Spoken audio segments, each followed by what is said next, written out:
Yes, and we're back again. This is ICCC. No place to be. Panacona Empire. Panacana. Yes, this one entitled Down the Rabbit Hole. Yes, we got everybody listening and tuning into ICCC, Down the Rabbit Hole, with Lacona Kana. Yes, Gambler's not here today. And now, but yeah, we kick it like a ball, you know.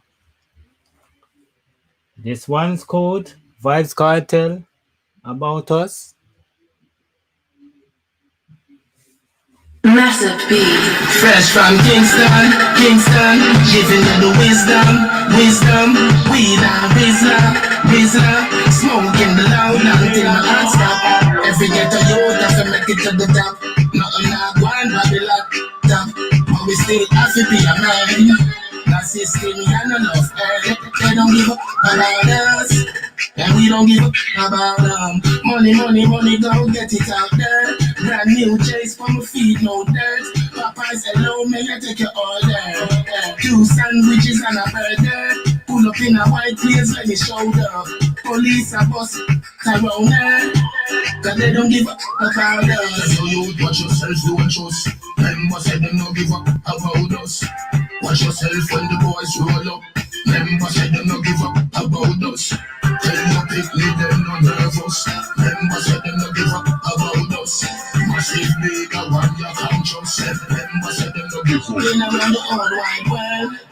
And something tell me say when I learn. You need to time right now, start work. No one on yourself, Marcus, you have to work. Clever Springer, you're not the father. Weed and Rizla.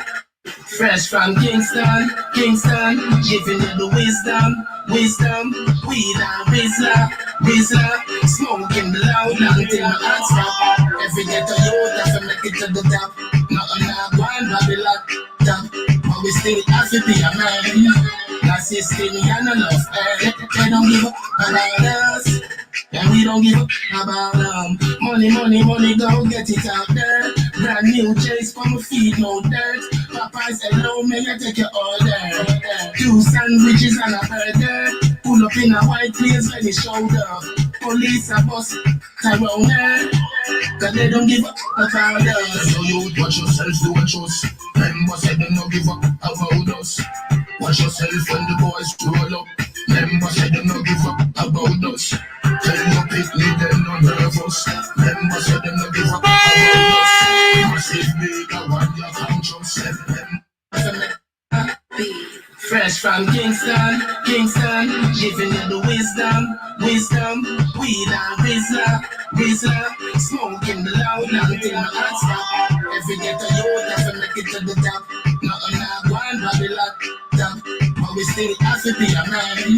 That system and enough, they don't give up about us. And we don't give up about them. Money, go get it out there. Brand new chase for my feet, no dirt. Popeyes, hello, may I take your order? 2 sandwiches and a burger. Pull up in a white place, let me shoulder. Police a bus, Tyrone. Cause they don't give up about us. So you watch yourself, don't trust. Members say they don't give up about us. Watch yourself when the boys roll up. Members say they don't give up about us. Tell your picnic, them no nervous. Members say they don't give up about us. Massive big, I want your conscience. Members say they don't give up. Been around the whole wide world. And something tell me say when I learn. You need to time right now, start work. No on yourself, Marcus, you have the words. Clever Springer, you're not the father. Pull up in a Brooklyn and Shine, oh Lord. Got a bus, the police a bus, no doubt. Cause they don't give up about us. And we don't give up about them. Money, go get it out there. Brand new chase for my feet, no dirt. Popeyes, hello, may I take your order?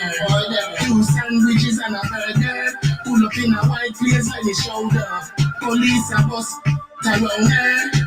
Cause they don't give up about us. So you watch yourself, don't trust. Members say they don't give up about us. Watch yourself when the boys roll up.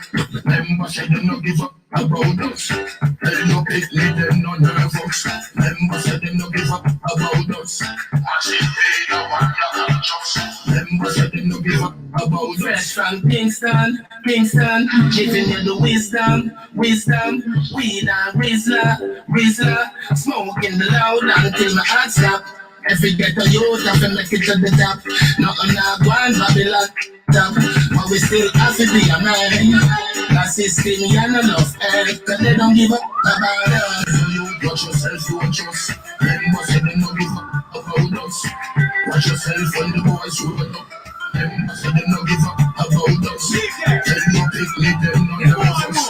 Remember say they don't give up about us. Massive big, I want you to trust. Remember say they don't give up about us. And that was Vibes Cartel. They don't give a fuck about us. Yes, about us. Pick up yourself, everybody that's in the stream. Listening to the local corner. On the corner of Locono. Yes, ICCC always there. Friday, Saturday, Sunday. You know how the thing go. Nothing but fire. Once again, DJ is not here. To do the DJing as he normally does on the weekends or whenever we go live. But yes, so I am the selector. And for the next tune, we are going to play. All right. We are getting nothing but new tune and old tune. A mix and match. Mix and blend, you know?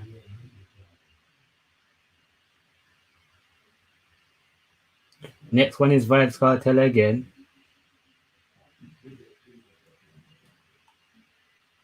Bear with me, people. All right. This one is called Real Youth by Vibes Cartel. Me a real you, not for them I say true. Come round for the free food, can't fool me fool. Who no think, me no know. Mankind is a real world. I will change the full moon. Give them a helping hand, you get gunshot in return. Road to success now next the time. Tell me why you take me that. Good thing me now bet you do. Thank you, God me pass the words. Shawty, you know you with me girl. Well at least me hope you wish me girl. See you don't sleep too. Enough of them boy are plastic too. Sell them soul for your plastic shoes. But the blow when you can't let me down. Me a real you. Enough of them I see it true. Come round for the free food. Me a real you. Enough of them I see it true. Come round for the free food. Can't fool me fool. Who no think, me no know. Mankind is a real world. I will change the full moon. Give them a helping hand, you get gunshot in return. Road to success now next the time. Tell me why you dish me that.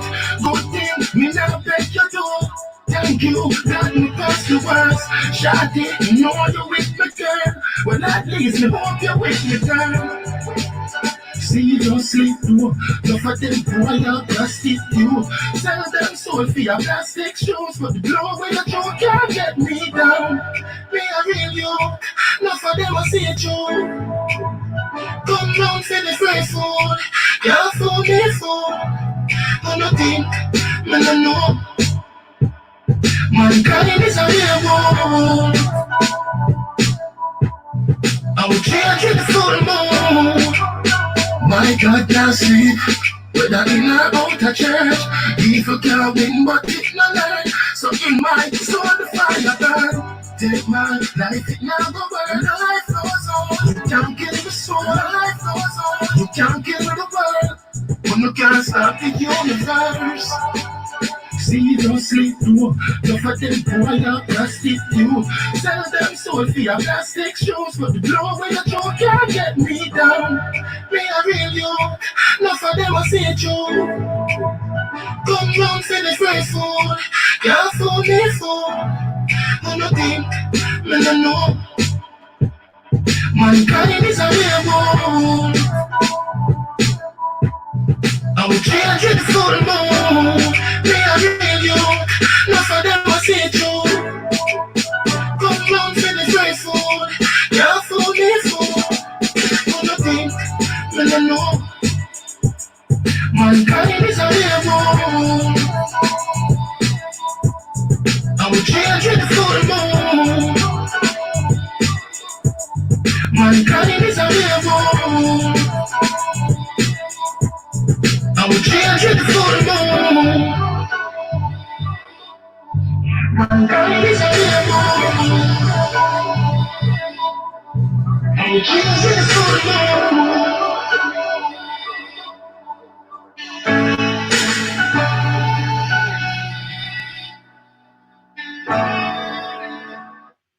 And that was Vibes Cartel, Real Youth. Once again, that is Vibes Cartel, Real Youth. Yes, the tune Fire. Make sure you bang that in your whip, you download that, you buy that, in all music platforms such as iTunes. You see me, I say, make sure you play that song. That song is a straight banger. The next song I shall play is going to be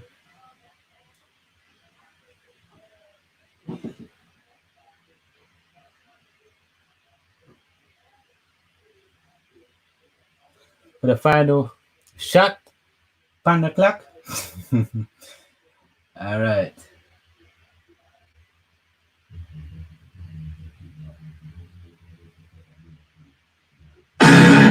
It's Tommy Lee, Sparta, under my vibes, because I'm under my liquor. Finest rum from Chelani. Let's go get it.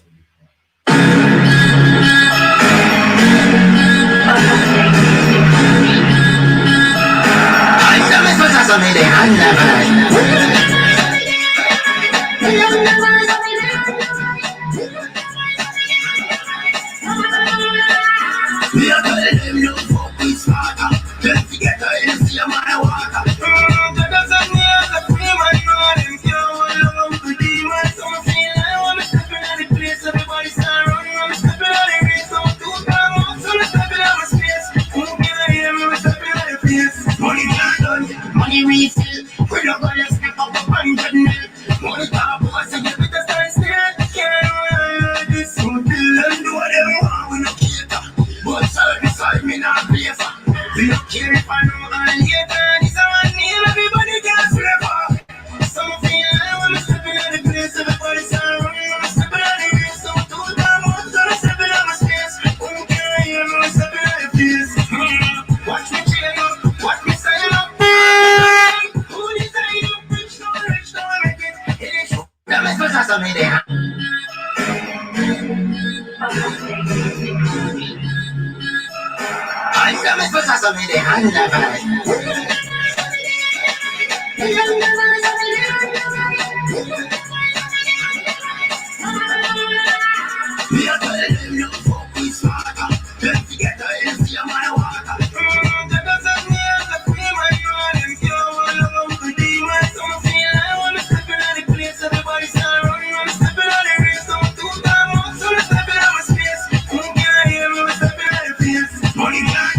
Money refill, we don't gonna step up 100 mil.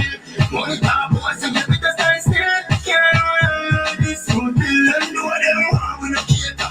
But certain side me not play for. We don't care if I know and later. This a one name, everybody can swear for. Some feel like when I'm stepping on the place, everybody start running. I'm stepping on the race, so two time out, so I'm stepping on my space. Who can hear me, I'm stepping on the place. Watch me chain up, watch me sign up. Who design you? Rich now, make it. If they show me go find this, I won't take it. John man deal with action. One IG a true bad caption. Jump out of the whip for the action. Fight the fight in the fraction. That about some boy egg gear. That a some man and them are not the same. Find something that can't come in here. Bust some blood clash shot in the ear. Some feel like when I'm stepping on the place, everybody start running. I'm stepping on the race, so two time out, so I'm stepping on my space. Who can hear me, I'm stepping on the face. Watch me chain up, watch me sign up. Ask me consent, who design up? Rich now,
that was Tommy Lee Sparta under my vibes.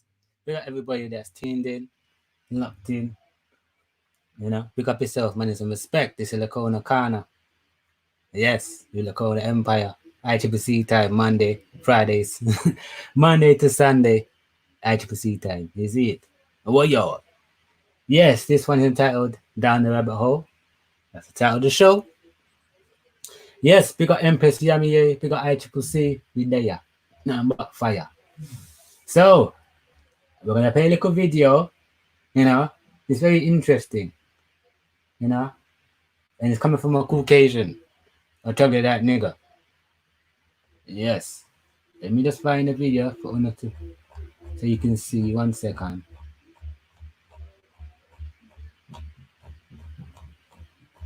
Hold on. Wait there now.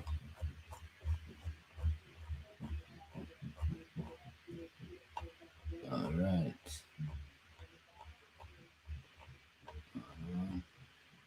Hold on there. Alright. Who were not there of their own free will.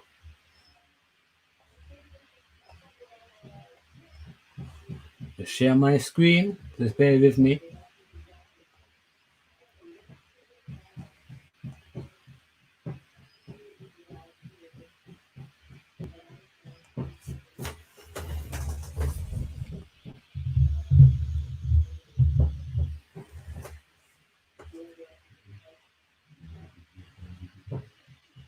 Yes.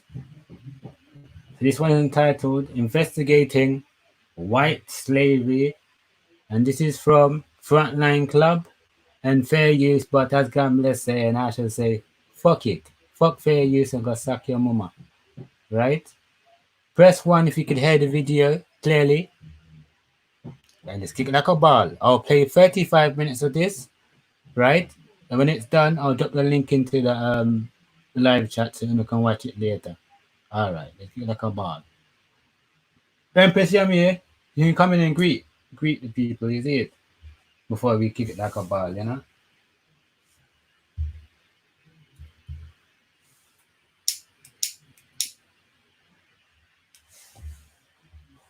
All right, let's kick it like a ball, car.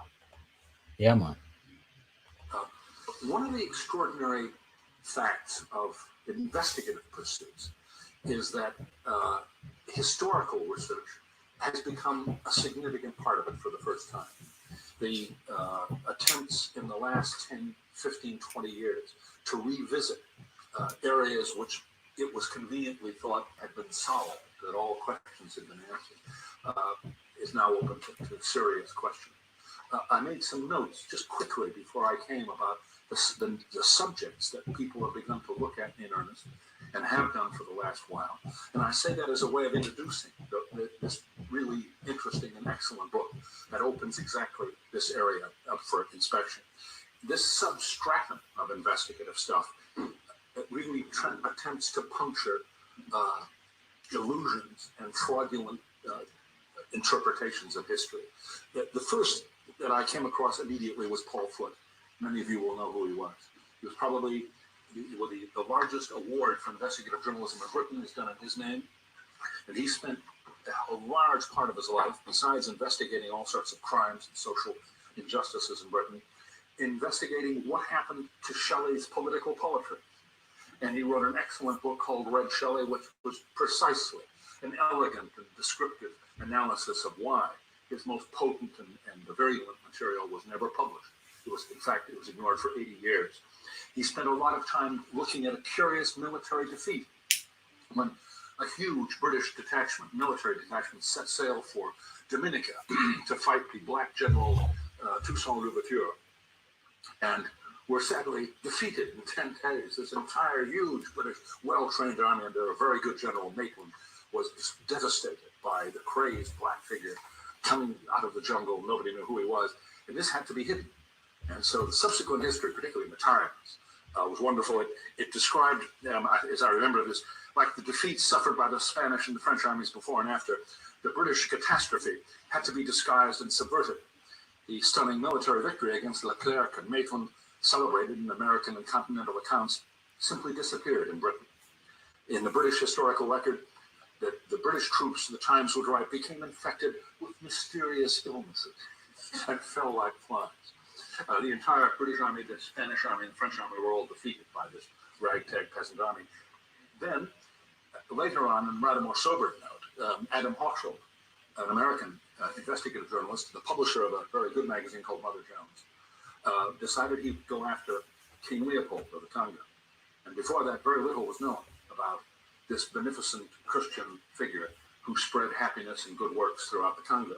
We now know, compliments at Hochschild, that he killed 10 million people. It was one of the largest massacres in human history. And that was the result of an investigation of this kind. And I'll just finish with another odd one, which is curiously old, is that I.F. Stone, one of the most articulate and interesting American investigative journalists, spent his last 2 or 3 years writing a book on Socrates, an investigation of the erroneous crimes attributed to him. And this is an entertaining and good read. But tonight, this is much more interesting than I.F. Stone's Izzy Stone's book, because this deals with something right at home. And I would introduce our two speakers. Many of you will know who they are. But for those of you who may have forgotten who they are two very distinguished colleagues from World in Action, and who both have spent many, many years in probably the finest investigative operation in this country has ever mounted. And having said all of that, I'd like to introduce them so I can tell you about this extraordinary book. Go ahead. Well, this book began not as a book, but began as a TV documentary. This is what we thought. Its origins are Australia. I was in Australia on holiday. My wife is Australian, and I was in that wonderful institution, the Mitchell Library in Sydney. I came across there, understandably, the Australians are kind of interested in convicts and transportation, and they had a vast collection on convicts and transportation. And I came across an astonishing book. It was very old, very obscure, and it amazed me. It told of how women were in the 18th and 17th centuries and children too, were shipped and sold in America. And I never heard of this. I never heard of details. And while this only told a bit of the story, it disturbed me and encouraged me and horrified me. So I thought, great story here. And Don and I have been talking about how do we sell a story about the abolition of slavery? We've been talking about it, but we hadn't come up with anything. I came back to England with the photocopy of this book, and he will tell you what happened there. Well, I suppose that I'm Laurel to Mike's Harding, in that it was a lot of fine mess he got me into. In that I read the photocopies of what he had brought back, and what he brought back was photocopies of a book written by a man called Abbott Emerson Smith, who had written about how women, mainly prostitutes, but all sorts of other people as well, who were taken out of the Bridewell prison in London in the early 1600s and sent off to the new colonies in America as brides for the planters, if you like. So these were women of marriageable age or of breeding age or whatever, who would be sent off, because up until then, of course, you had a brand new colony, it was all men, and for this to become viable, they needed women. And this seemed to be an astonishing thing. And so it went from there. And when you looked at this and thought, well, this is just the tip of something. This is actually the edge of something here. And so the very fact that these women were taken out of the penal system in Britain, in England, and sent off to the new colonies with no say for themselves about whether or not they went or not. So the interesting thing was, what was it they were going into? What was it that was already there that these people could just be taken out and shipped 3,000 miles away? And so we started to look at what this possibly could mean and what the wider context was of that. And that's how it began.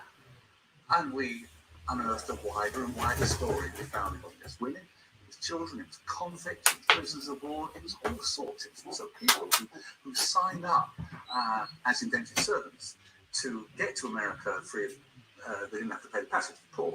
They would be contracted, indentured by merchants and by captains and by planters' agents to go to America free, in return for which they gave up their rights to their labour for several years. It was supposed to be, according to history, it's 4 or 5 years. In fact, it could be as many as 12.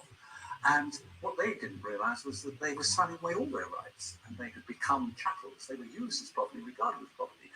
Now, as we began to investigate this, and we used all the kind of resources that investigators do, we look at every kind of book, every kind of official report, etc., diaries, letters, we realised it was an enormous story, and it was also something which refuted one of the great ideas, one of the key ideas of the development of slavery, which is that in 1619 slavery began in America with the arrival of 20 and odd Negroes, as they were called, sold, according to accounts, by a Dutch captain to planters in England, and this was where slavery began. Well, it wasn't true.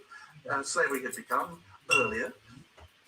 Children and women and convicts had been sold earlier than that, and although a small number of Africans were subsequently brought to Virginia and sold over the next decades, only very few, only 350 years later. 20 years later.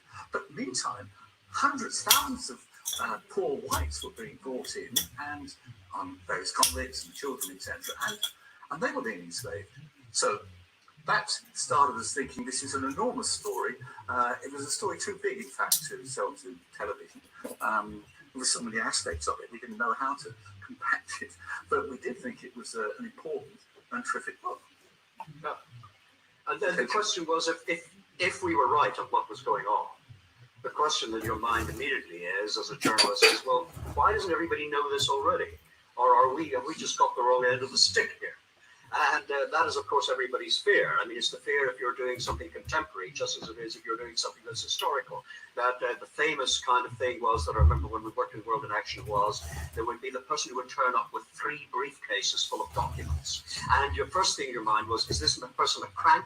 Or are they real? They've got a bee on their bonnet, they feel aggrieved, something terrible as far as they're concerned has happened in their lives. The question in your mind is, am I on the edge of a great story here, or is this another one of the astonishing numbers of cranks of the kind of green and red ink brigade, yet again turning up with 1,000 documents to prove something which is totally and utterly mad, and it's just a bee on their bonnet. So, of course, we were immediately worried about that as well. But we noticed certain patterns that, as we started to look at this, that appeared. One of which was that when you looked at these early people who were sent out, like Mike just talked about, children were sent out, street children were rounded up and sent off. And when you read about the official versions as to why this was happening in the very early 17th century, the official versions were always that this was a great humanitarian thing, that they were taking these poor urchins off the street and sending them off to start a new life in these fabulous new colonies, where instead of having a dead-end life where they die on the streets of malnutrition and illness, they would be given a new chance. Well, if that were true, it suddenly occurred to us, we would surely know that, because that would be one of the greatest humanitarian things that's ever happened in the history of the world. So why was it that that's what it was painted up at the time, which it was? Even John Donne, the famous poet, who was the Dean of St. Paul's, actually gave sermons from the pulpit of St. Paul's Cathedral about how this is a wonderful humanitarian thing, that these kids who have been sent off for this fresh chance. Now, if that was true, why isn't it something, you'd know that at school, you'd be taught about it. But interestingly, it's something which at the time was made a big deal of, but not now. It's not on any syllabus. So there was obviously something odd about this. Well, it's still perpetuated. You find that some history books still talk glowingly about how starving kids were sent to America and apprenticed. You can find it where it happened at Bridewell, St. Bride's Church. I believe there is a commemoration of the apprentices who were saved and sent to America. Well, we looked at the documents, as you should. We looked at every document. I'm sure historians must have done, but they missed a lot, because those documents showed that these children were picked up and how they were going to be sold, and what they were going to be priced for, and what rights they didn't have. In fact, the company gave to itself all rights over these children. It pretended to anxious parents, there were some, that they would be given apprenticeships, they'd get land in the end. Nonsense. Most of them were dead within a year anyway. But this is still perpetuated. Sorry, I interrupted you. Right. But thank God there are loads and loads of documents from the 17th and 18th centuries. and amazingly, and to be blunt, to look at, to say, well, why hasn't that appeared? Why hasn't that been used? And you can test, as a journalist should, assumptions against these documents, and you can find that many assumptions are wrong. So perhaps some of ours are, but certainly a lot of the general historians' assumptions are bloody wrong. And that was really our starting point, was to see why these assumptions had grown up, and why it was that what we were seeing in the contemporary documentation seemed to show a completely, if you like, a parallel universe. There's the official story, and there's the unofficial, but perhaps true story, and we see huge parallels today in so many things, and it shows that spin was alive and well in the 17th century, just like it is now. You have the official story about what's happening, and then you have the hidden or covert story about what is really going on. And that's what we find that we were actually going after here. Let me quote you from that great man, Thomas Jefferson. He was worried about the idea that convicts, lots of convicts being taken to America, and God forbid, some Americans have been descended from convicts. He wrote this: the malefactors sent to America were not sufficient in number to merit enumeration as one class. I do not think that the whole number sent would amount to 2,000, and being principally men eaten up with disease, they married seldom and propagated little. I do not suppose that themselves and their descendants are at present 4,000. It is little more than 1,000th part of the whole inhabitants. At that time, 1,000 convicts a year were being sent to America. According to unimpeachable sources, if you can believe the convict traders, in Maryland alone, 600 a year have been going for 60 years. Tens of thousands of convicts have been flooding America, but does America want to know? It doesn't. And hasn't ever since. You've got all kinds of self-delusions. I mean, you've got ideas about why America was so preoccupied in preventing the truth from. Well, I think that because of being an emergent nation, it was necessary to have a kind of creation myth, really. And I think that they were able to create one, really.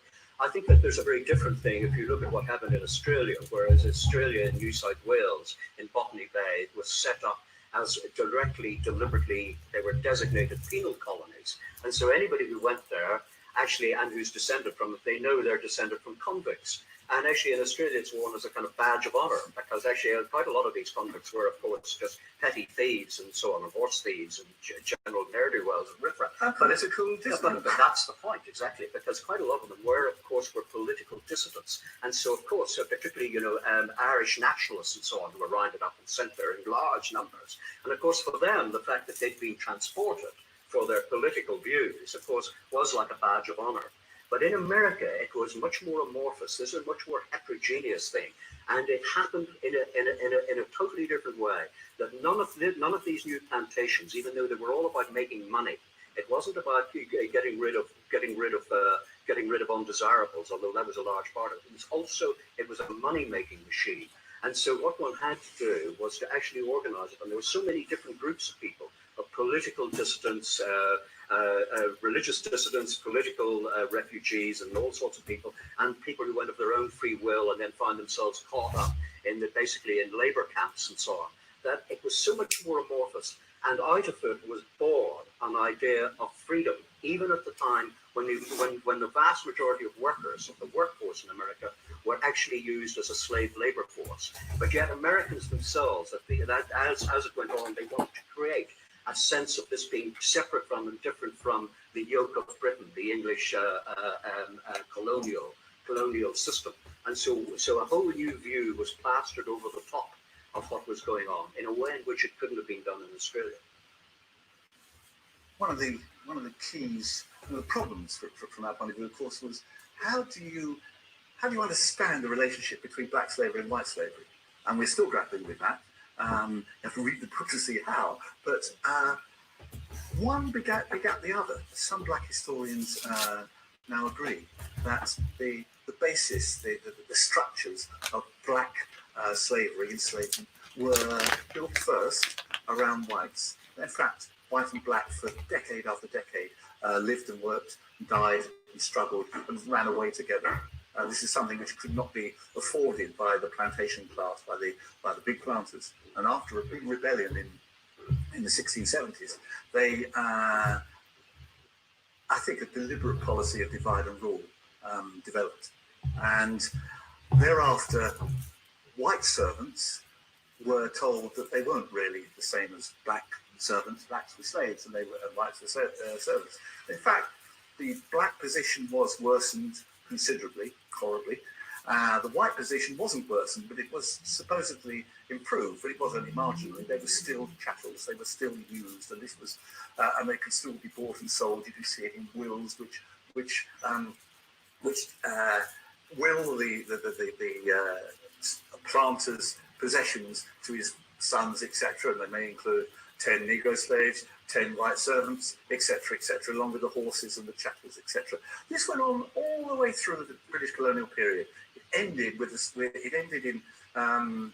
the War of Independence, and a couple of days into the War of Independence, there was an advert in the Virginia Gazette, and we found this by trawling through the Virginia Gazette. It was an advert, well, many adverts for runaways. This is one of the great insights into black slavery, black enslavement, the number of runaway notices saying his name is whatever, he looks like this, he's got marks of whipping on his back, please, there's £5 reward if you return to the master, etc. Well, many of these went out for white servants as well.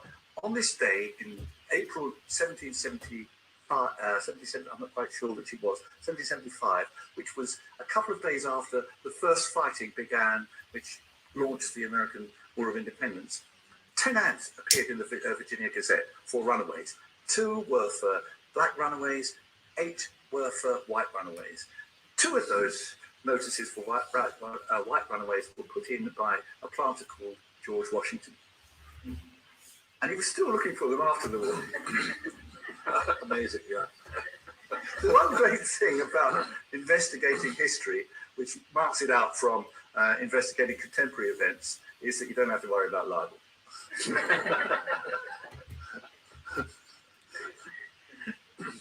But I suppose to explain, I mean, one thing that we haven't said for those of you who have the basis of how the early American successful colonies worked was through the Virginia Company, which was one of these brand new things called the Joint Stock Company. And this was the creation of modern capitalism, modern mercantile capitalism as we know it today. And up until then, up until this period, basically merchants basically worked independently or in loose ad hoc collections of people to fund great enterprises and so on. And the idea was of actually coming together in a more formal way and creating these joint stock companies. And the Virginia Company was just one of these new joint stock companies. And they were given the right to people a part of this of the new world. And to do so, they had various big problems. One, of course, was distance, because it was 3,000 miles away. Another one was that in Elizabethan times, they had hoped and had been told that they would find untold wealth in the form of gold and silver, like the Spanish and Portuguese had done further south. And initially, they hoped that they would get rich quick on this fantastic scheme of just going there and basically finding gold. And all sorts of totally erroneous reports were brought back by various early adventurers about great quantities of gold. And they had this vision of El Dorado in the north. Now, very quickly, when one barrel supposedly of gold was brought back during the Desert Walter Rally, and when it was actually analysed and assayed, of course, it was fool's gold. That dreadful old thing that we all know from cowboy westerns and so on, and gold rush movies and so on. We all know that. And this had happened then, and so they realised that if they were going to make this work, it was going to have to be through finding cash crops that would work, and that they'd have to really run plantations. And to do that, to make it work, they needed a huge supply of labor, and they needed it preferably to be cheap labor, or even better, free labor. And so that was how basically the idea of getting people to come, either of rounding up people out of the jails and prisons and so on, or sweeping kids off the street, or also, of course, the great social benefit was that if you would get rid of all the vagabonds and various sort of lowlife that people didn't like. And of course, vagabonds were not just people without a trade, because a vagabond in the late 1500s, early 1600s, was classed as anybody who was like, if you were a traveling minstrel, you were classed as a vagabond. So Shakespeare, in fact, would have been a vagabond at one time, because he was a member of a group of traveling players Fortunately, he had very rich allies and patrons, and in fact, the interesting thing was that Shakespeare became an investor in the Virginia Company, along with his famous patron, the Earl of Southampton. So they needed this cheap labor force, and the question was how to get it. And they dressed up these ideas of rounding up basically vagrants, petty criminals, and then, of course, all sorts of dissidents and so on. And they would all be shipped off under the pretense that basically they were the ones who were not criminals, who were not criminalized in this system of rounding up vagrants and homeless children and so on. They used a very interesting technique to actually to persuade people to go there. They painted a rosy picture of this great new world. And they were aided and abetted in this by a wonderful thing, because at that time, of course, there was a huge upsurge in religious dissent, and all sorts of new religious groups grew up, with names that we know today, like the Quakers and the Puritans and the Plymouth Brethren and so on.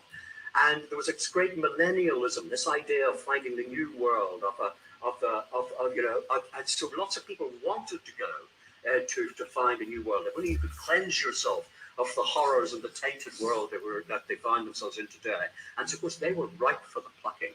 And the idea was that if they had no money, many of them, and so all they were doing was going to work their passage off over a period of years. But of course, this system was totally abused. And it was totally abused in a very particular way, which maybe I'd like to talk about, called the head rights system, which is how human beings became commoditized. They were turned into commodities, to like chattels, like something that could be bought and sold, like a hog or a cow or a goat or anything else. And they became worth a particular amount of money. And this was simply because of how they became, they turned in from people who were just going to search a new life for themselves, became commodities. And maybe you'd like to talk about that, Mike. Well, head rights was introduced in 1619 to encourage settlement. And the idea was the payment of 50 acres of land in Virginia for every soul brought into Virginia. Every soul brought in by someone else, or every soul who paid for their own passage. And so people after with money could invest in people. They could pay for half a dozen poor to go to America. They would sign them up as indentured servants. And if it was half a dozen, they'd get half a dozen 50 acres, several hundred acres. Some brought vast numbers of people, 60, 70, hundreds. I can't remember how, but there was certainly something like 80 groups who brought, or 80 individuals who brought in more than 100 people each during a couple of years. And they got vast amounts of land. They also got the labour of these people who signed up to get there. They had the labour of these people for a number of years. It varied between 3 and 11 years. But if the system developed that these people who were claimed to be the riches of Virginia, planters would say later on, our riches are our servants. They were indeed. They would get these people, they would make money on them by getting more and more acres, which they could sell. The servants themselves, if they disobeyed, if they ran away, their period of servitude would be doubled. Sometimes it would certainly go up. It could go up for every month away. They could serve 10 extra months. So if you're away for a few months, you could serve years and years and years. And most of these people never survived that long anyway. Half of them died within a year. They, as Don said, they became a trade developed. It became very, very profitable to deal in men. And there were all kinds of, and women, all kinds of children, all kinds of agents were doing this. And in fact, this so needful was Virginia and Maryland and the rest of America for labor that another market, a criminal market grew up, which Don can talk about. Well, well, a good sign of people realizing they're on the good thing is that as soon as a market develops, you can be sure that a criminal, that criminals latch onto it, and this is something that one sees throughout history. And the interesting thing is that right at the very beginning, I mean, almost immediately, the first children were rounded up and sent out to work on the plantations in the brave new world. Almost immediately, a kidnapping industry grew up.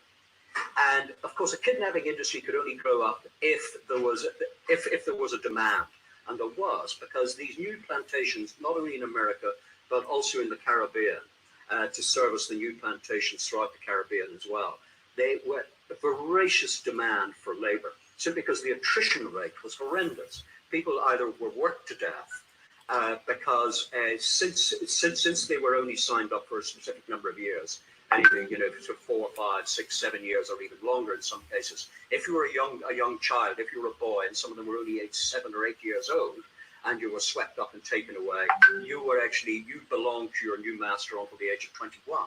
So a long time. And so the criminal underworld realized very quickly there was a market here to service this. And of course, they weren't constrained by any of the needs and desires of the official world. So they started to round up kids off the streets of the seaports of the British Isles. And they had a wonderful name. They were called spirits because they spirited people away. And the spirits, the first recorded spirit was in 1618 in the West Country. And which is very early, if you think it's right at the very beginning of this whole enterprise. And very quickly it became the first really big-scale organized crime syndicates, really, is what grew up there, which I think is something which isn't realized, that the idea of organized crime syndicates we think as being something entirely new. It isn't. It's something that existed in the early 1700s. And they were able to exist like crime syndicates do all over the world with the connivance of the authorities. And they had all sorts of people from local beadles and constables and magistrates and all sorts of people were in cahoots with them to round people up and flog them off to go and work as slave labor in the colonies. So this is one of the fascinating things. And very quickly you see how this, and it became a huge cause célèbre. When you read the newspapers, the news sheets of the flyers of the 1600s, you see that it became one of these sort of like urban myths. I mean, it was a shocking thing, and there were endless reports about how, and in fact, there were cases where people got so worried about being spirited away that in fact there were cases where in the West Country in England where word was get around that spirits were in the district, and all the young women or men of the village are trying, women, they would actually run away. They hid in the forest, well. Yeah. Because it's a parallel with paedophilia, with the fear of paedophilia. Yeah. Except this was in a huge level, and of course went on for a long time. And then, of course, laws were quickly passed against all of this. And the kind of people who were preyed upon were the gullible, the weak, the young. So it was young children right through into men and women in their early mid-20s, really, and these people were either just shanghaied, like you think of straightforward violent kidnapping, or they could be inveigled on board ships. Come and see around my ship. And the next thing they know is the ship has taken sail and they're on it. And that happened a great deal. And in fact, stories like that were the basis for a great deal of stories that you get in literature. If you look at Robert Louis Stevenson's famous book, Kidnapped, the story about how Davy Balfour, the hero of Kidnapped, is inveigled on board this bark at anchor just to come and see around it, and the way this young boy is. And the next thing he knows is the ship sets sail and they're bound for Carolina. And that was, and like so many things that writers use, of course, this is based on absolute fact. And there were so many cases of this happening to people. And people were, they were plied with alcohol, spirited away, they were knocked over the head. They were persuaded that they were signing up for a great world where they'd be given land and all the rest. And of course, they just duped into this. And sometimes it was much more violent. They used to get, I think, a man who ran the biggest gang of spiriters in London worked from St Paul's, and he got, I think it was 40 shillings per head from the American agent for everyone he picked up. And he used to his followers would gather around him in St Paul's, and they'd be told that what we need today is a 6'2" fellow who knows about farming, so they'd go and look, etc., bring him back, get 40 shillings. And apparently this guy allegedly handled about 700 or 800 a year, according to another estimate by, which we don't believe, nobody believes, but it must show something. And this was by an anti-slaver, a cleric. He reckoned that in 1680, the numbers being spirited away were 10,000 a year. I I can't believe that, but I'm sure that it was a huge number. Nobody can know, of course, how many were spirited away. How can you bloody well No tell? crime statistics. Yeah. 17th century. One of the great things about the Virginia Company being a company, for us investigative journalists, is that of course it kept minutes. It kept voluminous records, and in those records, and it still escapes me how many historians haven't read them. You've got the details of the fiddles, of the governors who were selling people on their own account, the governors in Virginia.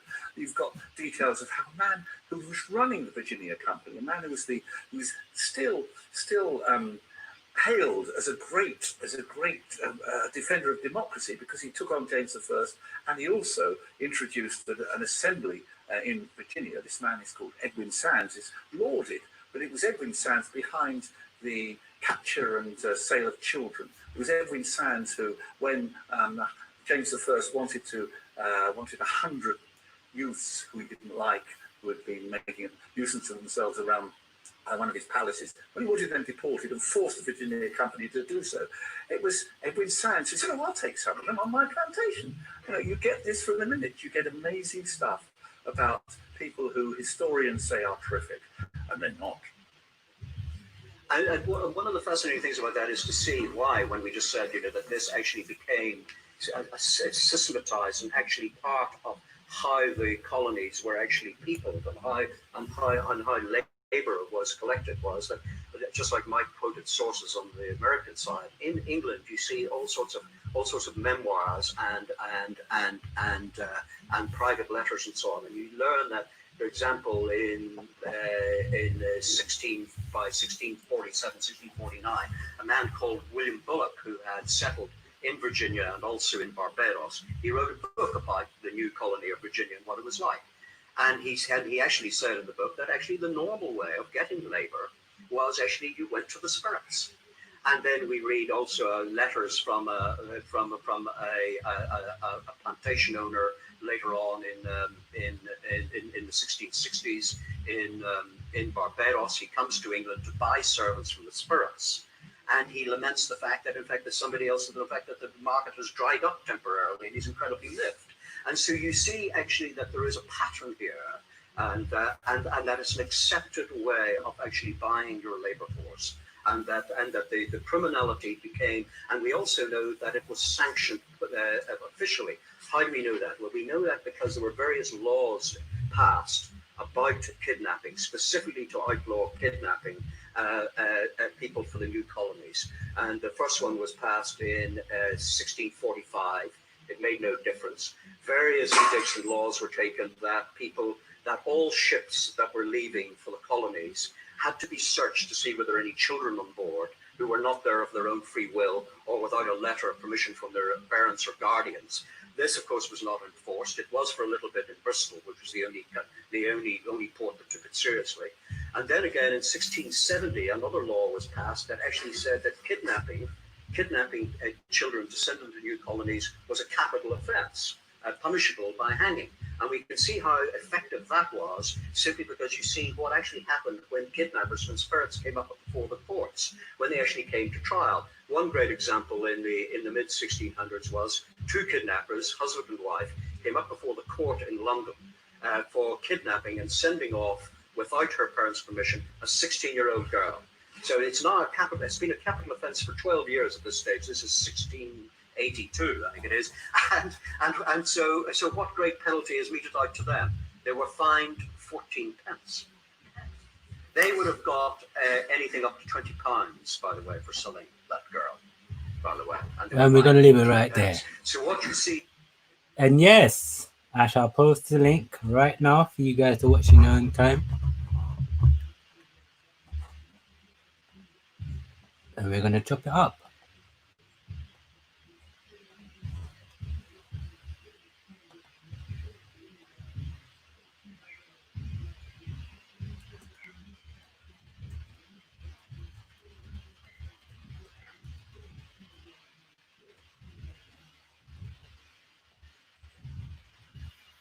Yes, but that was very interesting.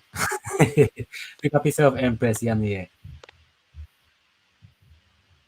Pick up yourself. Yes. At the first part, he touched on the West Indies. to levitude from IAT or Hispanola, and he basically said in the beginning, if if he's watching it from the beginning or you just tuned in, basically that to start levitude, and the Haitians, who are Arawaks, defeated the British, the French, and the Spanish, and this went throughout the whole of the West Indies. So we were never slaves. The issue is, we believe that because it's been taught that to us out of the Americas. You understand? But even some parts of the America, they teach the type of thing that we were slaves, which is not true. The real slaves was Caucasians, and some melanated people from Europe that got exiled into the West Indies and the Americas, throughout the Americas. Yeah, I know. Yeah, that's what I was saying. Timbuk. That's what I was saying, But people don't like to search and research and see the truth for what it is. You understand? These people are the real slaves, man. These people are the real Africans, these Caucasians, these troglodyte niggas. They're the real Africans. It's mad. It's mad. But yes, Empress, Yamiye, you there? Or you have an issue with the mic? But yeah, that video was very informative, man. My mic ain't working. Hold on. Are you breaking up? Can you hear me? Yeah, I can hear you, Empress. You coming through. You're a bit choppy though. You're a bit choppy. Yeah. All right. I'm gonna come out and then come back in. All right, no problem, Empress. Yeah. Yeah, but that video was very informative, man. Very informative. So these people have the history. They know the history. We don't know the history. We don't know what really happened because, for the most part, we have been misinformed, shall I say, regarding the events, of 1492 going forward. You understand? Some of us believe into his story, not our personal story. What do you mean? What do you mean, Lacona? Well, I mean, if you really want to know what happened to your personal story, the events, if you're not from the Americas or from the Americas, you go to National Archive records in the islands or the vital statistics in the States or throughout the Americas, and you can trace your family back. And that's what I did, that's what Copper did, that's what several people in ICCC and throughout the Americas have done, and they wasn't slaves.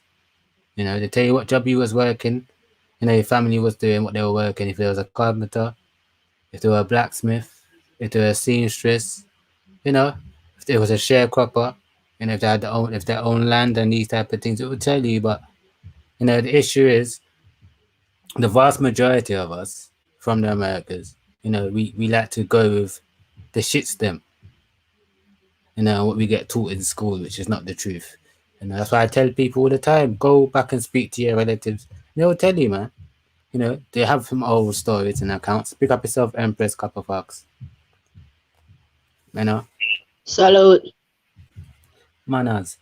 But I mean, yeah, go back to your relatives and speak to them. Ask them, are we Africans? Was we slaves? And hear what they have to say. I think some people are scared to go back and speak to their relatives on certain important important information, that they should know. You shouldn't be afraid to talk to your family members, man.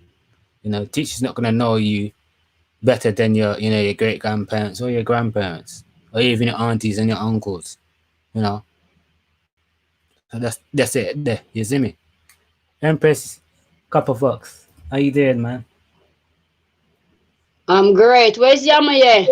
She's coming back. She's gonna come back. Okay. Peace and love to the chat, y'all. Yeah. So Empress, I know do your thing, bro. All right. No, I know you just come in, so I don't think you watched the video, that I just played. It was regarding No, I was speaking to my mom, so I was kind of on and off. Okay. So what video I shared was regarding the white slavery, And basically, it was people from England. You know, they said they went to Australia and they found a book and did further research and they found out that, you know, the vagabonds were these Caucasian that they were kidnapping and selling as slaves, you know, to the new world of the Americas, you know, and all these type of things. Mhm. Yeah, man. Mhm. They're just secret, right? Yeah, man. I got some documentaries on that, but you know, I ain't talking too much. When I drop the documentaries, everybody will see what need to be said. You know what I mean? Too Aye. much talking. Sometimes it's best to just show people what's going down and then let them go argue with the information. You Yeah. know? But Empress, the issue is Mm. they don't like to listen to us, who's melanated, who's carbon. They like to listen to the Caucasian man or the troglodyte nigga. So you Yeah, can hear well, what it's, he's well, saying. it's the funny thing about slavery is once you're born a slave, you die a slave. A slave can't own land, can't join government bodies, nothing like that. You see what I'm saying? So the history don't add up and it doesn't make sense. That's all I have to say. Facts, facts. You know, we And would never. slaves were never allowed to own slaves. So that part they're very puzzling to me. Mhm.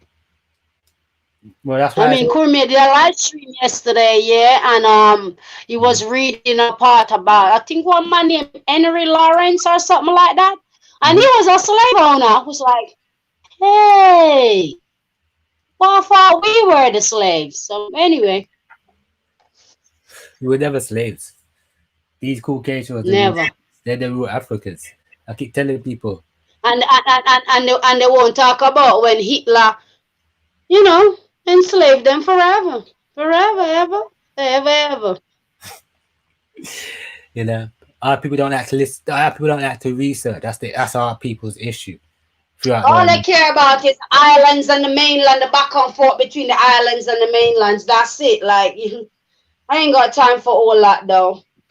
They're my brothers and sisters who don't want to accept us. Fuck you. But I accept all of them. Straight up. I agree.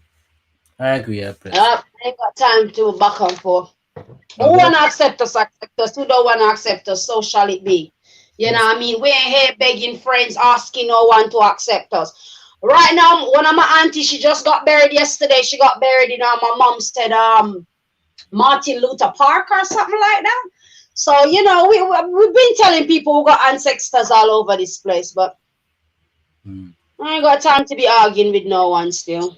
no, We but about it. Well, I'm about the info. I'm not here for the back and forth and who the mainlands and you know how much of the people from the mainland was brought to the islands, man. Like, come on, man, and resided there in the islands to this day, died there. Their bones are left there, buried in the soil. How much of us from the islands, our bones are left in the soil in the mainland? So I don't understand what's going on. But as I say, I don't want to get caught up in it. I'm neutral. I'm just here. I'm all about the info. You know, I just keep it moving. I love everybody. That's just me. I understand what you're saying, Empress. Well, for me personally, people are chatting shit about regarding the West Indians. They can go suck their mother. I'm tired of the bullshit, right? You're trying to say that we're Africans. We're not Africans. We have our culture. We know our culture. Yes, we know what. Africa don't exist. We Africa know. don't exist. We know So that. we above them levels anyway, Tata. We Just way let. above that, bro. Let me know. We just left into their own devices because them I get what I don't get. Because if you really check the Uh-huh. history, right, we help enough people from the islands. We the islanders, the island folk help enough people, but we don't get And we credit. don't get no credit for it. All right, Don't get no credit for it. None.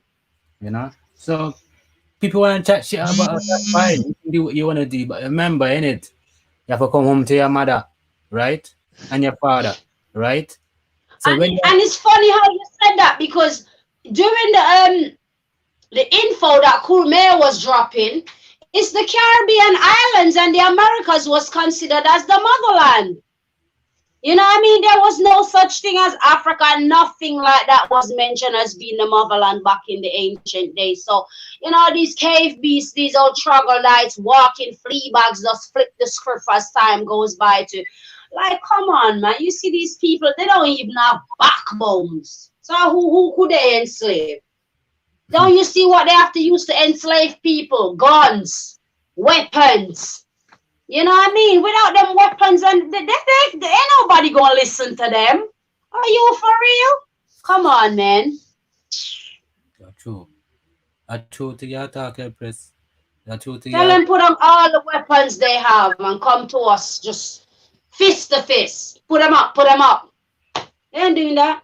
But the wickedest thing, Empress, we defeated all these people. The wickedest thing, they say we're slaves, but we can say we defeated the British, we defeated That's the why Spanish, they hide that we history. defeated That's the why Dutch. all that history is hidden. Because they Aye. don't want nobody to know, well, where's all the money with our ancestors on it? Where's all the money's at? Where did you see or notice all the pictures of the ancestors hold them by the fur and just take the neck off? Where all them pictures at? Mm-hmm. Why are they hidden? Yep. We tag them, Bob Buckler. We tag them. And we said, Yeah, they were the real. We used to use them and decorate the willow trees. That's a real Christmas tree. no, it's true. But people don't like to check into them Yeah. history, to them story of their Americas. They rather listen to what a white man tell them about a bullshit or foreigner, an ex-foreigner, a Caucasian or African, whoever. He's not. And then the funniest thing about it is they never existed until late. I don't know, man. It's like most of the history they tell you about is copper color based people, melanated based people that was on this earth. It has nothing to do with the cave beasts. Nothing. They just fling themselves. That's why they whitewash all our monuments. Because they don't know where to put themselves. So what you have to do is just whitewash, make up a story, fling yourself in, and then, that's it. Oh, we did this. There's no true history behind it to show you, no proof, nothing. No archives, no nothing. Architect, nothing to show you that these people really existed and they really did this. Salute, sis. Welcome back. Up, sis, up. Yeah. Go on. Go ahead, sis. Empress, yeah, may come in. Yeah, can you hear me better now? Yeah, you're 100% clear now. Oh, thank you. Yes, ma'am. Yeah, you know these white people that was trying to find something to lie about. You can't be taking notes from them no more. Their history stopped playing a long time ago. And people still look to them for documents containing our history. What was gonna be at a lost end, innit? Always gonna be at a lost end. Like I even found this little thing that I was reading the other day about the British prisoners. I think there was something like 1,600 British prisoners was sent to Jamaica alongside people from Suriname and people from what's the other country? Venezuela? Yeah. So if you're gonna look to these people for history, they're always gonna find some ways to tell lies and spin it and talk about you came from Africa somewhere. When they know damn well they never went to Africa till the late 1900s. And guess what, sis? They send us the worst of the worst. That's why I call them scavengers. There you go. There you go.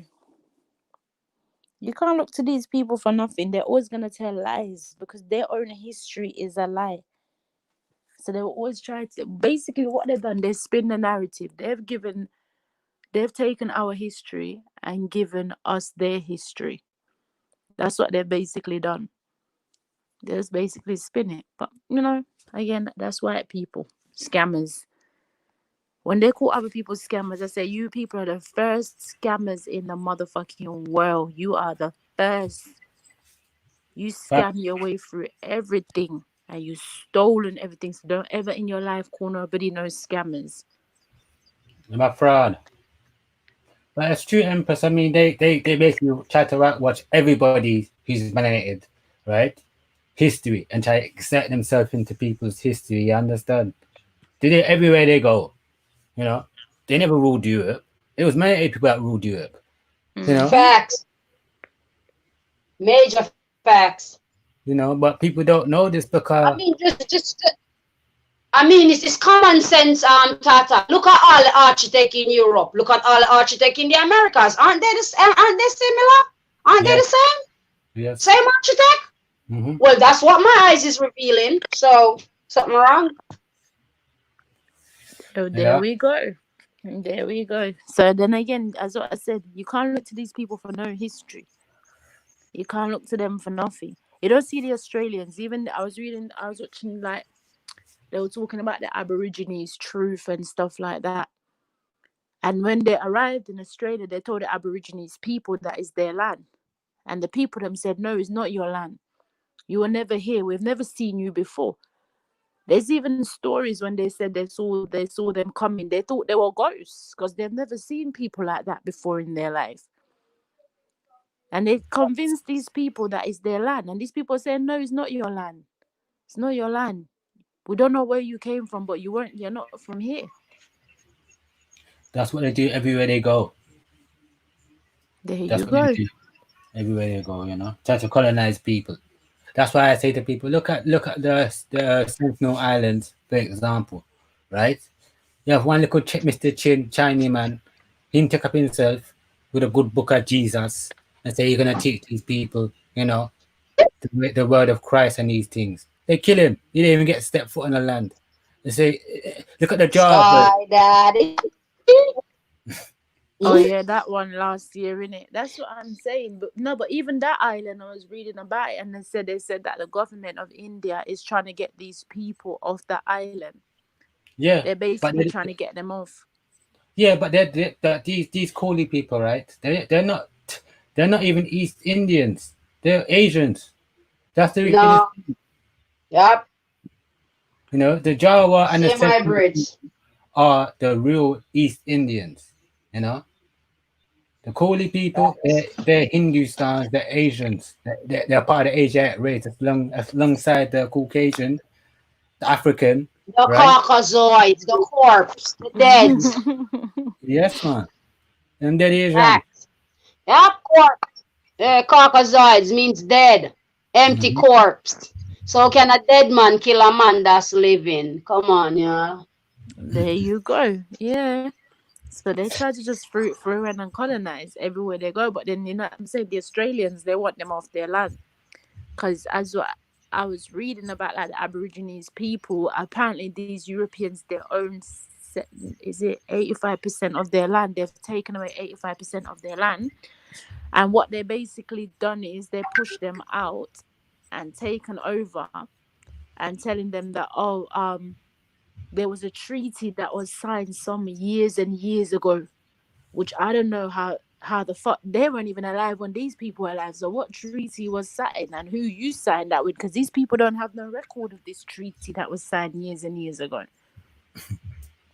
And they basically pushed them out. There was even a thing like I think it was like back in the 70s, where they used to do something that's called like Aborigines killing, and they used to go around like all around like is it what's that place called that I was reading about?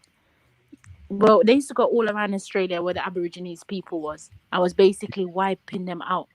Like the They'll be- Tasmanians. yeah, they were basically massacring them in thousands and thousands to get them off their land. That's why you see a lot of them are now down in depression. They drink a lot. And you know that in Australia, there's 45% of the prisoners in Australia is the Aborigines people, because they've basically broken down these people to a point where they don't have no system, just like in the United States of America. They've broken these people to depend on them and depend on their system, like the work system, for instance, that they used to provide them with jobs, and if they used to refuse these jobs, they would send them to prison. So these people have now decided to build their own communities, and they would come in their communities and like burn down their houses, burn down their businesses, and just do a whole load of fuck shit to them, basically. So a lot of Them them now, they've driven into depression. You see when you say them thing there, that just reminds me of what happened in Oklahoma, Tulsa. Black Wall Street and these things. They drop bombs and they burn down people's, the village or the house, the community. They burn it down and take over. Same thing they do, right? When they Yeah, cut the reef the land, they try to kill you, wipe you out. You yeah, see? that's 100% true. But I was also reading that they don't want the queen as their head of state anymore. They've refused to have the Queen as the head of state, but the Australian House of Parliament refused to pass the law because they were saying that the Aborigines people vote is not as strong as the European vote. And I'm like, really? But that's their land. They should decide who they want as their head of state. And they said they no longer Sit. want the Queen. The people them has woken up and realized we've been hijacked, we've been bamboozled, we've been lied to, everything been stolen from us, and realize who the real culprit is. So it's just about that time. You know what I mean? It's about to get real. That's what I'm saying. Facts. Yeah, the people them want their land back. They've been saying it for a long time that they want their land back. Like half of these land that are Aborigines sacred place, like a lot of them have buried their ancestors on some of these lands, but these so-called Europeans are basically destroying these lands. They're starting to mine on these lands. From the mining, a lot of their children are getting sick because the water has been contaminated. So a lot of them, their kids are getting sick, which is it's sickening to see the way they're treating these people on their own land. And they don't really have a say because Buckingham Palace stands over their head. That's true. It's true, Empress. But on that note, I'll take a little break, come off throat slightly parched. So we have 3 shots of the strongest from Chalani. Yes. JB, not Uncle Ray. JB. Yeah. And that's it there. So big up everybody that tuned in. Big up everybody in the live chat. Man, some respect. Silent listeners, pick up yourself. New subscribers, old subscribers, pick up yourselves. You see, and for you pagans, go suck your mother. Once again, DJ is not here. So, let's kick it how we normally kick it. But yes, just bear with me because I'm doing 2 things at once. I'm multitask. You see it, so. Yes. Let me run the next tune.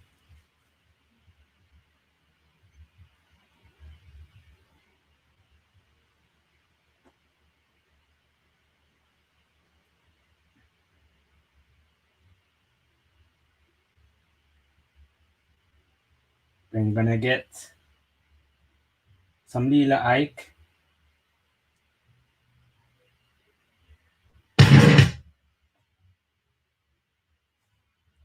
Oh, that's an advert. Just give me a second, people.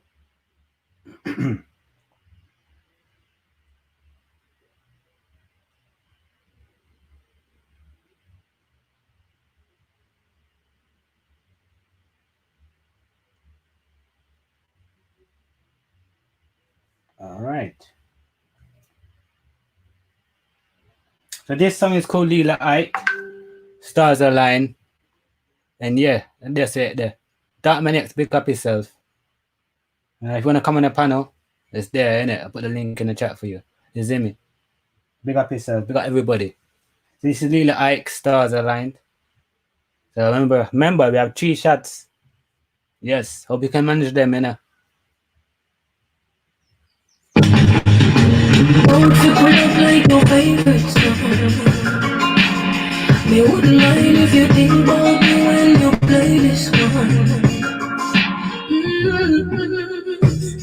All the stars align. Used to have you on my mind. You're here with me right now.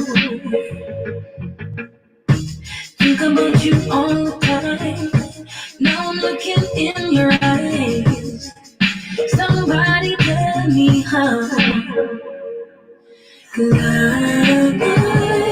could never imagine you and I would be rocking, would be jamming. I could never imagine you and I would be rocking, would be jamming. I take my heart and see it, y'all. But for you, with me, never know me, the feature. Yourself, we keep singing, I bet y'all on the fleet, You're such a keeper, turn it up like a speaker, pull it up and repeat, I don't be no say it's sweet, yo. Cause anytime it goes, won't you pull up like your favorite song? Me wouldn't mind if you think about me when you play this one. all the stars align. Used to have you on my mind. You're here with me right now. Think about you all the time. Now I'm looking in your eyes. Somebody tell me how. 'Cause I could never imagine you and I would be rocking, would be jamming. I could never imagine you and I would be rocking, would be jamming. I take my heart and see it, y'all. But for you, with me, never know me the feature. You say we keep singing out the down on the fleet, you're such a keeper, turn it up like a speaker, pull it up and repeat, and so me know say it's sweet, yo. Cause anytime it cross your mind, you woulda jump in a vehicle. Drive many miles to reach ya. I'm gonna be speed on me, baby. I would've never had imagined you and I would be rocking, be jamming. I would've never had imagined you and I would be rocking. You play me beautiful music each morning. As soon as I rise, oh baby, you give me such wonderful feelings. Too bad time flies. Still I would never had imagined you and I would be rocking, be jamming. I would never had imagined you and I.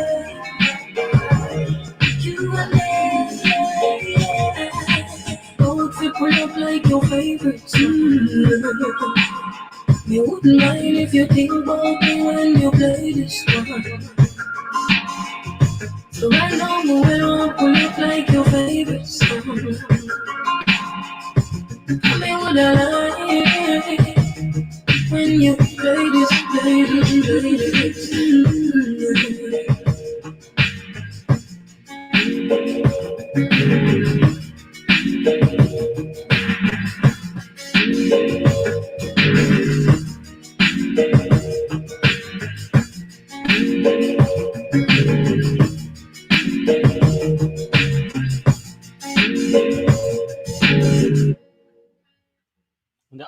And that was once again Lila Ike, Stars Aligned.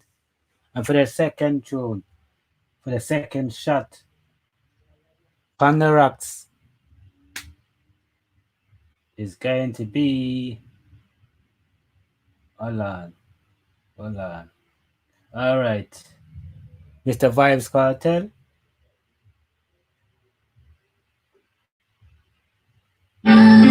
This one's called Vibes Cartel Adiana.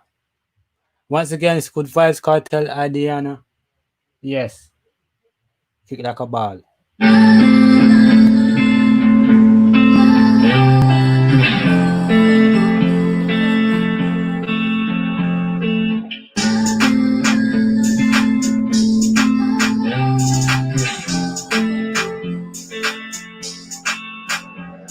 Girl, swear to God that you my brother. Well, me coulda never love you like my daughter Adriana. Queen Air Force, Pearl White, say my dad. See me young boy like you, and see me Stevie Wonder. Make we kick it like Kung Fu Panda. Stand and love your under, see you can Rwanda. Make up on everything, down chill. Can you safer than the rich man and the camel and the nigga. But me coulda never love you like my daughter Adriana. But me coulda never love you like my daughter Adriana. Ready? But me coulda never love you like my daughter Adriana. But me coulda never love you like my daughter Adriana. Hey girl, you full of chatter, that's why you love the poet. But the Adriana.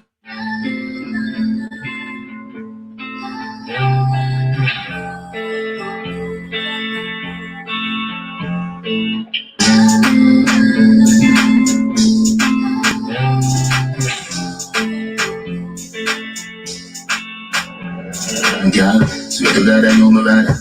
Well, I coulda never love you like my daughter, Adriana.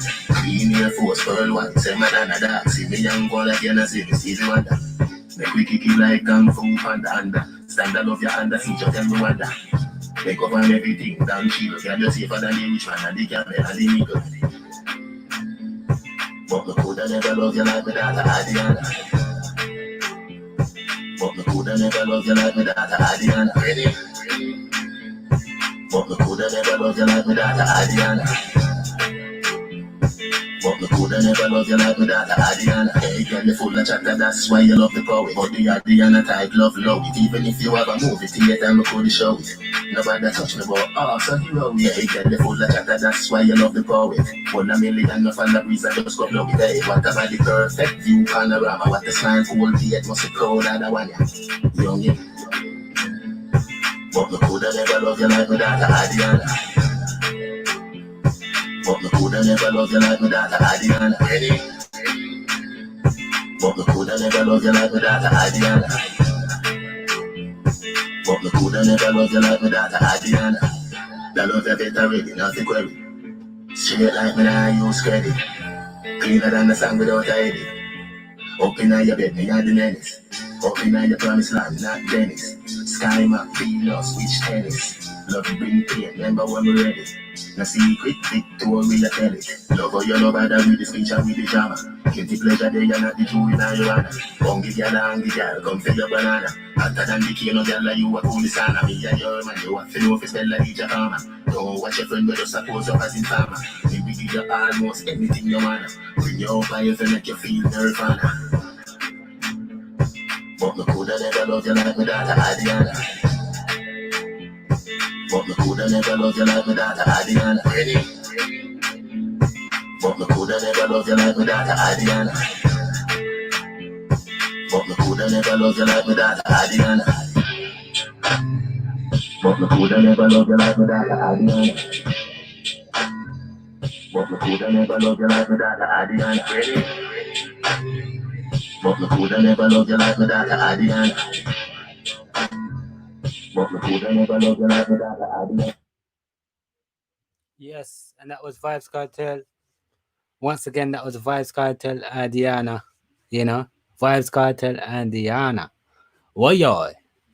And for the third shot, you know,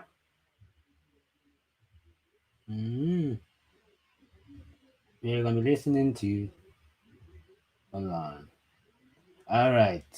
Mr. Assassin, aka Agent Sasko. Loco.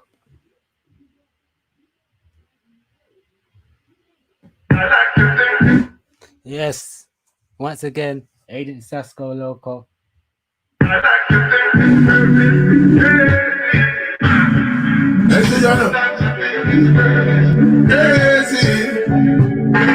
Loco, the guns coming in by the boatload. Nothing on them about no pro. Family three of them no grow so. Now them can't beat them in a so. And the whole generation a come up now. As them get a bus of badness, them a choke now. Celebrate, because them don't give up, no. Possessed by the spirit in a them cup now. Searching for love from the likes of the photo. Amateur now, she a go pro. So she shoot a video with a GoPro. New sex tape and post now. I read that those them as big fish and a GoPro. Say him a go mash up a chow. Papa blue jazz and toto. No baby that cost them if we touch your pop. Hey, Diana. Yes, Loco. The guns coming in by the boatload. Nothing on them about no pro. Family three of them no grow so. Now them can't beat them in a so. And the whole generation a come up now.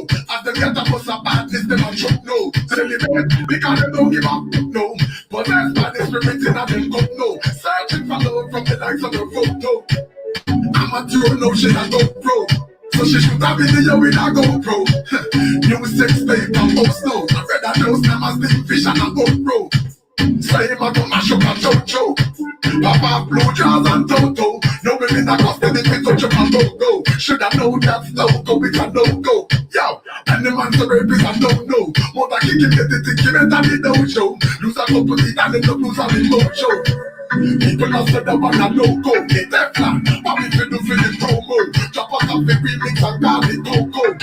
They shoot the video in a slow-mo. Yeah, we go in a hot that this year I no go slow. Throw the one of summer in a winter road show. Oh yes, we start them is low-go. Make up up beside the river, must sit down, make it flow so. Low-go. Low-go. Crazy.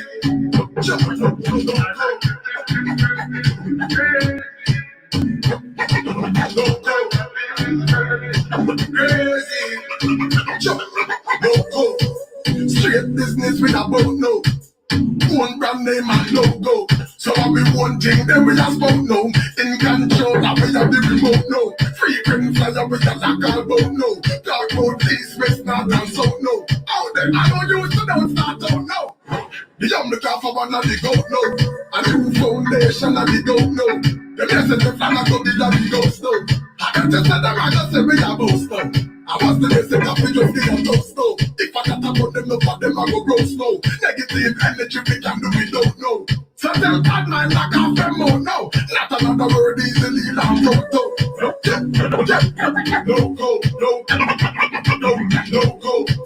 go, no go, crazy. Loco.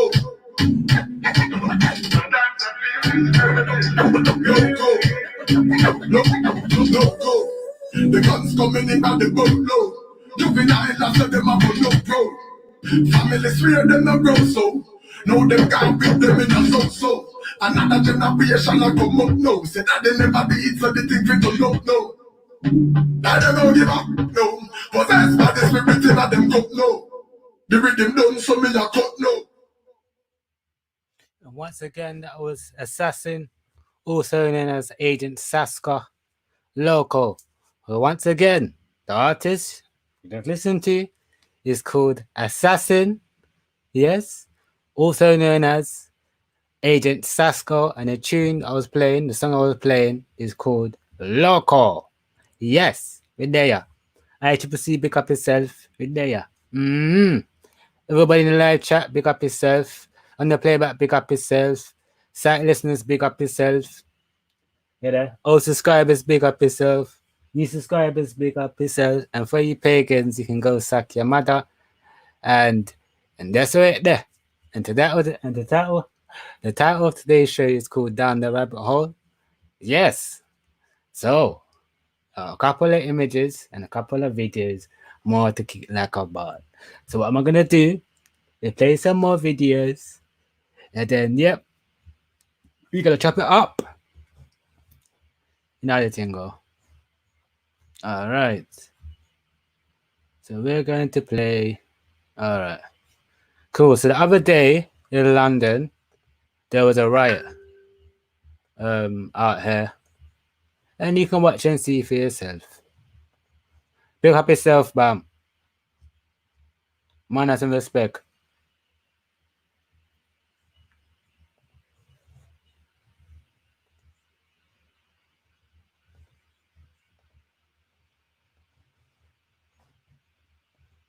Okay. I want to share the video. They have run the police.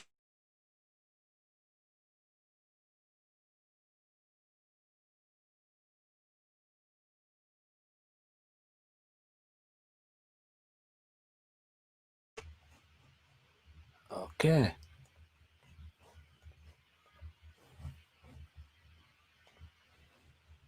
Press 1 if you can hear the video. Whilst I play it, and big up everybody, you know, for the second round, part 2. Yeah, man.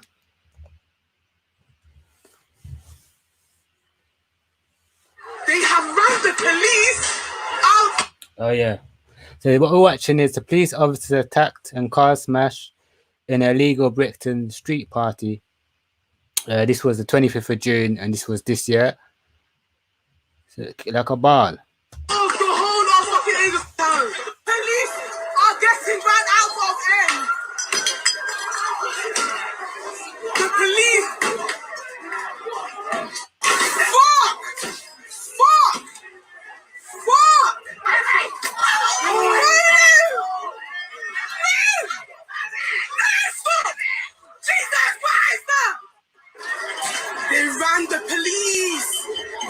The police out! The police are the man can't come down. This is what we do to dicks. This is what we do to dicks. This is what we do, dickheads.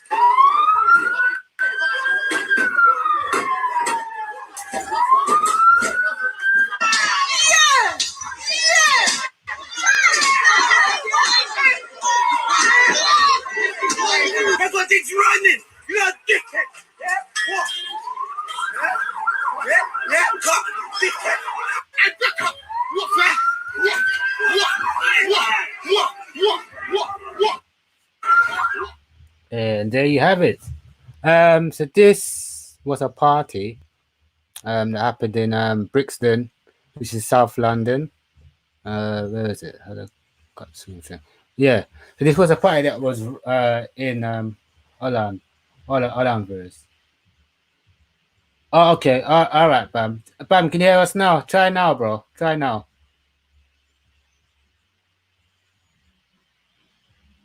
No, I mean not hear nothing from your brother. Try come out and come back in. If that's the case. But yeah, viewers. So that video I just showed you is a party that happened, a street party that happened in Brixton in South London. Basically, due to the corona situation, you know, things have been lifted because it kind of died down. So them say, even though we know it's not real, you know, it's just made up, it's man-made. You know, to basically you know,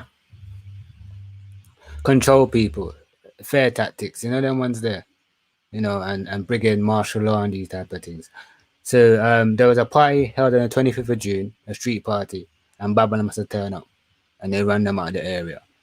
This also got stuffed alongside the George Floyd situation, because even in England, they did a protest here, Black Lives Matter and these type of things, and yeah, it was a madness. It was, you know, the images that I saw of people destroying racist figures, you know, it was mainly Caucasians. It wasn't melanated people, whether they're West Indians or Africans. It was mainly Caucasian destroying these statues and stuff. But you know, they're gonna push this narrative that, you know, it's the melanated people that's doing this, and we know it's not. The same thing is happening in America, in the States, where you see Caucasians from Black Lives Matter. You know, he was paid by George Soros to go and deface the you know, the community, and basically push a narrative that it's the Americans, the original inhabitants, that's doing this, when it's not. It's the Caucasians. So it's the same thing. You know, they've got Black Lives here in England, in the States as well. It's just crazy. Can I just say one thing quick? Go on.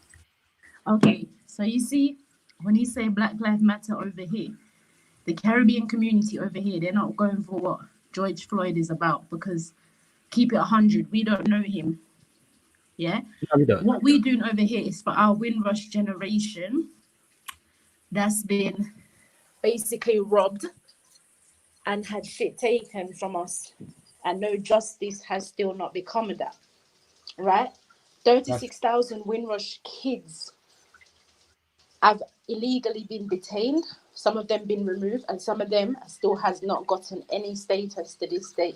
So what the UK, I don't know what, I can't speak for the Africans, but I can speak for the Caribbeans. We're not doing this for George Floyd because we don't know him. We are doing this for the injustice that we face, like Stephen Lawrence's murder in 1993. And his mother never got the justice that this young man deserved. Stephen Lawrence and my mother is the same age, right? So she never got the justice for her son.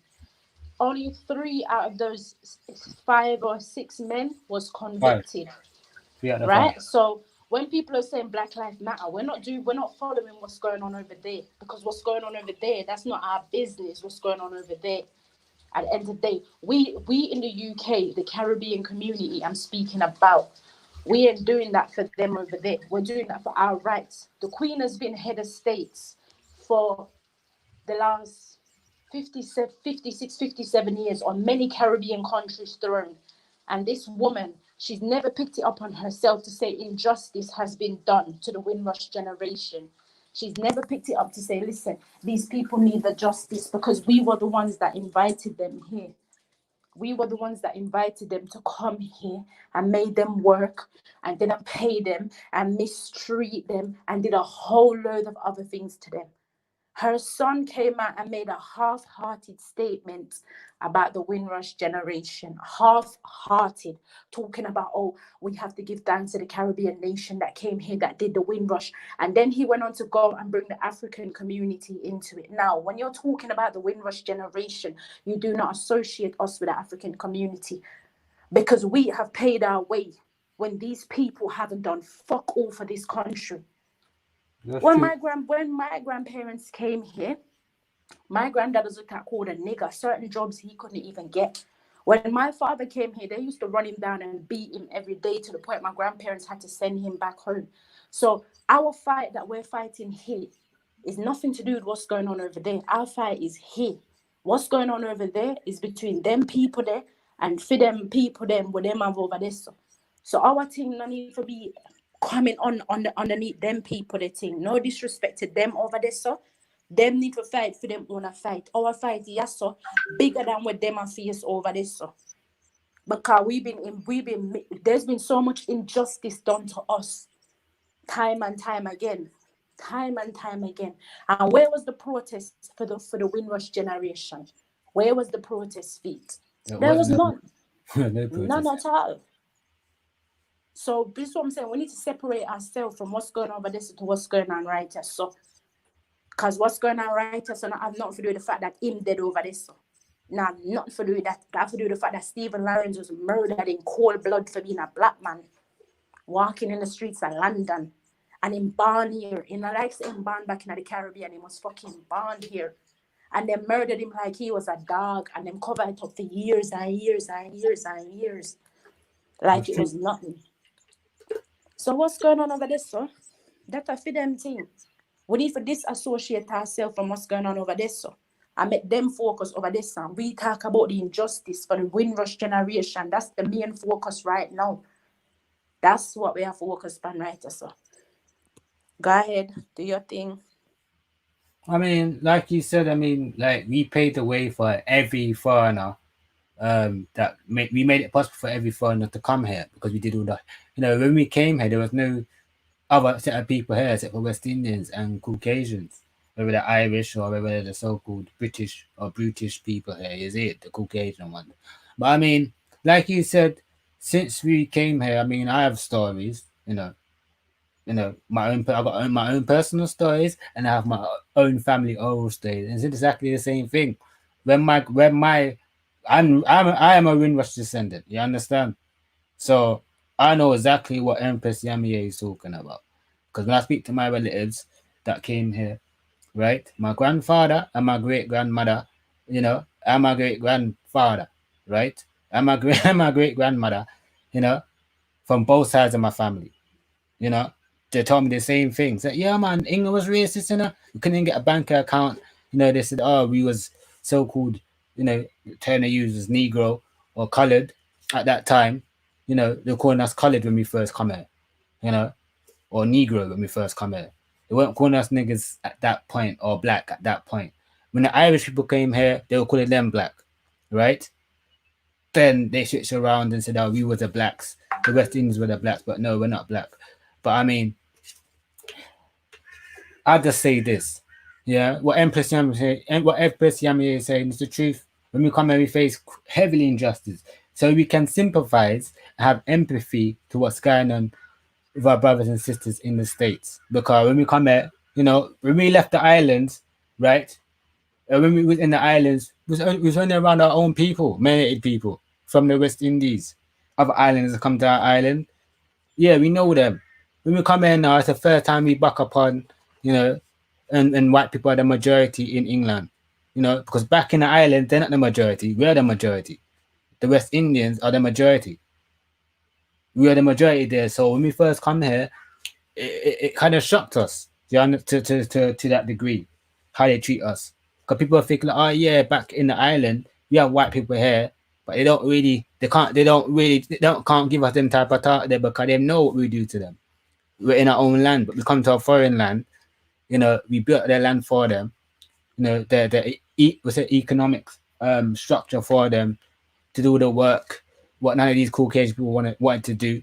You know, that's why we was invited here. Because, you know, it was like free labor in a sense, where, you know, if they can get foreigners to come here and build up their infrastructure for them so that people can, you know, have something when they never had nothing before we come here. You understand? This place was a shithole. But yes, yeah, I mean, my grandparents and my great grandparents did the same thing. Yeah, it was racist. England was heavy racist. You couldn't even go to a party because people would run you down and kill you and stab you up and call you monkey and you gollywog and, you know, all these type of derogative names that they used to call us. And they still call us these things today. Nothing doesn't change. England's still a racist. It's still racist. They may not be in your face and out in the open, but it's still there. It's still there, heavily here. Certain areas you can't go because you know that's a Caucasian area. You can't walk up in there because you know you're not gonna make it. But I mean, regarding Stephen Lawrence and the mother, right? She's a sellout. Why do I say that? Because she sold out. She thinks she got knighted by the Queen or some shit, and she's made some racial type of thing for doing racial. So listen, these pussy will kill their son. Your man left you, you know. Your man left you. Your husband left you because, you know, it's not easy for a parent, you know, to lose a child before them time. You're not supposed to bury your child. The child's supposed to bury you. You understand? Because you know, you gave birth to them. You created them. You understand? It's not easy, and that's one of the reasons why they broke up. You know, if people saw how the injustice regarding Stephen Lawrence and the police, right, losing DNA on purpose, right, and 2 of the killers got away free, you know, and they was boasting and bragging. Like, you can just tell, like, yeah, these are the ones that actually, you know, initiated the thing. These 2, you understand? But they had connections with the MI6 and the Babylon, the police, the Metropolitan Police, you know? It's heavily corrupted, and it still is corrupted. You know, it's nothing to change. They're trying to gloss it over, like, yeah, the Metropolitan Police, no, they've always been racist, right? There's been enough instances where West Indians in England or in the UK have faced racism by Babylon, you know, by racist Caucasian people, you know, skinheads. And you got BNP, the National Party, and you got NF, National Front. These people run for government, you know, for parliament. They run for these type of things. They're in there. You know, England hasn't changed since. England hasn't changed. It's still the same way. Still heavily racist, but they do it in a covert way. You know, where, you know, they look at you and they might say, "Oh, you're right," but behind your back they call you fucking nigger, or you coloured, or you darky, and these type of things. You know, so it is what it is. At the end of the day, we shouldn't be here. Yeah, Empress Yamise's made a valid point. Well, where was the protest, you know, for the Windrush generation, and why are they trying to bring in Africans into our issue that we face? They came as refugees. They didn't come here in the 1930s. They came here in the 90s, 1990, when they come here, right? When the English or the British invited them here because, you know, they took pity upon them. You understand? So it's a different type of thing they might face. What we are faced and what they are facing is 2 different things. Yes? To my knowledge, I have never seen an African, right, get the amount of injustice that we face as West Indians. You understand? But even in the States, I don't see it. I don't see the amount of brutality towards Africans, native Africans who actually come from that continent, than the Aboriginal inhabitants, you know, in the Americas. Let me just jump in real quick again, yeah? When you said that we've been coming here since the 1930s, we've been coming here since the 18th centuries. Way before slavery was even abolished, we've been coming here. Franny, she was the first Jamaican, she was the first West Indies model. She was born in Jamaica. I did a post on that the other day. She was a born Jamaican, and she was the first model to come into white Europe. And they put her in paintings. But what they did was they turned her into a European. Her nose was straight, her eyes was blue. And then when people started to find out, like, wow, so she was born in Jamaica to a melanated mother, but she had straight hair and blue eyes. That don't sound right. And when the artists that started to repaint her, start to give her her true face, they removed her from the museums. Every single museum in Britain removed her. The only place you can find her now is in a museum in Cambridge. So what does that tell you? We've been coming here before them for centuries, but we face the most injustice towards them. That's We true. face the most injustice. And when you're saying that we can empathize with what's going on over there in the United States of America, right? Yeah, we can empathize in some ways. But at the end of the day, every year these people get an opportunity to claim their land. And not one of them get up and claim their land. They get opportunities every year. You always see who's always claiming the land? The pale man. So you're telling me you know this is your land and you're always letting a pale man go up there and claim your land? When Obama was in power, how many Cherokee chiefs got land and none of them look like these so-called people that's calling themselves Indians? Now, there's a difference between empathizing, there's a difference between playing weak. And when you play weak every day, I'm thinking people can't empathize. Listen, when you lay down and play weak and think that a man's just going to come pick you up and say, here you go, there's your land. In the Caribbean, the people them that own their land now, like the Haitian Revolution and the Maroon Fight, were that land just handed to them? I can't empathize with people who sit down every day, all day, and let people walk all over them. Nah, I can't empathize with that. Really and truly can't. Because Steve, as what I was talking about, the Windrush generation, they're now fighting for their justice. They're not just sitting down and saying, oh, give me a British passport because I deserve one. They're fighting for one. There's a difference. But them ones that's over there, they lay down every day. They're on the internet saying them Indians every day. But I don't see not one of them get up and claim them land. I can't empathize with that. I'm sorry. I understand, Empress. I understand I understand the point you're making. You understand, and I get where you're coming from. You understand, like, here is different for us. It's different. We're foreigners here. We didn't even come from this. We don't come from England or the UK. We was invited here. You know, we may be born here, you know, but we still are foreigners. People have to understand that the people in the UK, the West Indians in the UK, need to understand that you are what your ancestors are. So if your ancestors is a Jamaican or a Trinidadian or a Grenadian or Barbadian, you know, a Haitian, you know, a Trinidadian, that's what you are. You can't say that, oh yeah, my grandparents, you know, they're West Indian, but because I'm born here, I'm British. That's retarded. You know, that's just stupid. You understand? And I understand what you're saying, Empress. You know, they're on their land. The West Indians over here in the UK, they're not on their land. You understand? In that sense. Even Mary Seacole, right? I know Empress Yamwe touched on this. You know, she's a fellow West Indian. She's a Jamaican. You know, she built the foundation, you know, of the NHS, the National Health Service, right? She was a nurse, right? She built this so-called NHS thing. I didn't even know that she was a West Indian. I didn't even know about her, to be honest. You understand? Only because I work in the health service, yes. And I saw a little plaque of her. I was like, rotted. This woman is Jamaican. I see research. Like, right, she's Jamaican. Yeah, listen, they took sis out of history. They removed her and put Florence Knight. What's her name? Florence Smith. Yeah. That dirty woman, they will never know nothing about no hygiene. Then remove Mary and put that dirty woman there talk about say she built the NHS system. The way them wicked and lie.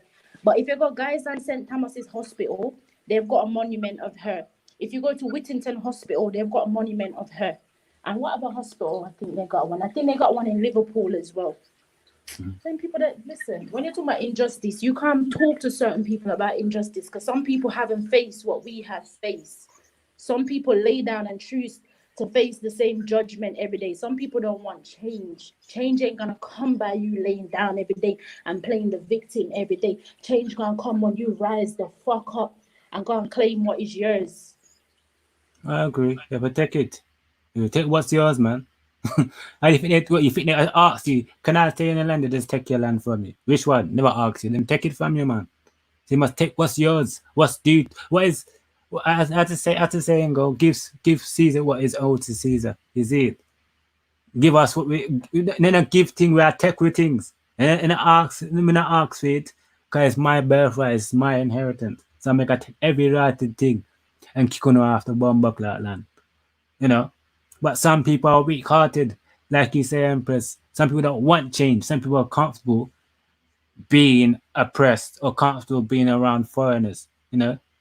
Rather that way lifestyle than actually making change. So yeah, this is my inheritance. My ancestors left this for me, this land, and this is what's owed to me. You understand? We don't want foreigners here because this is my land, and we're not supposed to be here. You're here illegally. The same thing should go with the West Indies. You Well, know, listen, like the got a Americans. little bit of good news. I would like to share this. So the Jamaican government has now come to the conclusion that the Queen would no longer stand as head of state for Jamaica because of the Windrush scandal. The next election, the Queen monument and her title will be removed from Jamaica. So that's one step up. I hope the rest of the Caribbean islands they follow. I agree. I agree. Bam, can you hear us now, bro? Are you able to Yeah, try now, bro. If you can hear us.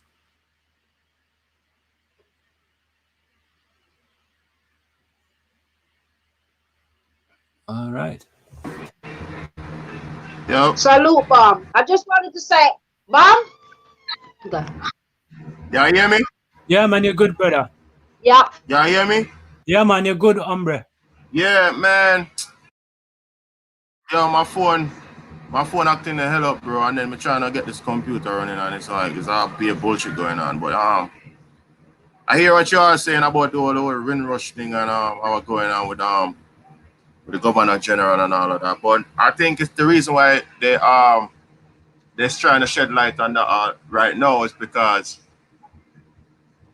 it's deeper than just they have the emblem with the archangel, so-called archangel, standing up on the neck of a heavily melanated man or carbon man or whatever you want to use, whatever terminology. But it was always there. It was always there. So why now? You know what I'm saying? Why all of a sudden now they're shedding light on all these things? Why it wasn't mentioned before? So I kind of have it. I kind of have a I kind of have a little suspicion where that concerned because it is good and it's bad. Good because at least you get the rest of the population to the sleeping population to really awaken and say, oh shit. You know what I'm saying? That was there. That was always there. So now they want to figure out or look deeper into it now. So you get them attention. The bad part is that I think they're trying to use it as a scapegoat for something that's happening behind the scenes, bigger behind the scenes. You know what I'm saying? Yeah. Because why all of a sudden now that stuff just explode now? But it was always there. Why it was there? It was always there. You are gonna make me know that the governor general never once take a deep look on that symbol. That's what you're gonna tell me. He's supposed to be a highly intelligent man, and he never once sit back and look at that emblem and say, "Wait, hold on. How this look like my ancestor? Somebody stop stepping on my ancestor neck," which that is also a subliminal symbolism of when they because if you notice, he's standing up on the neck, so that's a symbolism of the cut we are from the neck, the head. So you know they stagnate our mental growth. You know what I'm saying? Or what they do, they steal our spirit, our mental powers, are they using it against us. You know what I'm saying? It's like it's all subliminal stuff going on that emblem. You know what I'm saying? And then if you notice the man down flat on him back, so him lay belly down on him back up in a submissive kind of thing. So that for sure so them subjugate our people on some mental. It's a mental thing, you know. It's not physical.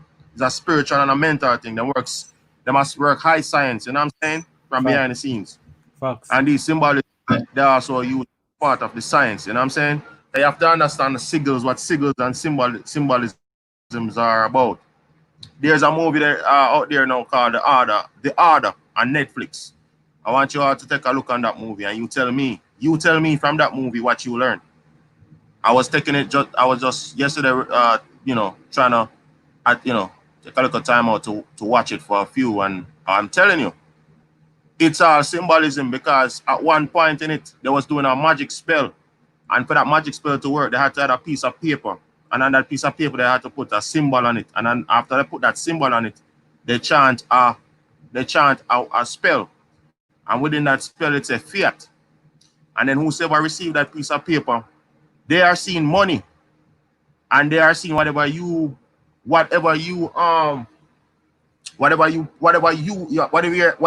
intentions are. They are seeing your intentions on that piece of paper, but it's just a piece of paper with a symbol on it. But they are seeing total different things from what you. All they do was put the symbol on the paper and cast the spell over the chant, and then so for example, say they want to pay for a pizza, they just chant over the paper, and then the pizza delivery man will come, and then when they get the pizza, they hand them that piece of paper, and to the pizza delivery man, it look like money, it look like real money, actual what you call fiat notes. But to the magician, to the sorcerer, it's just a piece of paper and a symbol. So you have to understand, this is this type of science they've been working on us for thousands and thousands of years. Well, for the last 500 at least. The part, because if you notice, they write themselves, they rewrite over the whole historical facts. Well, and they replace our story with his story. You know what I'm saying? So you have to understand even the words, man. It's all about spells and symbolism, and you know what I'm saying. So a lot of times when you even pass a lot of older buildings, you see a lot of old symbols, and it have a significant.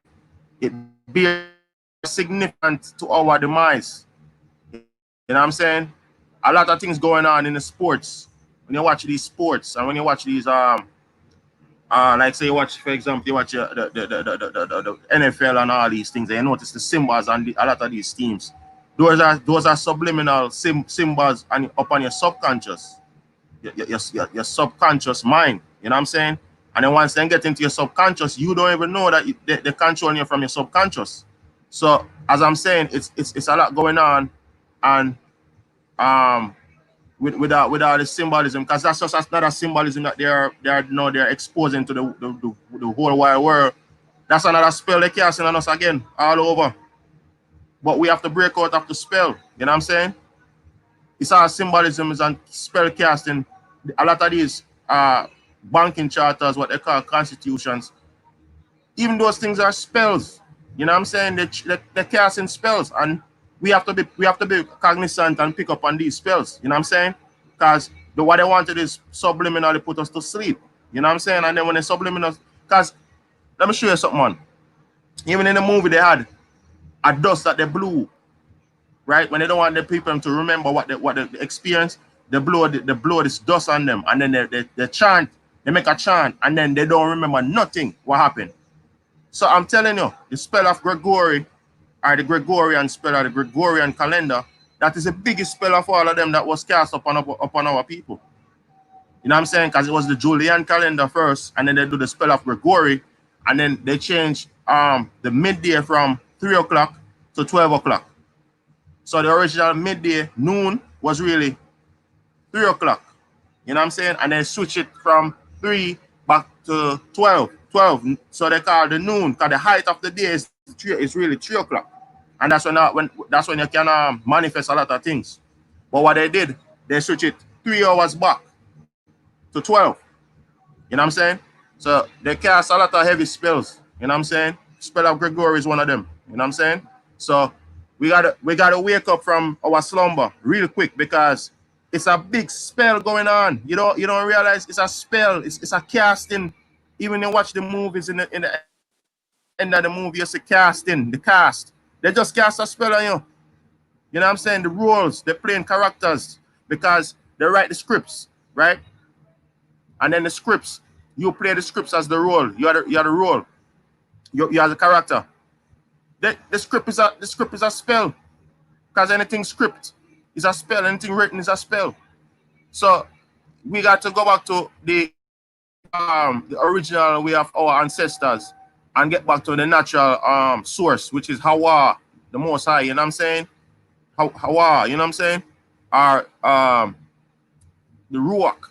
You know what I'm saying? We got to get back to back to basics and break away from these spells.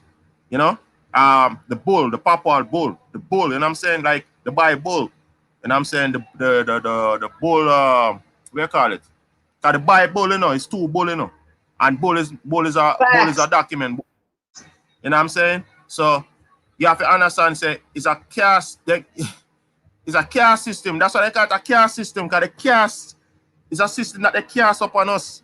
So we have to know, we have to get, you know, we got to realize we're not fighting such a, not so much of a spiritual war. We're fighting a physical war. We're fighting a spiritual war or in a higher plane, a frequency war. Facts. You know? So we now have to understand the workings and re-engineer the spell and turn it back on them. Because we have to know how to re-engineer back these spells and document these things and put it back up on them. Because if we don't break out of this spell, we're going to go hell with them. You know what I'm saying? They're going to bring us down with them.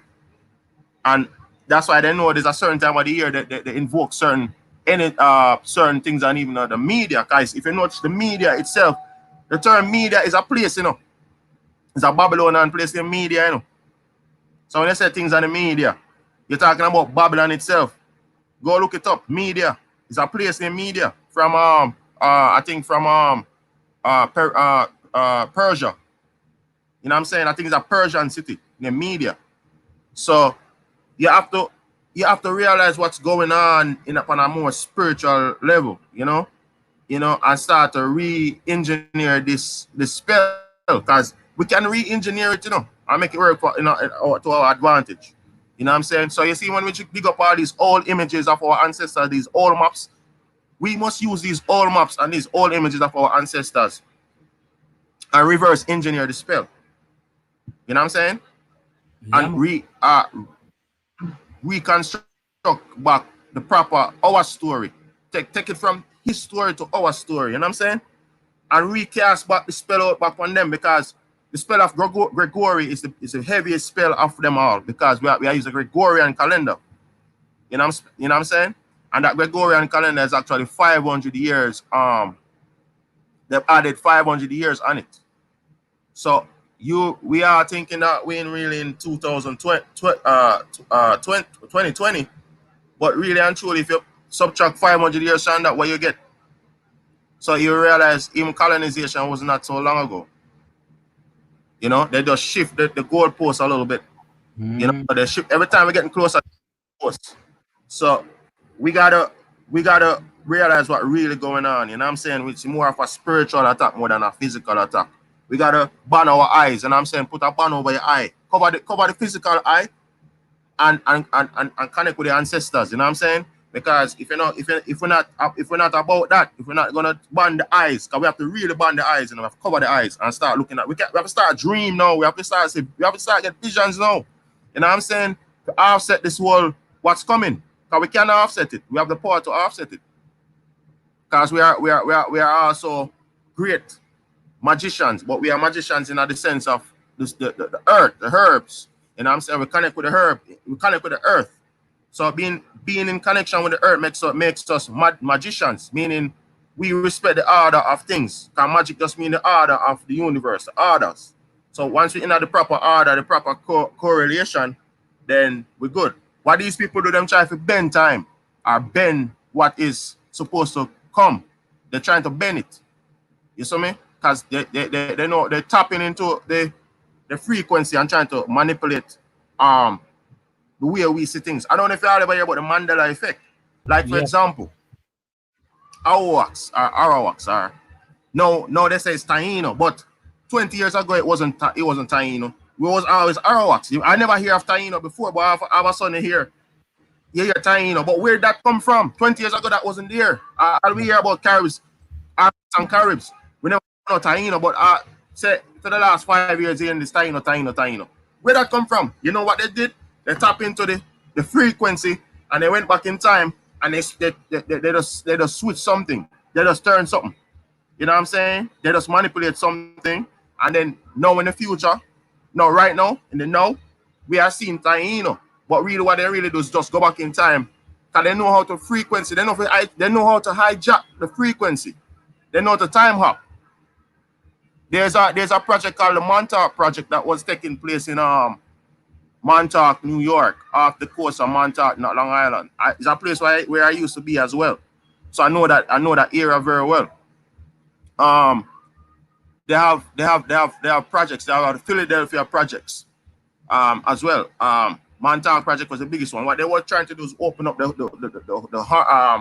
loops, the time loops, the warp holes, and then they're trying to go back. They try to go back in those timelines and change things. You know what I'm saying? So this is where you get the Mandela effect from.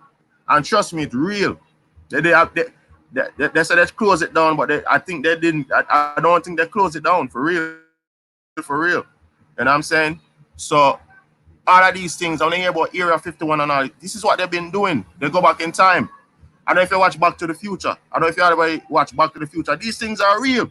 They're just telling in the movie because they have to tell you to avoid the karma, because everything have karma. Even in that movie I was watching, they can't work if they work on magic and they didn't exchange energy or reciprocate. Somebody gonna get hurt. You can't work on magic without reciprocating, because you have to give to get. You understand? So this is why they put out these movies out there, because they have to put the movies out. That's giving. That's the reciprocation. That's how they reciprocate, to avoid the karma, for avoid their people dying tragically. You can't work on magic. The magic you have to contribute, to give. You have to give. If you're gonna use this magic to your advantage, you have to give something. You have to sacrifice something. If you don't sacrifice something, the magic is gonna take whatever it deem to satisfy the debt, because it's a give and take. It's in a spiritual realm. Is that you have to give to get. You have to sacrifice something. So this is why when you come to magic, you have to know what you're doing. And they take advantage of that by putting the movies out. So I'm just saying, you know what I'm saying? We have to up our game, you know what I'm saying? We have to step up big time. We really have to step up, you know? Facts. So that's me.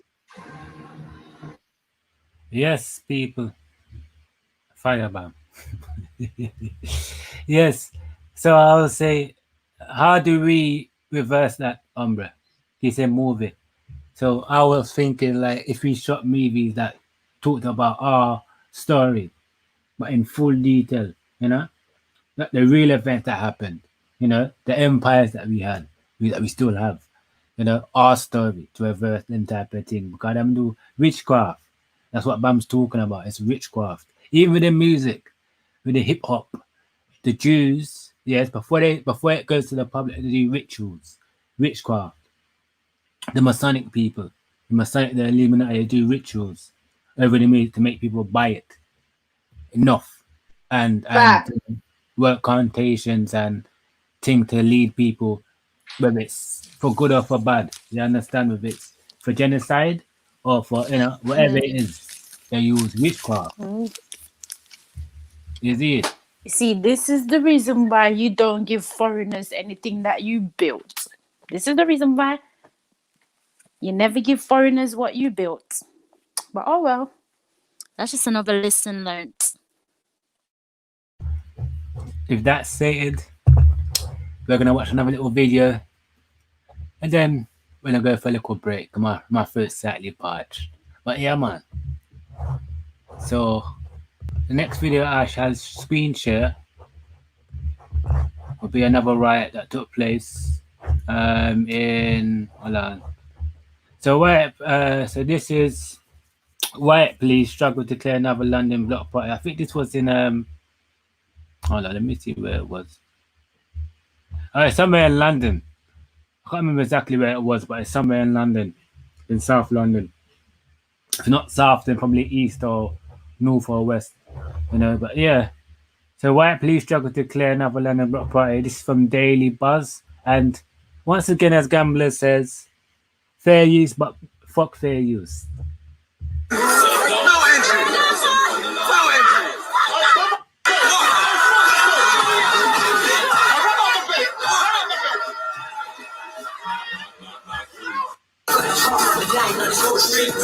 I only run for the police.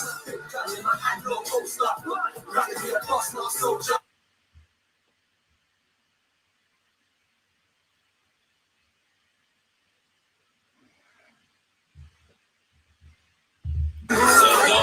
As you can see, the youngers are not having a bar of it. We say youngers, or in London, we mean the young generation. No, they're very unruly. I'm saying, our people, the West Indians, they're very unruly, right? It's in their DNA, it's in their blood, it's their ancestors. They're very unruly. We are very unruly, right? When we gather around other people and they feed off our energy, or we carry that energy, or they receive the energy, they follow through. We motivate people. We set the trend, we set the things.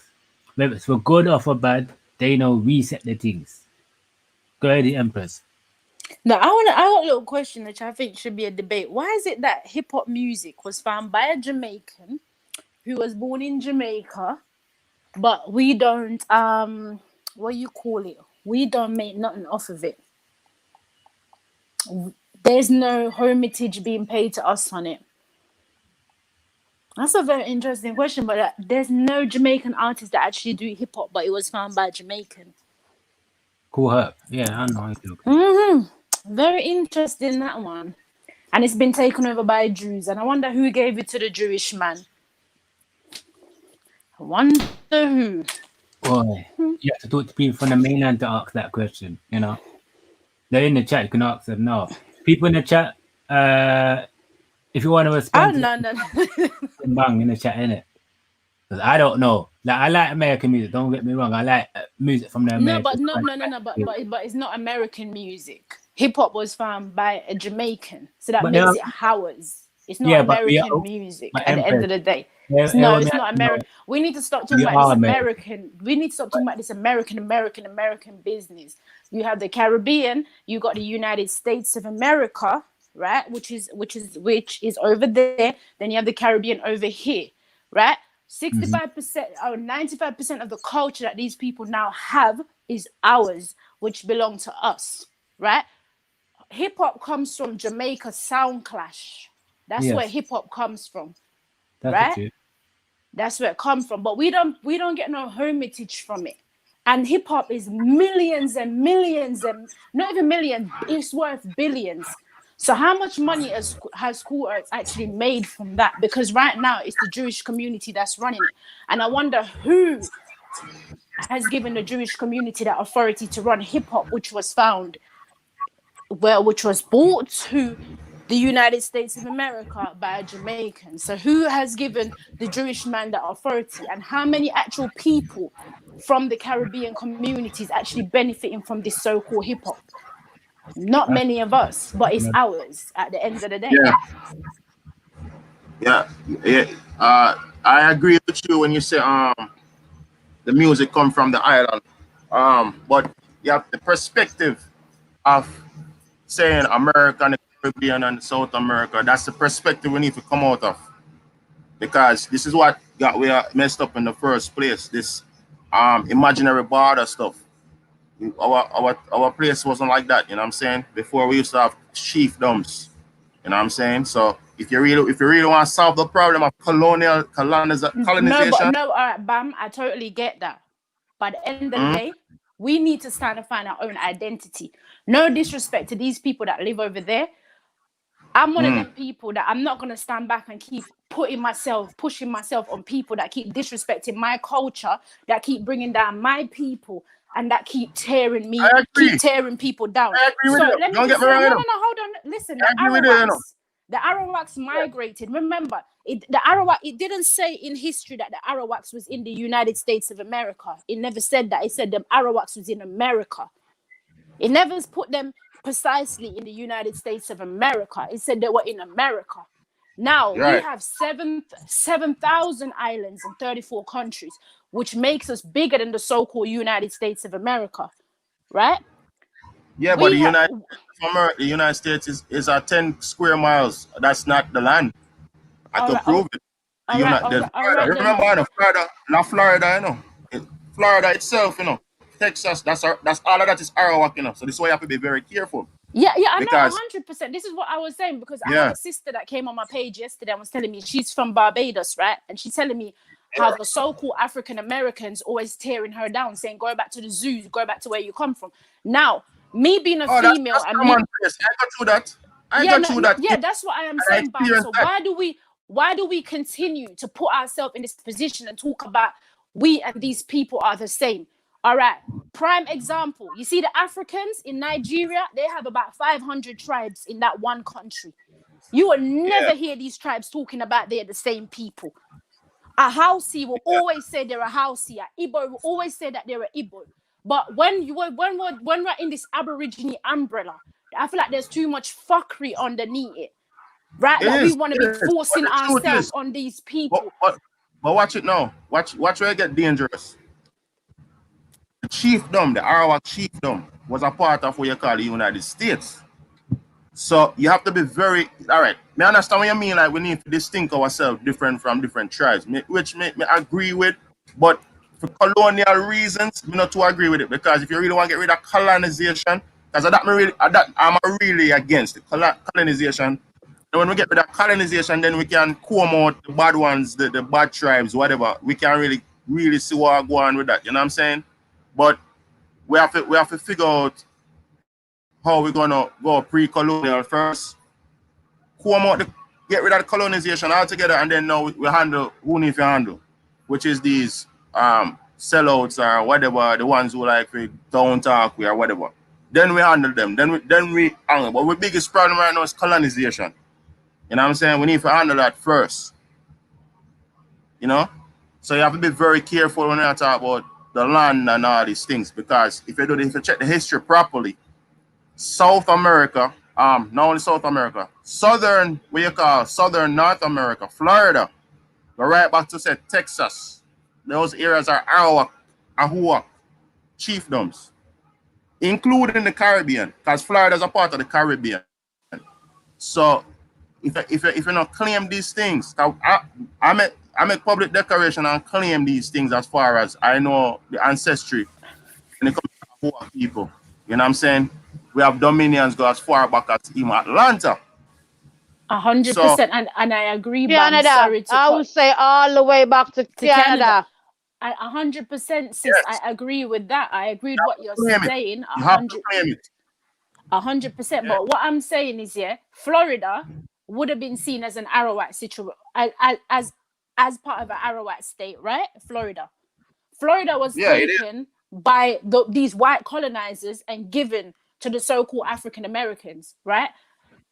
Yeah, that's what it's basically given to the so-called African Americans, right? Which is a mix of Arawak as well, because some of them Seminoles are Arawaks too. Some of them, not all of them, because a lot of the tribes that move from up north come down south, and a lot of the territory down south is not really theirs. They moved there. All right, then there you go. So what I'm trying to say is we need to kind of like this. The reason why I'm distinctive and saying that we need to kind of like move away from this so-called, go and find your Indian cousin in America, is because these people don't respect us. They don't respect what we brought to them. Because hip hop has made billions, right? And they don't give no homage to. They don't give Jamaica. I'm not just Jamaica, because when we saying that, I'm dismissing the whole of the Caribbean. They don't give no homage to the Caribbean people for nothing that is being given to them over there. No homage, right? But we constantly, a lot of them is our children too. And I'm telling you, a lot of them who's disrespecting, they're our children. So they can disrespect all they want. But what I'm saying is, Bam, it's been 9,000. I think this now for us to remove that slave mentality and come again and build ourselves. This is what I'm saying. This is why they don't like us, because they see what we have done for ourselves. Look at the Haitian Revolution, and Haiti is they say Haiti is an island. Haiti is not a island. Haiti is a country. It's not an island. It's a country. Just like Cuba. Cuba is not an island. Cuba is a country, right? Look at what Haiti's done for themselves. If they look at what they've done for themselves. The island Haiti, you know, where you call Haiti or Quisqueya, because so why we have to go back to the hurricane. I don't even call it Jamaica. I call it Jamaica, because I'm going pre-colonial. If you really want the land back, if you want this land back, if you want to get back your minerals, you gotta get rid of those colonial terms, which is like Jamaica, Barbados. You have to find out what the name was called before it colonized. 100%. And one of the names is Jamaica. And then when you call Florida, I think it's called Casio. 100%. But Rainstorm, I'm gonna address you on that about ignorancy. Listen, this is 2020, right? I'm not gonna keep you can't keep making excuses for your people talking about their ignorance. It's 2020, yeah. No, it's sis, 2020. No, sis. Hold on, it's 2020. I'm not gonna keep sis. letting these people come and make excuses for the bullshit that they're doing, because it's affecting our females, it's affecting our community, and it's about time us that we stand the fuck up and tell them to fuck off. Facts. But the truth is, we've all been mind fucked from the islands to the mainlands. You understand? So it's gonna take a time for the people on the mainland, also including the islands, to wake the fuck up and realize what the fuck has really been going on. So in truth and in fact, a lot of us are ignorant to the truth, because it's been hidden from us in plain sight. You understand? And that's the truth. No, but that's the motherfucking truth. Sis, let me give you a plain example. When these people come to Jamaica or anywhere in the Caribbean for tourism, we don't treat them like the way they treat us over there. We know that. We do not treat them like that. So for them to be making excuses about, we just ignorant now you're just playing like the white man now. You play. This is the reason why you speak like the Europeans. That Rainstorm is talking about Rainstorm is talking about them in the mainland. No. What he's saying, what he is saying is them in the mainland, that they're ignorant. You understand? Basically, most of them being ignorant to the truth. That's basically what Rainstorm is trying to say.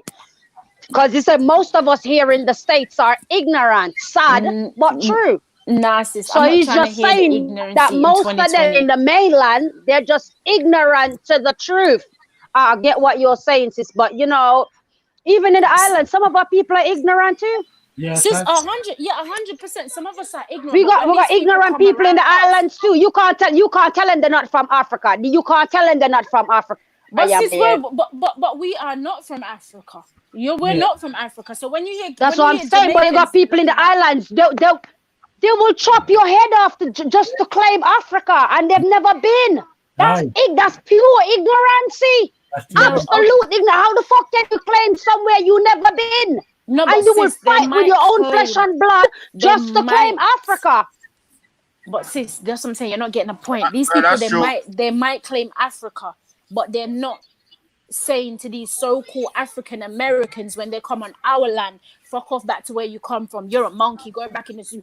I've heard them talk about plantations. Talking about you motherfuckers. I get where you're coming from. I get where you're coming from. I'm not gonna be sitting here and let them come make I get where you're coming from. I get where. But to be honest, I gotta give and take, because our whole people spell has been cast on them.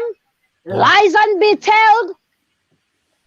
We've been mind fucked since we were babies. Our brain been fucking shampooed and conditioned for us to even thinking we have crossed the fucking Pacific Ocean where we never been. A motherland we've never glimpsed with. Our motherfucking I even smell the fucking oxygen from there. So it's a whole lot of confusion if you ask me. You know what I mean? But the ones that knows the truth and keep arguing with us in the islands, disowning us, saying this, I don't even bother with all that, because that's just a waste of energy. I ain't got time for that shit, right? Sis. That's just the whole thing. For me, it's just love. We all have to bring back at least the females, because that's what I'm most saying. of them don't give a fuck. Y'all got too much egos. That's why we ain't gonna reach nowhere with most of the males. We the females, if we the only last source or resource left, we are here to bring the peace, the unity, build the blood clot bridges back together with our people, whether some motherfuckers like it or not. That's all the fuck I have to say.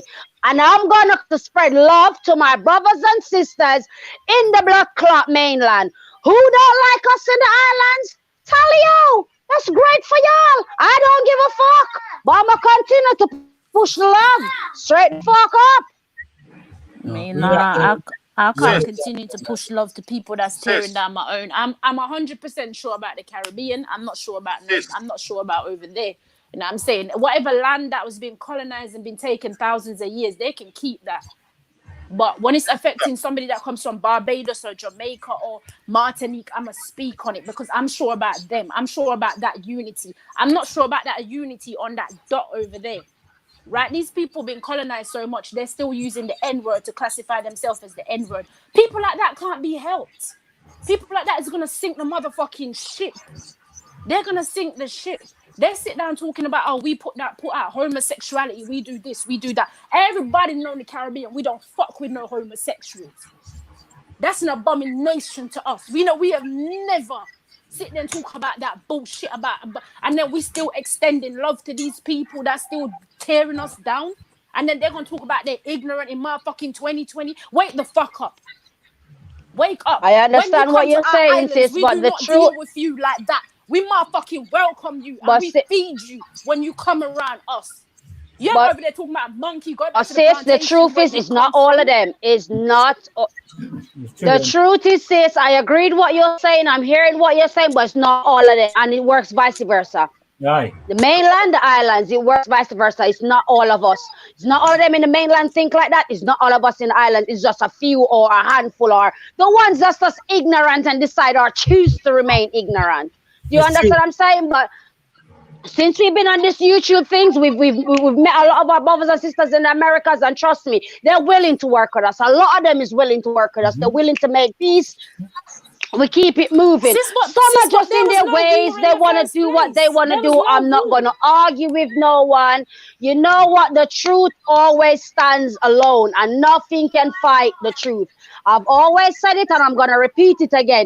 There's many a times the islands has went to rescue our brothers and sisters in the mainlands. There's many a times our brothers and sisters in the mainland has come to give us assistance in the islands. Sis, Okay? they've never given us So no it works assistance vice on versa. nothing. On It's nothing. just They've you never got given us no stubborn, assistance ignorant on. motherfuckers that they're just stuck up in the ways and just choose to do what they do. You know. I've never cut. I can never cut on my hand from when the so-called mainland has ever come to the Caribbean rescue. I can't. I can never count that. I have never seen that in history. But I can count in history how we built them over there. I can count the civil rights. How many of our people was taken over there to build them? This is why we are fucking poor. This is why we are poor in where the fuck we come from. Because we went over there to go help them with their so-called civil rights after they were over there fighting for the motherfucking white man that colonized them. We got to wake up. We got to do better. We got to build unity in the motherfucking Caribbean before we trying to talk about building unity with these other people. Let's build unity around us first. Let's make sure that we build that concreteness around us first. So anybody that comes in and fuck with us, we can be like, fuck off. It ain't wanted over here. But We Empress, can count millions of times. The civil rights, Barbados, Jamaica, Antigua, Cuba, everybody's been over there on their land. Do you know how many times these people have tear down the Cubans and they tear down the Haitians? I've seen my fucking so-called African Americans telling Haitian they're monkey. I'm a woman and I'm hurt because of that. I know they're not all ignorant, but they need to call out motherfucking each other when they see ignorancy going on. I understand what you're saying, Empress. And I understand where you're coming from. Sister, my father-in-law in the 70s tell me when he come here from Trinidad, when he come here, the same so-called African Americans call him monkey and tell him that if you go back to him. Okay, see, this is what I'm talking about. Yeah. The shit. There we go. In shit. Why call it? You know, back on the island we have cesspool, like, we build our child with the shit. Yeah. Pit, right? pit. We hot and we pit and call them monkey. My father-in-law from Trinidad, that's what I'm telling me in the 70s and come here, them call, and then he said, when he come here, he learn about black power now. He said, like he must say on the island never have none of that. Okay, there you go. There you go. We never had none of that. We never had none of that. But You see, I agree with you, not sister. I see where you come from. I'm me got you it too. No, but All right. And no, do you know what, brother? I'm not gonna. Let me just cut you real quick here. It's not like we are living in England where we know it's a white man land. We're talking about the so-called meant to be mainland, who's meant to be a melanated nation, right? And you see your so-called, okay, whatever you want to call us, plantation. We've been on motherfucking plantation. You are in cotton fields. You are in motherfucking cotton fields. So what the fuck you talking about over here? You can't throw stone in a glass house.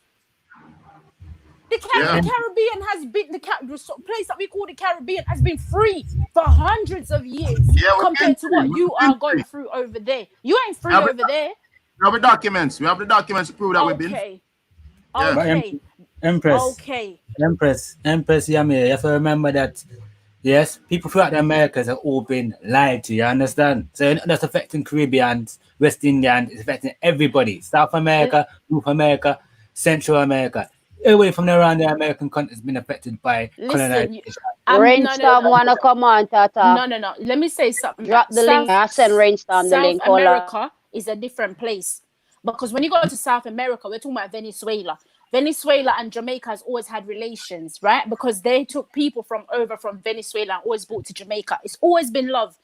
South America is different from these so-called mainland African Americans. We're in the same people. That's what I'm saying. We need to do more research. You see Venezuela, you see Cuba, you see Curacao. It's all love in the nation. You know how many people was taken from Venezuela and bring to Jamaica? When Venezuelan government was seeking refuge, they came to Jamaica. When they were seeking refuge from persecution from the Spanish. I send the link to Rainstorm just to let you They came to Jamaica, right? So when the Civil War was going on and we were building their schools, and when the so-called, they said the one that sold them at Marcus Garvey. Remember, let me just drop this point real quick. Before Marcus Garvey, they were lining up to go and shop with a white man. They wanted to go into white man swimming pools. They wanted to go into white man theaters. Marcus Garvey come and said, no. You're supposed to build your own. You ain't supposed to be lying up here as talking about you a colored man waiting to be served by a white man in a shop that you couldn't even enter into. Why don't they talk about that? They only can talk about the fact that Marcus Garvey tried to build a fucking ship to ship them back to Africa. Forget about the ship back to Africa. Marcus Garvey influenced you to build the Black Wall Street. He influenced you to have your own schools, your own theater, your own everything. Why don't you talk about that? You want to look at, he told us to go back to... Marcus Garvey never went back to... You dumb motherfucker. Marcus Garvey never went back to Africa. It was just a trick to get the white man's money. Read between the lines, you stupid motherfuckers. That's why none of y'all can implicate what Marcus Garvey's done. You got Uma Johnson over there. Oh, yeah, I'm a Pan-Africanist. The white people, they ain't looking at you. Because Marcus Garvey done play that card on them already. They ain't looking at you. They ain't gonna give you shit. Marcus Garvey done play that card with them. So when you're talking about, they're ignorant to certain things, tell the truth how we help build you. Marcus you never help build us with nothing.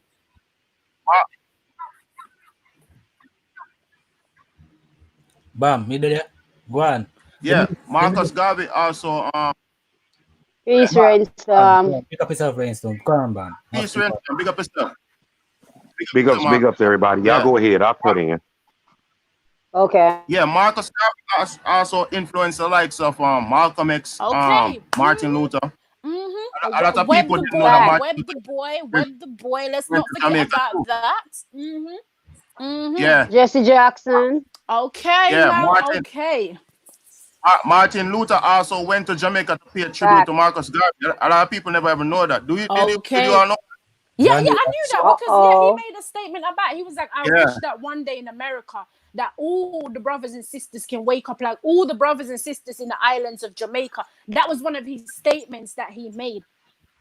And Malcolm X they don't even know Malcolm X is half Caribbean. Malcolm X his mother is Guyanese or Grenadian. They don't even know that. But you post Malcolm X, but you tear down Jamaica, you tear down Haiti, you tear down St. Lucia, you tear down Barbados. But in the civil rights, these were the same people that were helping you while you were out here fighting for the white man. That's what your civil rights is about. You were fighting for the foreigner to keep the foreigner on your land. How many white people actually live in the Caribbean? How many white people own nothing in the Caribbean? How many white people police the Caribbean? Instead of what you're doing tearing us down, you can learn something from us. Learn from us. Learn something. Learn how to fight and continue to fight. You motherfuckers will start a fight today, and as soon as you see the white man NBA come on again, you're like, oh, let's forget about that. We ain't about fighting no more because the NBA game is now on. Let's just go in our house and sit down and watch TV now. And then you out here chipping the N-word, out here calling your brother and sister the N-word. But You they've been dumb programmed. motherfucker, that's a European mouth. Empress, Wake if I up, remember stop making excuses for them. They're grown-ass people. Now it's time to pick up a motherfucking dictionary and start learning what words mean. Start learning what words mean. Start digging deeper into your history instead of you're tearing down people who are free in their own land. We are free in our land. In the Caribbean, we are free.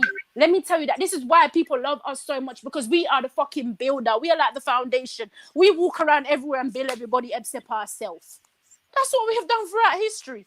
We build motherfucking Britain, they mistreat us. We go over there, we build these ones, they look at us, call us monkeys, call us all sorts of things. Our women are being affected by it. They're being affected by, our children are being affected by these people. Whether you want to say they're your Indian brothers or your Indian sisters, they are not mine. They are not mine. I'm sure about the Caribbean island. I'm sure about Barbados. I am sure about St. Lucia, because no matter how much we fight against each other, how much we beat down each other, we still gonna hug up each other and tell each other sorry at the end of the day. These motherfuckers ain't gonna tell us sorry when they're done telling us that we're monkeys. They're never gonna tell us sorry. So stop talking about this, this white man mentality. It's got nothing to do with the white man mentality. Wake the fuck up. The Maroons, they fight a whole fight for almost fucking 5 months and they never gave in to the white man. The Haitian Revolution, they fight. They don't tell you how Haiti went to fight for Latin America. They never tell you that. They never ever tell you that. And these so-called ones that went to go fight for their white masters' civil rights. But you're quick to tell Caribbean people, get out of my country. Ain't your country. It ain't your country either. The fuck? But Empress, it ain't your country either. Empress, Haiti also helped Dominican Republic too. Okay, there you go. That's what I'm saying. Under occupation, but then the same Dominicans turn around and spit on them. No, but we have to remember, it was white Europeans that influenced Dominica. It was white Europeans that influenced it. I think his name was Tony Raffaello. He decided to class, and he was a Spaniard that decided to class Dominica as a white nation. So those people ain't that you see in Haiti, in Dominica, they're rape babies. I'm talking about the real melanated people of the land, which you will find in Haiti. I ain't talking about them goddamn ones in them rape babies. But they never talk about the good things that we do for them. It was under occupation because the Spanish wanted to take over the whole island, and they had a stronghold on that side of the island. But the Haitians took it over for a while to hold it down from the Spaniards. But then I think the Spaniards went and get help from the United States, and that's how they get a foothold back on the Dominican side. That's just what I'm trying to say. I know they're trying to keep the Haitians, which is the original inhabitants, away from that side of the island. So it's like you always go back and get help to come to fight us. So it's like I get where you're coming from, sis. I get it. Trust me, and I experienced it. I experienced so-called African American calling me an immigrant. I experienced that, right? And the man who's working for us from South Africa, but I'm the immigrant. There you go. Look at that. I'm working beside this guy, so-called African American, right? And the dude the boss, the so-called boss, is a South African, and he's white, and he's South African. But I'm the immigrant, and I'm like, what the fuck? You know what I'm saying? I was like, what the fuck? Like, what the fuck is this? And then it comes to a point where I had to tell the dude, like, look, man, I'm gonna just walk off the job and leave you alone to do it. Then he's like, nah, don't do that. I'm like, what the fuck? I'm gonna leave you because you're gonna disrespect me, but you want me to help you work? Get the fuck out of here. There you go. You know, see, and I bet you just I experienced it. I experienced it firsthand, but I don't know. I still have a forgiving heart. I don't know. Maybe you don't, but I do. Let me say something. By the end of the day, all I have to say, we are still one blood. Line. No matter how we fuss and fight, we can never change that. It don't matter what we want to do, We can, unless we're just gonna rewind time, but we cannot change nothing about our bloodline. Sad but true.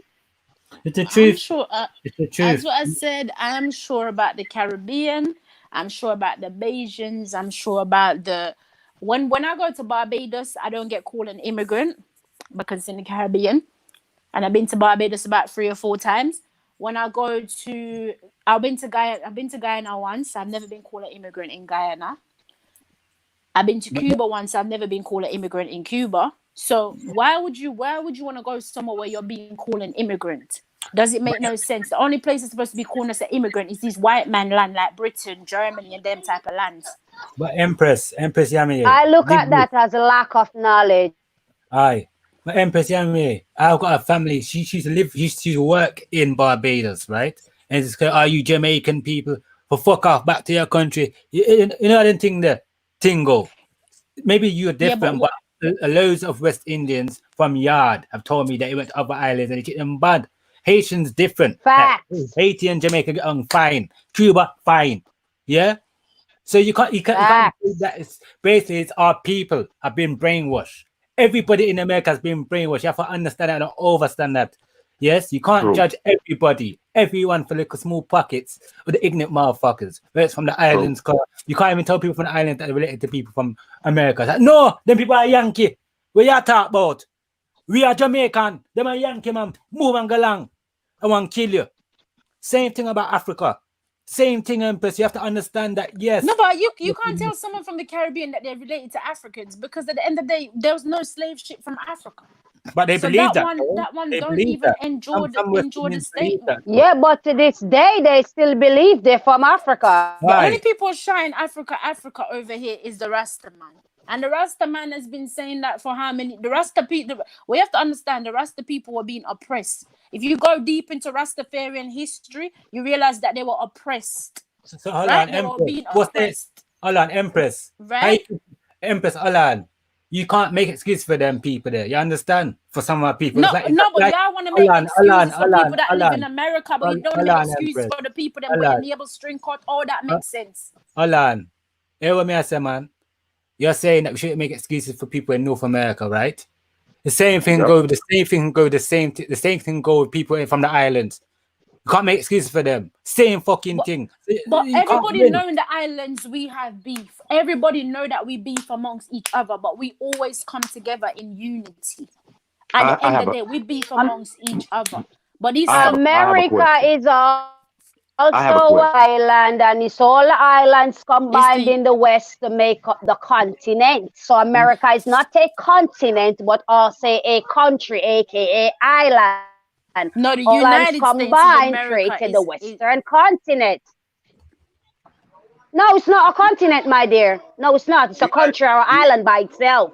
They're all islands combined to create the United States. Yeah, the United States on its own.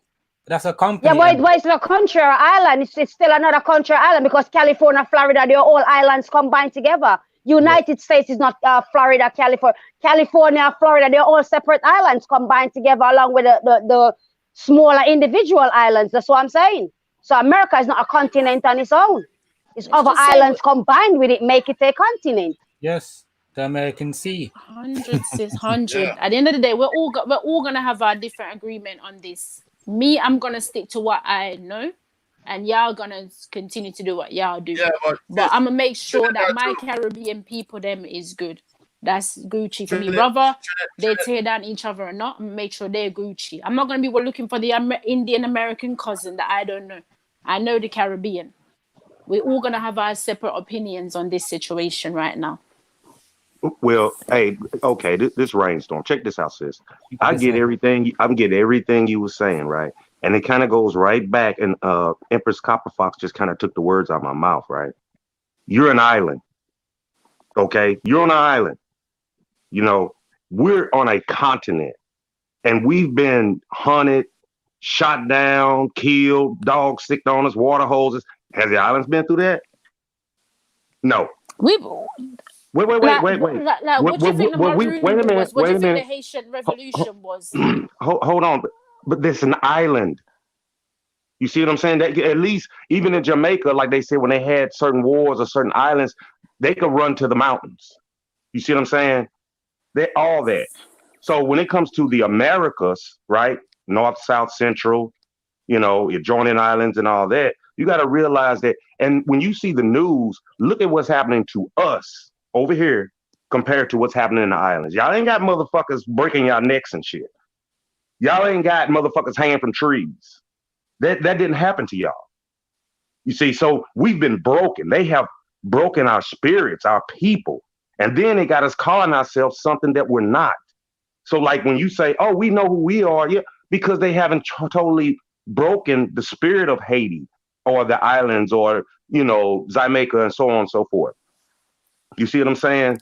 And plus, when it does come down to it, these motherfuckers here got a fucking standing army. Like right now, we gonna send in the National Guard to stop this, or we gonna send in the fucking whatever. That's not happening in the islands. So when y'all come here, most of our people are nervous, they're fucked up, they're mentally broken. You see what I'm saying? So when they say, oh, you're an immigrant, you need to go back, them the dumb motherfuckers. They don't even know who the fuck they are to begin with at all. I mean, we're dealing with them every day. These are people, whether they cousins, uncles, aunts, aunties, nieces, nephews, whatever, right? We are broken. And it's right now we're peace as we're speaking on this panel and on this channel and others, Empress Holbert and everybody else, right? We're trying to fix that. And most of us are waking up, but you walk down the streets of any city in America, we just ignorant and dumb. And you said we can't make up excuses. Yeah, we can, because we're being flooded every day by TV, radio, rap, whatever, right? But we're all still one people, but our people don't get that. Oh, I'm from Mississippi. Oh, I'm from Alabama. Oh, I'm from Florida. Da, da, da, da. Nigga, you from one place. It's all one thing. These people just put up imaginary borders, like American Airways said. Oh shit, sorry about that. But that's what we trying to say over here. Like us that's in the chat and that be on the panels and stuff. We get it, but just one of me compared to 1,000 dumb motherfuckers that's here. They're still walking around with their fucking pants coming off their ass. That want to live on welfare. That they just so used to the system that they don't know. And they won't look up their genealogy and their great grandmother, who's probably fucking from Jamaica. But they won't do it. They would rather let someone else, these pastors, these preachers, these politicians, the pimps, and every fucking thing else, tell them who they are. So when y'all come over, that's why you got a lot of us that's ignorant to that sense. So I understand your passion, right? I'm not gonna say you're upset or you're mad or any of that. But when you say stuff like, I'm just gonna worry about the islands and screw everybody else, that's, to me, that's not a great thing to say, because it's like you're separating yourself from, which we are, your cousins and so on else here in the Americas, whether it's Canada, North America, Central America, South America, and all the adjoining islands. We're all the same people. We're all the same. It's just that most of us, and you said we can't make excuses. No, we got a lot of ignorant motherfuckers here. I'm telling you, we deal with it every day. I mean, you go to a club and step on a motherfucker foot. Oh, you got a fucking fight going on. And you ain't got to be from Jamaica or Bahamas or whatever. We speaking the same damn language, and this motherfucker mad at me. But if the police do some shit to him, he shut up like a fucking church mouse. You see what I'm saying? Or any kind of authority figure. And they got us so brainwashed here. I mean, recently, I'm glad I've been talking to my aunts and my uncles and, cousins and my children and explaining what we're talking about now. And most of them are getting it. But the average so-called African American don't got a fucking clue at all. It's just, hey, nigga, I'm getting mine and fuck you. I got a car, I got a Cadillac, whatever. Or she got her hair done, her nails done, and she got a good job. And this person, they don't care about that shit. They don't know. And my thing is it's different when you don't know. That's when you're ignorant. I get it. But when you're stupid, that means you knew and you don't care. It's all about me and mine. I don't care what the fuck y'all doing in the islands. I don't give a fuck what they're doing in Florida, California. To me, that's just, you're a selfish motherfucker. It's But your brain, their brain has been trained like that to where get yours and fuck everybody else. That's it. I mean, that's the so-called American Negro. That's how we've been taught since day one, from fucking preschool, kindergarten, all the way up to you got these motherfuckers that's got good jobs and they live in the nice neighborhoods and shit. They don't give a damn about none of that shit. They don't care. They don't know what's going on with our people across the pond in London. They don't care. But you tell them motherfuckers something about Africa. Oh, well, yeah, that's the motherland and shit. You see how stupid you fucking sound? Meaning them. You see what I'm saying? That's what we deal with every day here. But when you're in the islands, yeah, y'all more close knitted. It's like saying, I'm in Florida. Let's just say Florida was separated like an island from the Americas. Of course, they're going to be way more close knitted because you're on an island. You see what I'm saying? And then even for one of y'all, which y'all should be able to do anyway, y'all should be able to come from Jamaica to America you should be like we did back in way long time ago. Just, hey, nigga, I'm getting on the boat. I'm going to see what Empress Copperfox doing. I think they barbecuing or some shit. And leave. Now, you got to have a passport and we got to check this and check that. All this shit is done on purpose. So for you to be as passionate as you are, I totally understand it. I get it. But that's not the reason that we got dumb motherfuckers over here. And like you said, you got the Rastafarians down there. We got the same people up here. You got your Sinettas. You got all these motherfuckers. Payday, Jay. Hey, peace, sis. And you got all these stupid motherfuckers over here that's teaching us about Africa. And we need to go home to the motherland and just skip past Jamaica and shit, right? All right, Even though they're a fucking hour away. Yeah.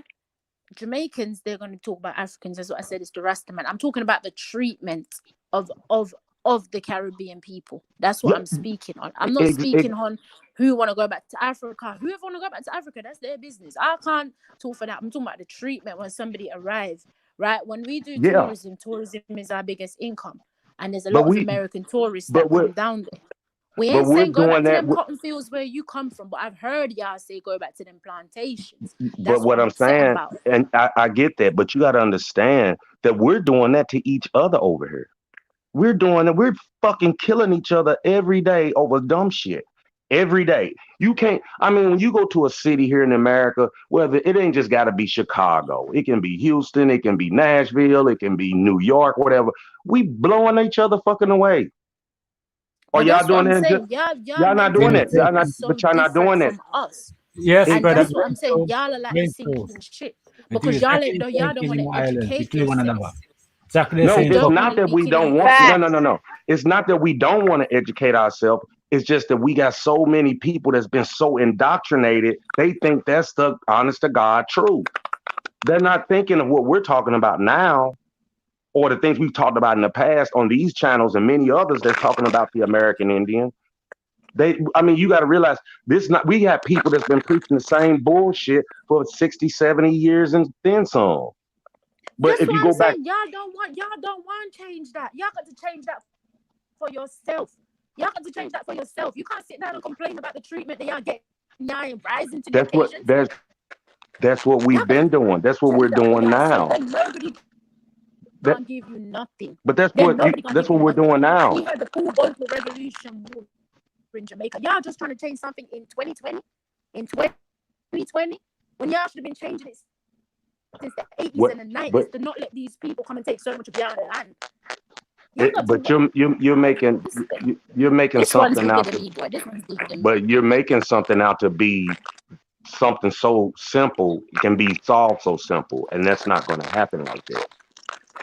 You got too many. But I said it before. You're on an island. Are you not on an island? We got told from the day. I agree with you. That's what we got told. But yo, I gotta cut in. This is an island as well. Yeah. You signed yourself. Caribbean never signed up ourselves to be African American. We got told that we were Africans from day one, right? Y'all signed yourself up to be African American. Jesse Jackson did that to y'all. Yeah, so y'all knew who you was, but you chose to sit back and answer to the name African American. How does that make sense? Y'all over here and I'm an African American. I'm an African American. In the Caribbean, no white man can tell us that we African. We'll say no, we're not. Apart from them confused Rastafarians over there. Those are the only people. But when the Caribbean people migrating and coming to Britain, they weren't talking about they were not Africans.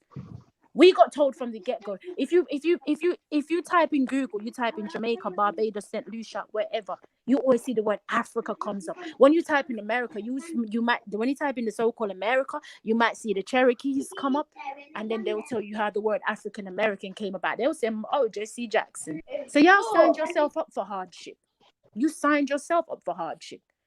The Caribbean had it 40, 50 times worse, but we fight our way out of it. The Paul Bogle Revolution was one of the biggest revolutions in the Caribbean, and that changed the whole infrastructure because they told them, we tired. We ain't doing this no more. We don't want no white government on our land.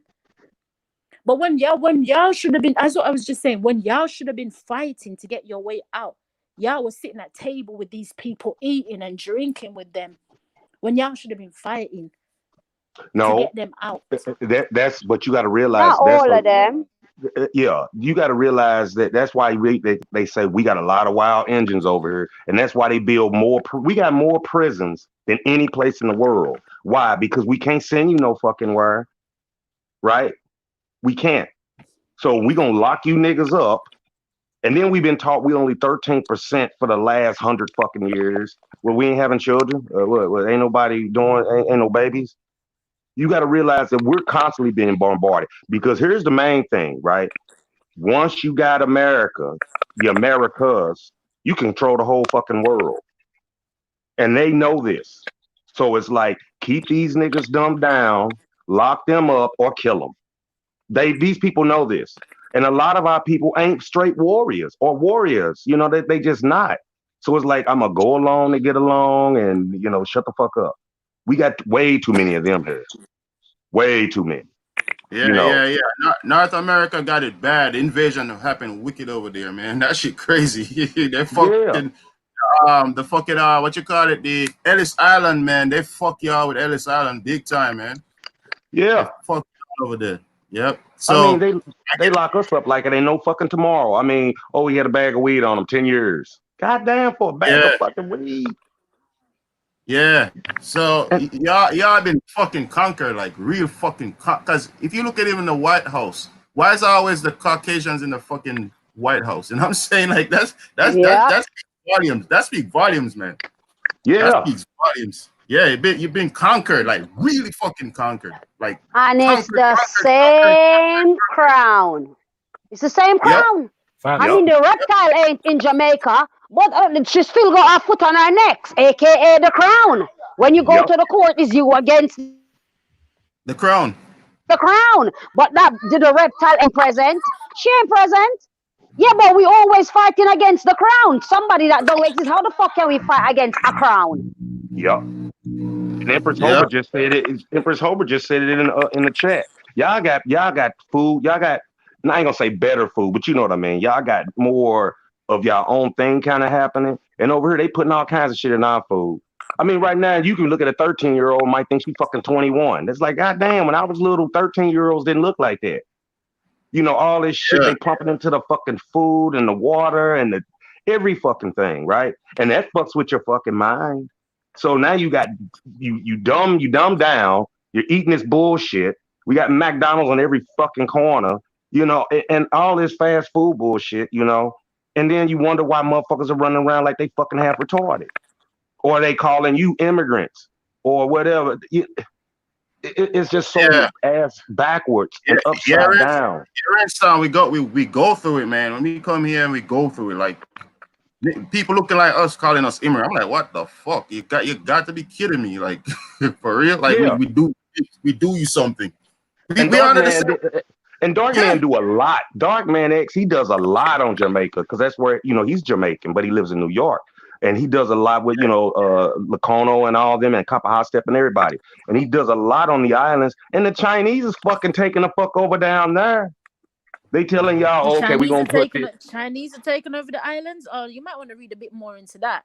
You might want to read a lot more into that. I mean, they try to. I'm saying They But tried. Boomer Yeah, Johnson is they always trying to. spreading shit on people. We might look a bit more into the Jamaican and the Chinese Revolution in the 1981 and see what happened. Let me tell you something. Caribbean people ain't no simple people. We might sit back for a little while, but when we rage, we rage. So ain't no Yeah. Chinese taking over there.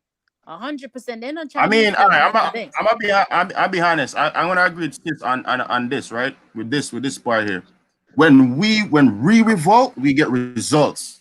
Okay. When we burn shit down, we get results. Like we literally get Okay. results the next day. But for some Okay. reason, on North America, when our people is there, they revolt, they do all of that, but the same shit keep going on. I don't get it. What the fuck? Like, what's going on? You know what I'm saying? Yeah. And then Yeah. it's dangerous because what happened with North America, what North America does, and check this out, and this is a fact.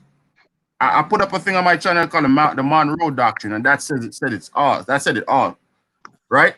Mm-hmm. They, whenever we say, like for example, we had like Dodos, we had like people like that on the islands. The U.S. Corporation put it up on their put it on their fucking mind to come to the islands and fuck our people up. Mm-hmm. They do it. Mm-hmm. They do it. They come. They did it like what they did. They wanted to do us like what they did to Liberia. That's what they Yeah, wanted they to do come out there. in Jamaica. Maurice Bishop, R.I.P. to Maurice Bishop. Maurice Bishop fell victim to them. They went there. They fuck. They go to Grenada.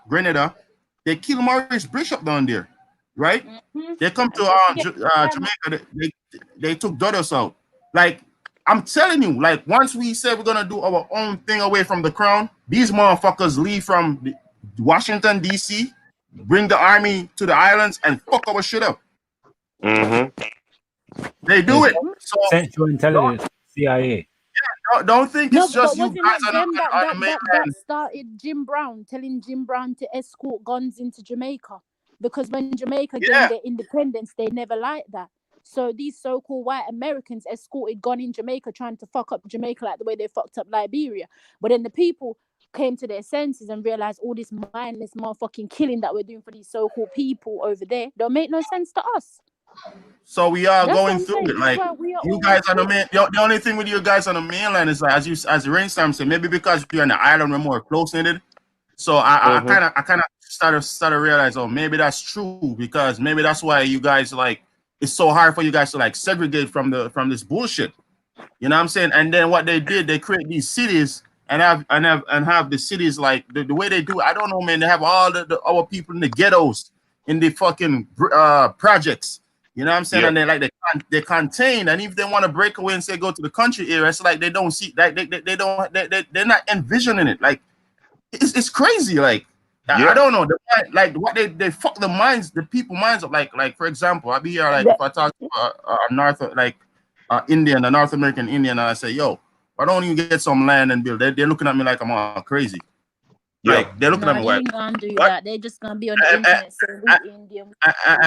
And then no, when I show them, because in my yard I do gardening, right? I say on the island, this is what we do. We plant our own food. They'll be looking at me like crazy, like, man, this nigga come from the island. What the fuck is he doing? You know, they're looking at me like crazy.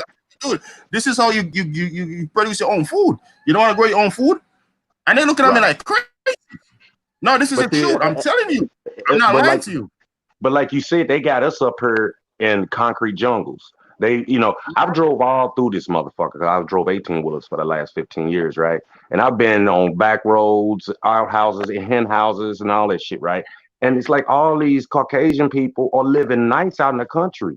I mean, everything's all beautiful and shit. And then you come into the city and they got us piled on top of each other like the so-called slave ships and shit. When we're not used to that. And that's how our people are. You know what I'm saying? It's like a big all-out rat race, with our people here. In every fucking city, there's a fucking ghetto. I've been to all of the motherfuckers. I mean, from Houston to Chicago to fucking California, wherever. It's like all our people are jammed up in this concrete jungle. We ain't touching the grass. You can't grow shit. You see what I'm saying? But these motherfuckers living out in the country areas is living good. Sitting on 40 acres and all that shit, And like I said, we got too many agents on our side going, yeah, and talking about Africa and all this dumb shit. So our people don't, it's like, okay, well, we'll listen to him or we'll listen to her. We got all these motherfuckers sitting up in the Senate that's supposed to be so-called black leaders, and they ain't did shit. They getting a fucking free check, get up there and talk a bunch of bullshit, and then go, okay, to the next session, peace. And that motherfucker goes and lives out somewhere nice.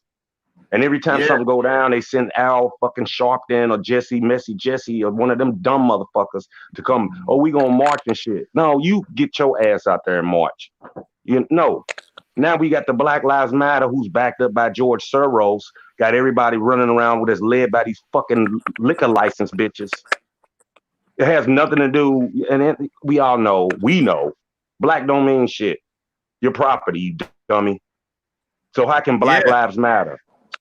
It's like, all right, check this out, Rainstorm. All right, when we come here from the islands, right? They don't, right.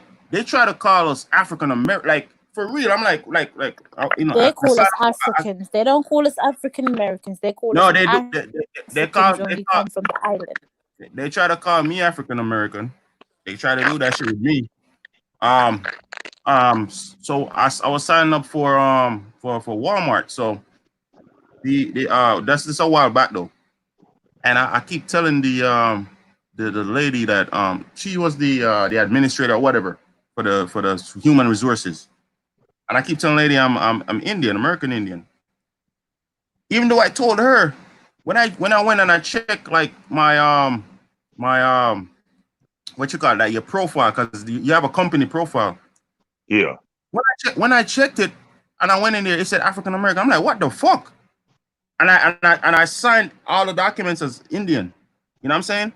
But when I checked the profile and I checked the race section, it's saying African American. I'm like, what they know I didn't say I'm African American. So they see they try to put you in a box. You know what I'm saying? They try to always put you in a box, and I'm like, yo, what the fuck? You know, like they look at me, my color, my skin, and think, oh, we are all the same niggas. Throw us in one fucking box. You know what I'm saying? These are things I go through, I experience. So I know from experience. I'm not like, for example, I'll come here, say they give me a green card. On the green card, I told them I wasn't black, but on the green card they put black. They still put it. You know what I'm saying? That's crazy. That's crazy. defamation of character right there. Off top, that's defamation of character right there. It's like, I didn't put that shit on there, man. Take that shit off. You know, and they'll do it. I'm not black. I told them. They'll do it in a heartbeat. I'm like, yo, it's fucking crazy, yo. Yeah. It's crazy.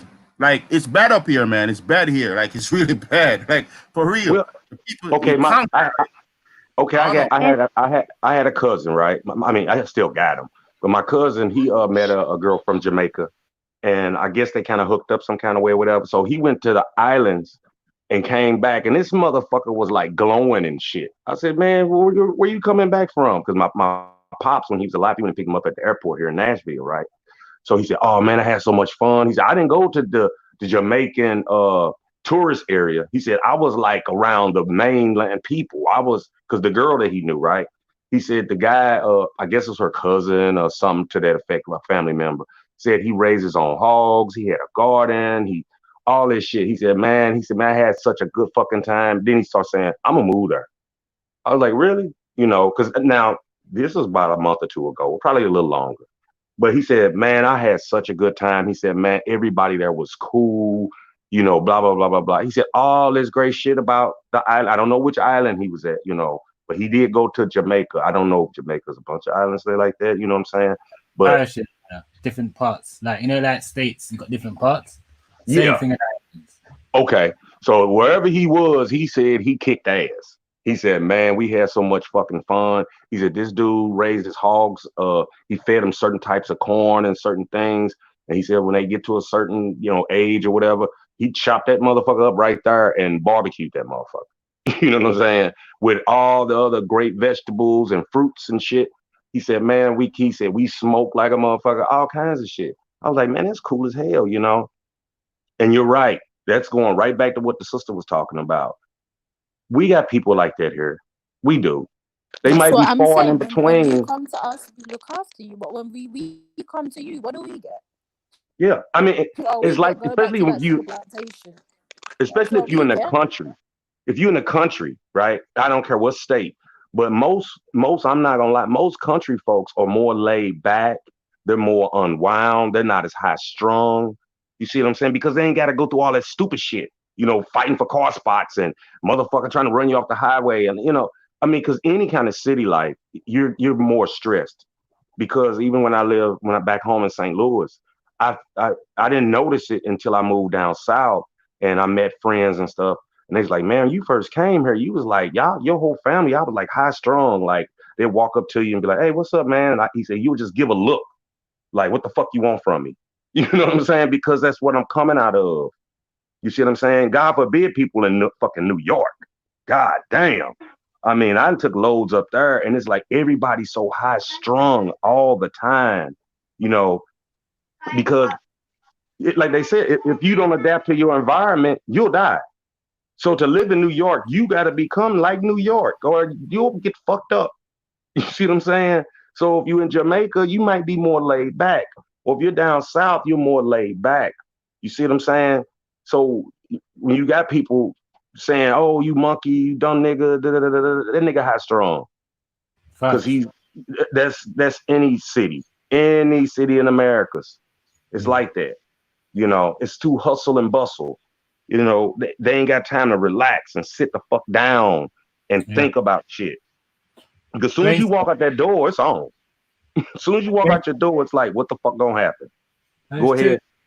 I mean, when I went to the south, before my grandfather passed, he was living over here. He came from Jamaica, right? And his father is Cuban. His father married a Jamaican woman, right?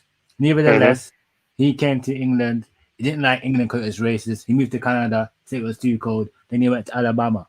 When I went to Alabama, brother, I was like, right, this is like Jamaica. And this I've never went to Jamaica. I've never been to Jamaica, right? I was like, right, this is nice. It's heat's nice. The people are friendly. I thought the embracement, you know, of the people, the Alabamians, the Alabama Indians, right? I was staying in Mobile. It's different. And there's that, the same thing you're talking about, yeah, where people are bombarded. That's like the same thing as how people are living in England, in London. Everybody's bombarding each other. So that is like everybody's go. You can't really smile. People in London don't even talk to each other like that. The West Indians don't even talk to each other like that. Not anymore. Not how it used to be when we first come here, right? When I went to Alabama, I was like, raw. People will come and talk to me. Oh, you're from England. Oh, blah blah blah. Okay, what's it like? Oh, your family from Jamaica. Oh, blah blah blah. And I thought, raw. It opened up my eyes because I was never accustomed to that. You understand? I'm accustomed to being around white people because I live around white people in England.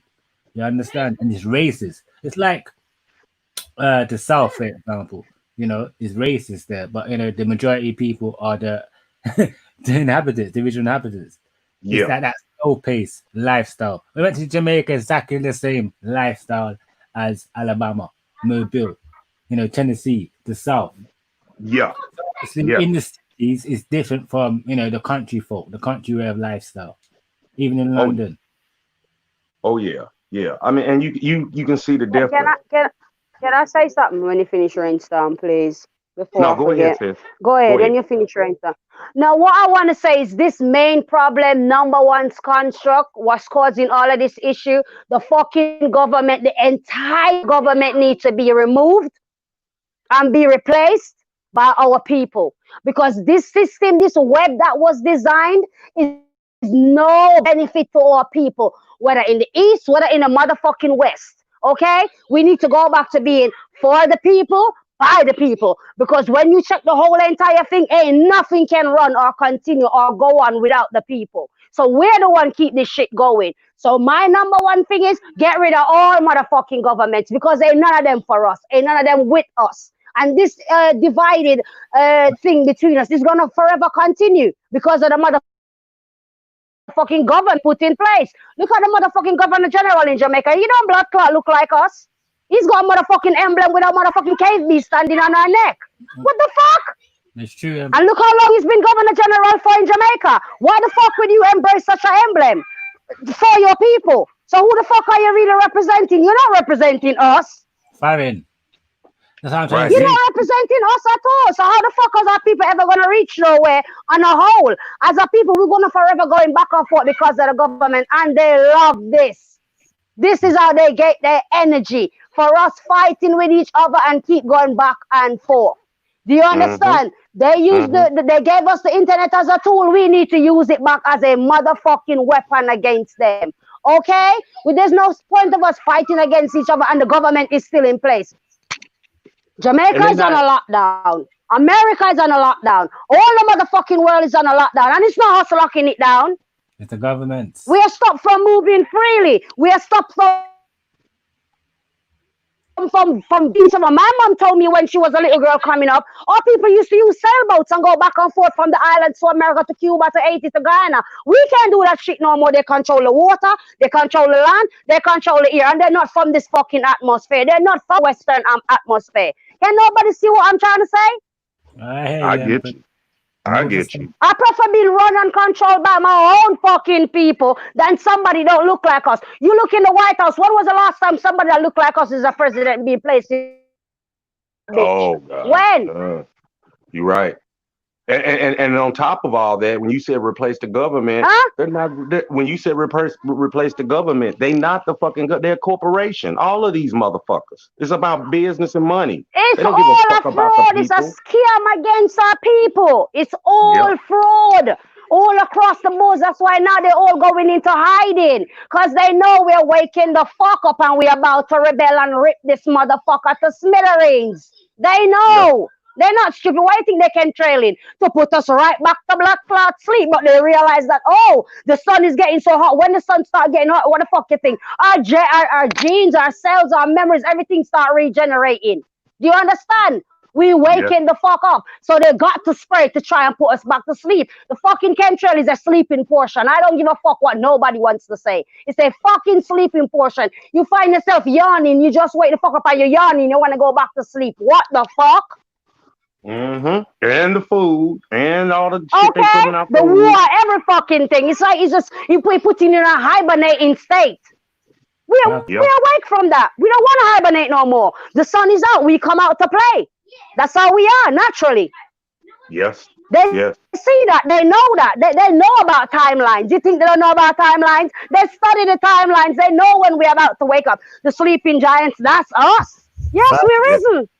It's about that fucking time. They know. Why you think the reptile fucking cleared the Buckingham Palace? The Pope is gone.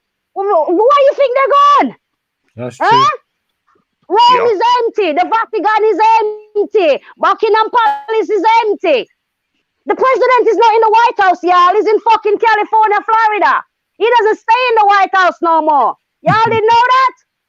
Yeah. Did y'all know that President Tangerine no longer resides in the White House? Don't y'all see he's around and he don't walk with no seal no more? There's no presidential seal in the Americas. There's no seal in the UK no more.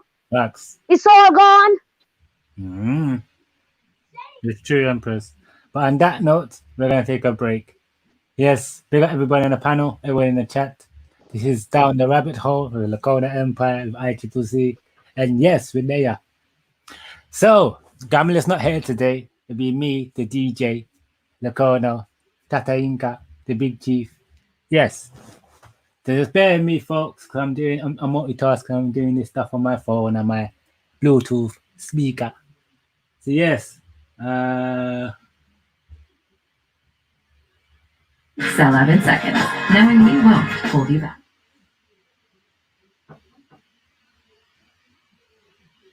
Hold on, it's an advert. 1 second, people.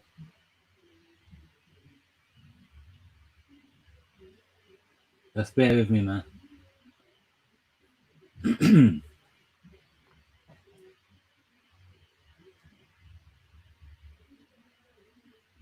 All right, so the next song we'll be playing, 3 songs with 3 shots, is Assassin, also known as Agent Sasko. Title is called We're Winning Right Now. And yes, let's get down to it. Mad something. Everyone be know where see you now. Hey, upset. See how upset I'm running.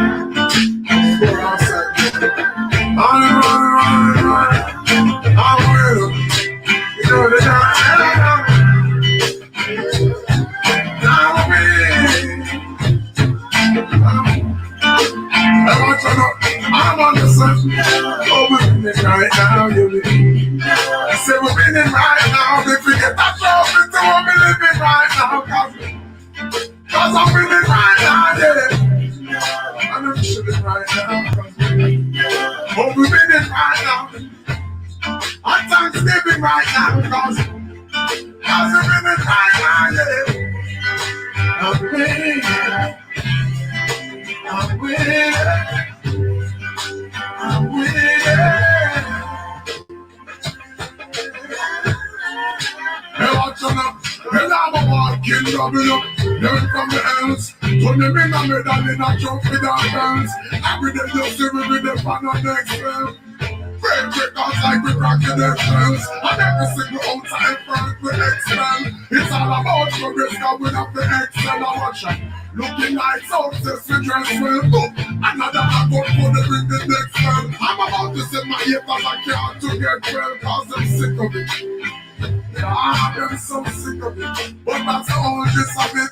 I hate it and the beauty when we're in up with a bit. Cause I'm winning. I'm winning. I'm winning.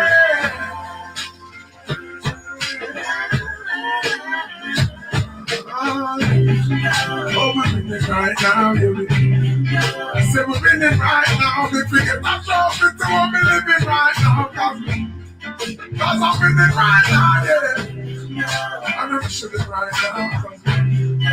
Oh, we're winning right now. I'm Thanksgiving right now, yeah. I said we're winning right now. So every day you see me be on the reigning champ. And on the cloud with the silver line the reigning from. As if you see some of the places where we're hailing from. It's just the type of place we should be hailing from. But now we're winning. Yes, every part we're winning. Multiple tracks and then I felt super similar. You know that there's no giving in no matter the circumstances we living in, you hear me? I'm winning. I'm winning. I'm winning.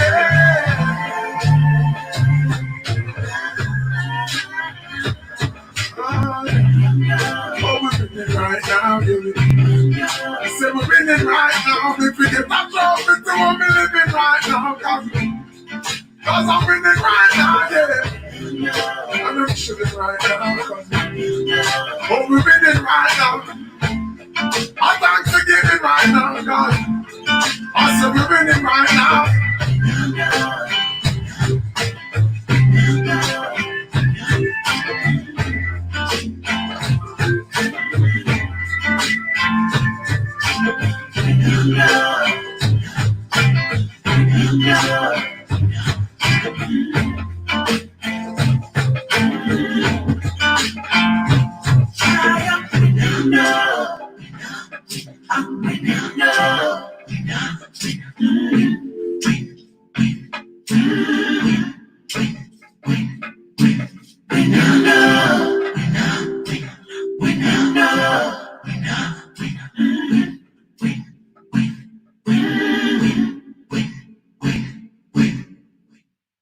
And that was Assassin, also known as Agent Sasko, winning right now on the Lion Pride Rhythm. Yeah, and that's it. And we got 2 more shots to go. The finest from Intilani. What y'all? For the next tune I shall play. Alright.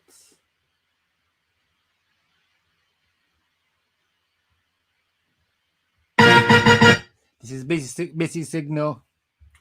The song is called Gal Good. Busy Signal, Gal You're Good. Yes. Tip on your toe, boy, bubble feeling ya. Wickedness, slam say I do have it ya. Balance my leg, catch it up feeling ya. Hot and sexy, walk out with it ya. Gal you good, gal you good, gal you good, gal you good. Balance on the same thing just like you should. Your titty them firm, your brass here only good. Look good in a clothes and your pants here good. Underneath you so clean, boom boom good. And when you walk in, everything good. Only come on a try look to make sure them cash good. The guy you have to call them free here good good. Get a girl them a right on the same thing good. You take girl them right them brains good. Uptown girl love the neighborhood. And me a them neighbor. Tip on your toe, boy, bubble feeling ya. Wickedness, slam say I do have it. Balance my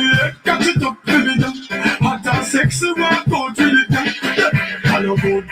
Girl you good, girl you good, girl you good. Balance on the same thing just like you should. Your titty them firm, your brassiere only good. Look good in a clothes and your heart here good. Underneath you so clean, boom boom good. And when you walk in, everything good. Only come on a try look to make sure them cash good. Because you have to collect for your good. Get a girl them a right on the same thing good. You take girl them bright them brains good.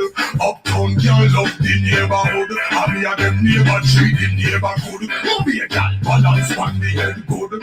More Portland, Portugal, gal good. Negril, gal good. Westmoreland, gal good. Lucy, gal good. Trelawney, gal good. St. Arnochi, St. Thomas, gal good. Palmatola, gal Deville, gal good. St. Elizabeth, St. Mary, gal good. All of them gal, ya love wine hood. Stony Hill, Bandy Stone, gal good. Pally Royal, I look it up to you, gal good. Platinum, Sin City, gal them good. Shades in a mobile, them gal they stay good. The girl them roll a black boy them good. Popping girl good a August down good. Blackburn them girl me know them good. Waterhouse girl good, the skin clean stay good. She reveal the Victoria's Secret good. Every girl in the massage partner them good. And when they a talk about the girl them good, compliment them girl that all them look damn good. Girl you good, girl you good, girl you good.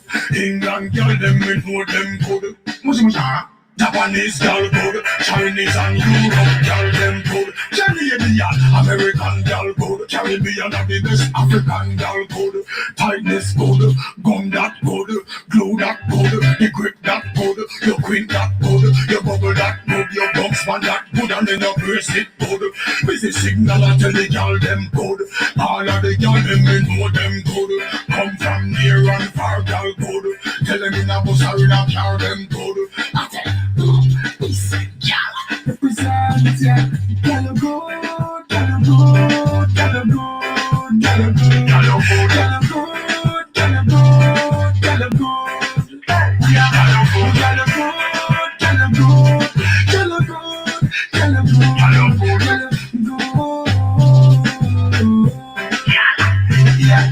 y'all good, y'all good, y'all good, y'all good. Put up in front, cause you know say you good. Come up in gun, cause you know say you good. Put up in blue, cause you know say you good. Y'all good, y'all good, y'all good. Y'all good, y'all good, y'all good. No matter what them want say, my girl me know you good. Y'all good, peace.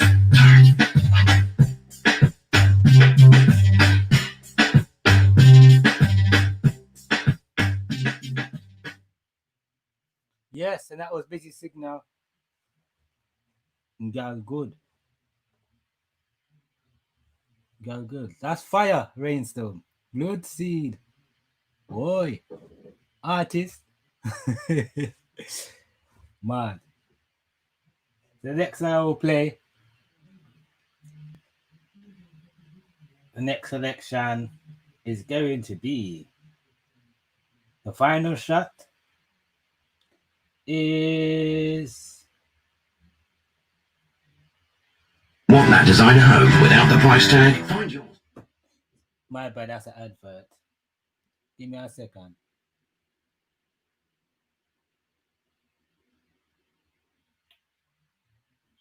Oh my.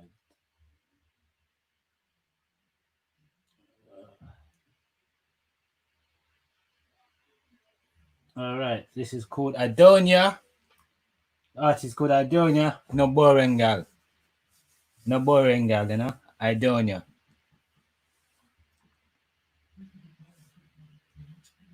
No boring girl, boring girl. Come on, no boring girl. Girl for boring girl. It's a boy girl. She can't fit.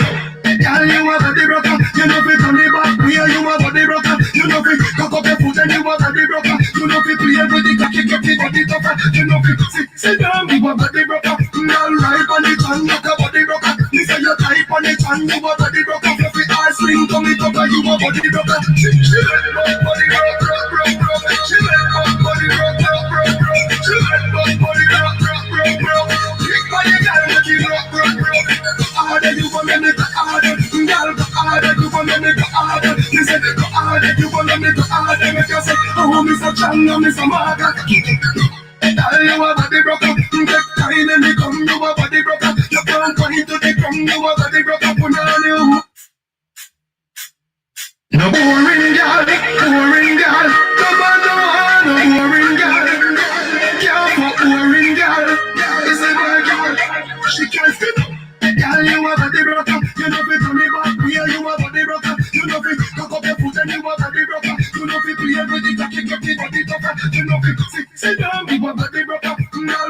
it and you a body broker. You say you type on it and you a body broker. Fluffy ice cream come it up and you a body broker. She make my body rock, rock, rock, rock. She make my body rock, rock, rock, rock. She make my body rock, rock, rock, rock. Big body girl make it rock, rock, rock. Harder you gonna make it harder, girl. Harder you gonna make it harder. You say harder you gonna make it harder. Make you say, oh, Mr. Chan, Mr. Margaret. Girl, you a body broker. Get time and me come, you a body broker. You can't point to the drum, you a body broker. Put on your whole your man, you a body broker. Girl, you a wine, you a body broker. You can't wine point time, you a body broker. You a be little on the tight, you a body broker. And Renee and Cher, them a body broker. She make my body rock, rock, rock, rock. She make my body rock, rock, rock, rock. She make my body rock, rock, rock, rock. Big body girl, make it rock, rock, rock. Harder you gonna make it harder, girl. Harder you gonna make it harder. Listen, harder you gonna make it harder. Make you say, oh, Mr. Chan, Mr. Marga, she can't skin up. Girl, you a body broker. You know fi turn it back where you a body broker. You know fi cock up your foot and you a body broker. You know fi play with the cocky, get the body tougher. You know fi sit down, you a body broker. Girl, right on it and look a body broker. Me say you type on it and you a body broker. Fluffy ice cream come it up and you a body broker. She make body rock, rock, rock, rock. She make body rock, rock, rock, rock. She make body rock, rock, rock, rock. Kick body girl, make it rock, rock, rock.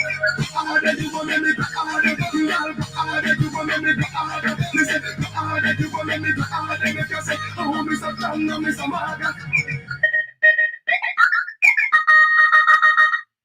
And yes, that was Idonia with No Boring Gal. Once again, that was Idonia, No Boring Gal. Yes, we don't want no boring gal. That's like the woman don't want no boring man. Yes. And that was the 3 shots. Just like that. You know? Big up everybody in the chat. Minus some respect. New subscribers, pick up yourself. Old subscribers, pick up yourself. Silent listeners, pick up yourself. And on the playback, pick up yourself. And for you pagans out there, go suck your mother. Your some artwork's fire, you know. Your artwork is amazing. You know, I look forward to it. But yes, viewers, this is Down the Rabbit Hole. Lacona Empire, Pandakana, with ICCC, with Daya. Yes. So if we get back into it, so I've got another video to show and I've got a couple of images and then we can just chop it up and discuss.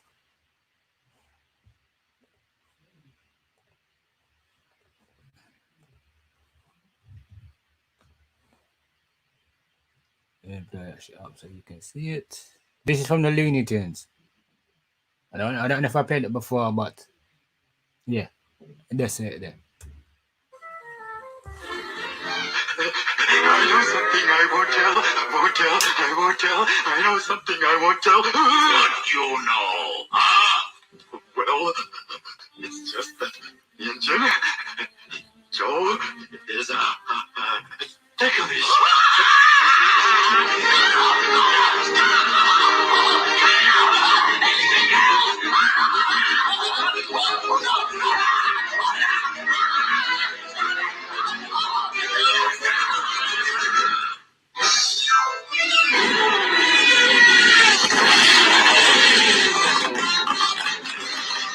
And so America became the great nation she is today, thanks to brave men like these. Actually, it's quite nothing.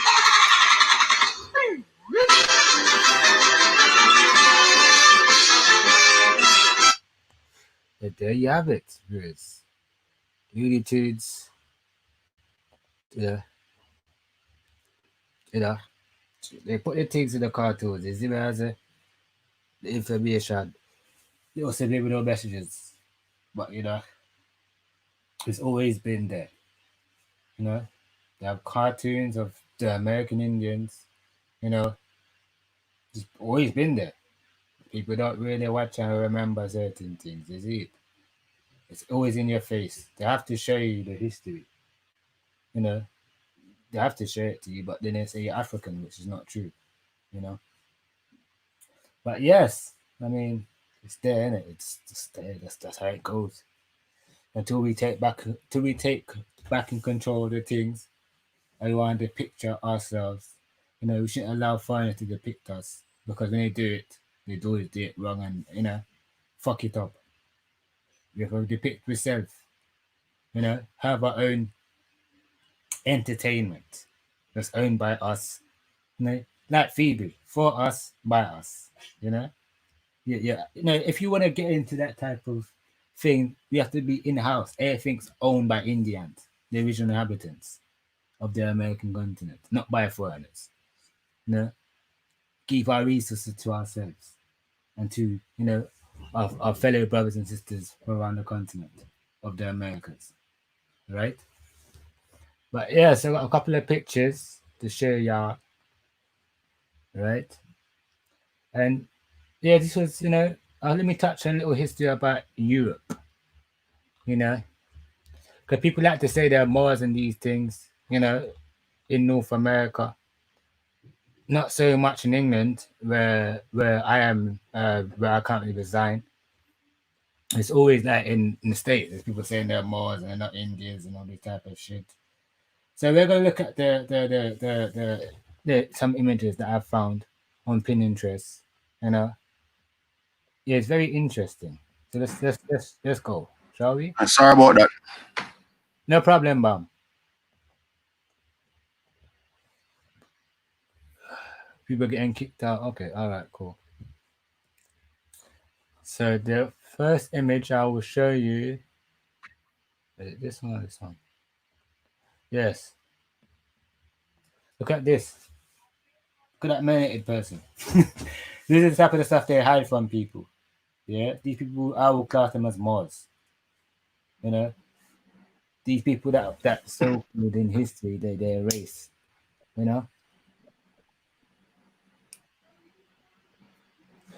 Yeah, a lot of those people got exiled to the islands too. Yeah, but we and to North America mainland too. Yeah, we know that. We know that the British, the Irish, the Scottish. What else we forget? The British, the Irish, the Welsh, yeah. the Welsh, the Scots, the Gaelic people, them. Yeah, man. No true thing you talk. Yeah. More. This is the Moors with the feds. There's no tribe. No, that's some more. That's some more. That's a real more. Yeah, man. From Morocco. From North Africa. Yeah, that's a real more right there. Yeah, man. So people saying they're Moors in the States, they're cutting shit, man. Say, brother. Maybe a Sarsian. Maybe a Sarsian. Mm-hmm. Sarsian. There's no tribe called Moors. Yeah. For the English flag. Yeah, that's probably like the yeah. They're from the probably like King James them or so, the Scots. But the Scots are probably the ones who, because remember you have Britain and you have England, that's two different entities, Yeah. That's true. So yeah. Is it? So yeah, that's original. That's one of the original kings of probably Britain or Scotland. Yeah, or Ireland. Yeah. Many people, but these things they don't show people. They don't show people from our part of town, our neck of the woods, right? What they look like. They're not white people. White people never ruled Europe. So this is from. I found this on Pinterest. I'll just read it for you. So this is a description of the. I think this supposed to be the Irish or the Scottish. I found this on Pinterest. So ground where the flax grew for the space of 14 miles and ate up the worms in a very short time.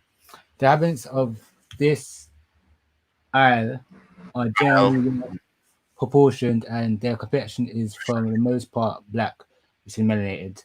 They are not obliged to art in forming their bodies, for nature never fails to act her part bountifully to them. Where am I? And perhaps there is no part of the happy habitable globe where few bodily imperfections are to be seen, nor any children that got more early.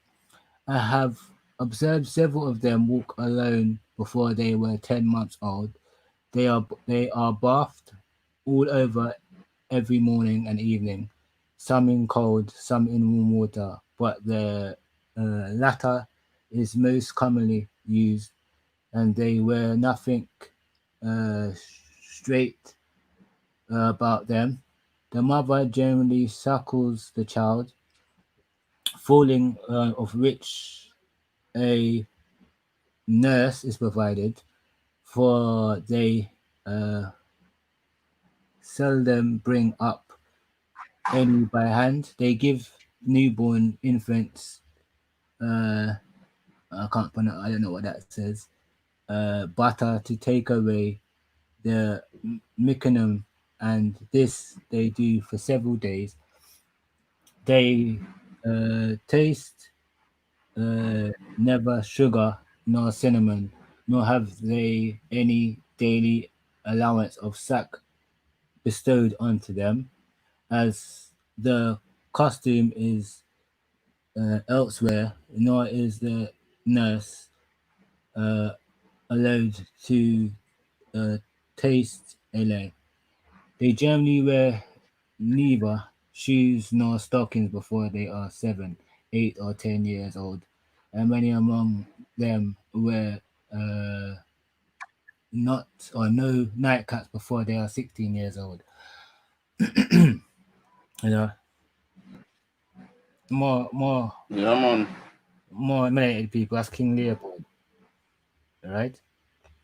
Leopoldus. Yeah. Yeah, man. I said, right? You have on the Greek flowers on him head. What that? It was from Greece? What Yeah, that? What dominions? What dominions he rules over? Roman emperor. Oh, it was a Roman. Oh, Yeah, yeah. That makes sense now. Yeah. That makes sense. you know, more picture. So Hungarian king, possibly Charles the First, 1288 to 1342, holding the globus cross bearing orb. It symbolized Christ, the cross, and dominion over the world, the orb. Charles Robert was the first king of Hungary and Croatia, 1308 to 42, of the house of Anjou or Anjou, from the Kipis Chronica or Chronica pictures, the illustrated chronicle of the Kingdom of Hungary from the 14th century. Oh, it's from the house of Andrew. So you know the Andrews were Russian, right? Never know that in the Umbra. Never know that. Never know Yeah, that. they're Russian. The Jews, the Andrews are Russians. Okay. So this Mhm. is image location New College Library, Edinburgh, UK. Now, I know this image of the Black King James can be little confusing because of the Western education, but this is the truth that is known by the rich and the elite in the world. That was the reason I paraded all of the English historians and professors before I got into the bowels of this book. I had to get your mind ready to receive the truth. King James came from a long line of black Scottish Stuart kings, 343 years of rulership in Scotland. The Stuarts not only ruled Scotland, and they ruled France, Spain, Ireland, and England, Britain, Wales. King James was able to rule all of these lands because of these people were of Iberian original descent. They were okay. That's it there. But yeah, King James was melanated, right? Yeah. and poof buff. You know? It said La Grande, it said La Grande Negos. You see that? Negos? Yeah, man. Naga. Yeah. Negos. Yeah. You Um, see, I told you that it was never a U, it was a V. yeah. What they call the V now was U. You see what I'm saying? Yeah. This is why I keep, when I say Arawak, it's really Ahuak. You see me? You see the W, it's the W V, it's really a W, it's not a, it's a, the V was originally U. So when I say the older version of the writings were U, Yeah. after the V was U. So, You know? More pictures. So Dr. Militia Adam Rickard E. Velhurst, 1742 to 1803, physician to the Palatine Court, Germany. In 1784, he was appointed as a court physician of the Russian Empress Catherine II in St. Petersburg. Married person. So Roman Empire, King Leopold I, 1640 to 1705. Right? Already. so you watch your people gotta realize in the Americas, the colonizer look just like you. Aye. You know what I'm saying? Your original colonizers look just like you. The ones you call Caucasians or white, they're late in the game. They came like in the 1700s, late 1600s to 1700s. And that's when they started like, but they came as indentured servants, most of them, a lot of them, majority of them. A lot of them came as slaves too. Yep. But yeah, they came as indentured, and what they did, they learned the game and they took it over. They took it over. Facts. The Chefes del Rey in the Alfama district, free of the square, with the King's Fountain in Lisbon. This is like Portugal. Dutch painting, circa 1570 to 80, close up of a man who appears to be King of Portugal, which is this person right here, right? The king wears the cross of the Order of Santiago, which was founded in the 12th century and owes its name to the national patron of Galicia and Spain, Santiago, St. James the Greater, under whose banner the Christians began in the 9th century to combat and drive back the Moors and Muslims from Iberian Peninsula. Let's keep it going. Right? Yeah. I don't know who this person is. Frank. I think he might be a French person, you know. This person. And I remember Oliver Cromwell too. Oliver Cromwell was the one who was kicking out, exiling a lot of the original bloodlines. He pushed them back to like Africa. He pushed a lot of them back to Africa, and he exiled a lot of them over to the Americas, like to the North America, to the Caribbean. Oliver Cromwell. You know? Yeah. Well, I can't remember this person. But what language are written? That look like Paleo. What's that? Paleo Hebrew. That's what it look like to me, you know. Look on the right hand side. Oh, yeah. That's Paleo Hebrew, you know, brother. Yeah. And then on the left, it's Greek. Yeah. So this is probably when they started to translate the Septuagint from the Hebrew to the Greek. Okay. So you know the Septuagint was the original Bible, right? The original version of the translation of the Hebrew Bible. So if you look on the right over here, what year was this? It doesn't say, you know, bro, God. 1692. Yes, I know. Oh, so you see, that wasn't long ago. No. So you know how the original Hebrews look, or the so-called Hebrew. Like all Hebrew really mean is to cross, or the cross from the other side. So it's just a term, just like you just say Indian. What Indian means from the Americas is just a geographical thing, like to denote where you're from. Okay. But Hebrew really meant the ones who crossed over from the other side. Mm-hmm. So when you're saying Hebrew, what people you're talking about? What people cross over? You know what I'm saying? So you have to put it in the proper context. True to You know? true to And Israel mean people who wasn't conquered. That's all Israel really meant. And people who wasn't conquered. So when you say Israel, what you're saying? You know what I'm saying? Like you gotta know what you're saying. Mm-hmm. Portrait. Yeah. I can't read this. I don't know what this. It's a portrait veritable du general Baffa sa des troupes Marcus presentment, or it's French. Le grand look no, but that's French. Okay.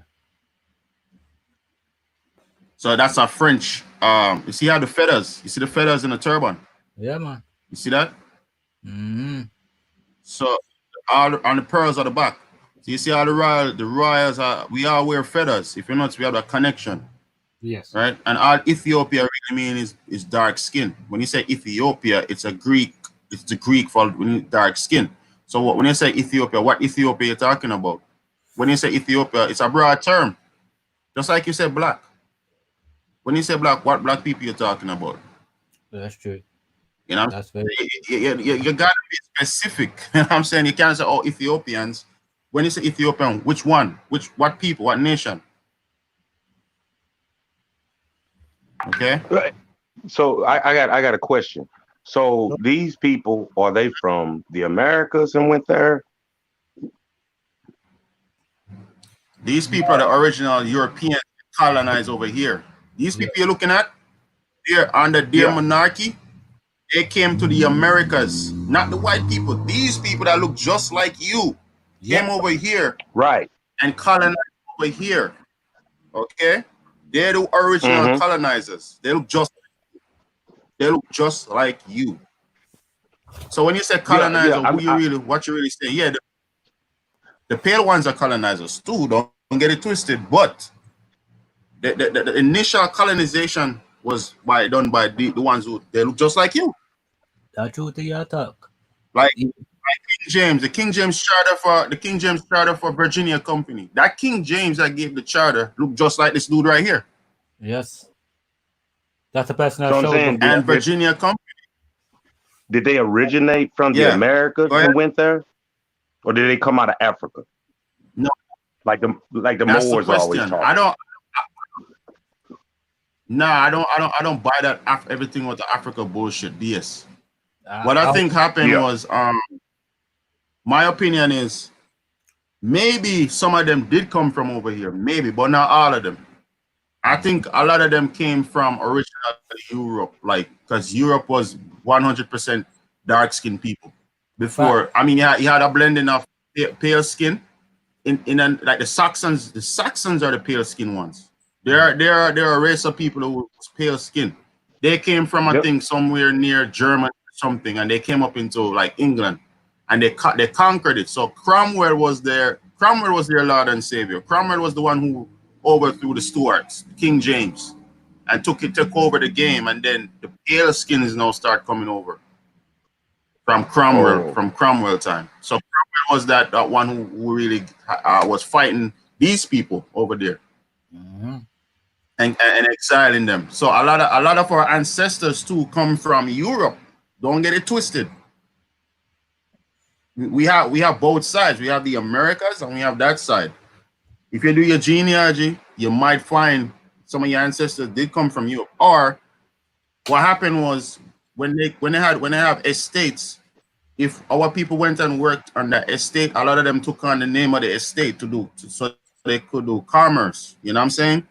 So like if you have a last name like Jones, maybe it was on Jones estate, and then the person who was working, your family member that worked there, just adopt the Jones name because they worked with Jones. Or the son of Jones. You know, so they said Johnson. Son of Jones is Johnson. When you hear a name like Johnson, that means the son of Jones. You know what I'm saying? Yeah. So Jackson, the son of Jack. You know what I'm saying? Which we call surnames. Yeah, that's Yes. why we say And surnames, those are, right? yeah, because it's the estate name. That's the estate name, and that's a taxable name. That's why you have a surcharge. Like a surname is a surcharge. You know what I'm saying? So Ah, okay. you get what I'm saying? So that's what they tax. So you don't want to identify as your certain name. You really want to say your proper name is really your given name. And the surname is where that's your clan, that's your family blood lineage, that's your lineage. So you're gonna say, I am John of the family though. You get what I'm saying? Like Yeah. you're gonna identify John, but you're of the family though. Because the family though, the family or the tribe of Doe or the clan of Doe is the one who is eligible for the what do you say no? Who's liable for the taxation. You know what I'm saying? Yeah. It's crazy. The estate was taxable. You know what I'm saying? That's why they did it in colonial times. The estate was to pay taxes or whatever the case may be. But a lot of times our ancestors too had estates. So the American Indians had estates. You know what I'm saying? But the American Indian was going to use the name of maybe some of the Europeans or them intermarry with them, or some of these names are actually our names too from the Americas. Not Yeah, all I've of them heard is that. European. Not I've all of heard that. them, but for the most part, like you may have European bloodline too. Like if you could track your bloodline, like if you could properly do it and you could find that they came here, you're gonna see, oh, because I have a cousin. I do have a cousin that his father's side came from England.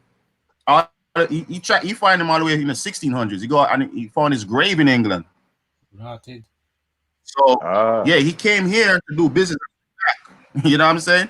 yes. So when they come here, they're married with our women. It's mainly males come here. The women didn't travel so much. It's mainly the males that come. The women did travel, but not as much as the male. You know what I'm I've saying? heard that. So a lot of it's the males that come, and when the males come, a lot of them fall in love. You know what I'm saying? They come and see our women, or that's a lot of our grandmoms. They fell in love with our woman. They had children, and that's how that's how it goes. A lot of them went back. A lot of them didn't. Like So they do now. Like they do now, actually. yeah. Yeah. So this is a story that they're not telling us, and this is what they're hiding from us. See, if we should know that some of these people are our ancestors that goes back into Europe, some of those kingdoms that you see Queen Elizabeth sitting on, and like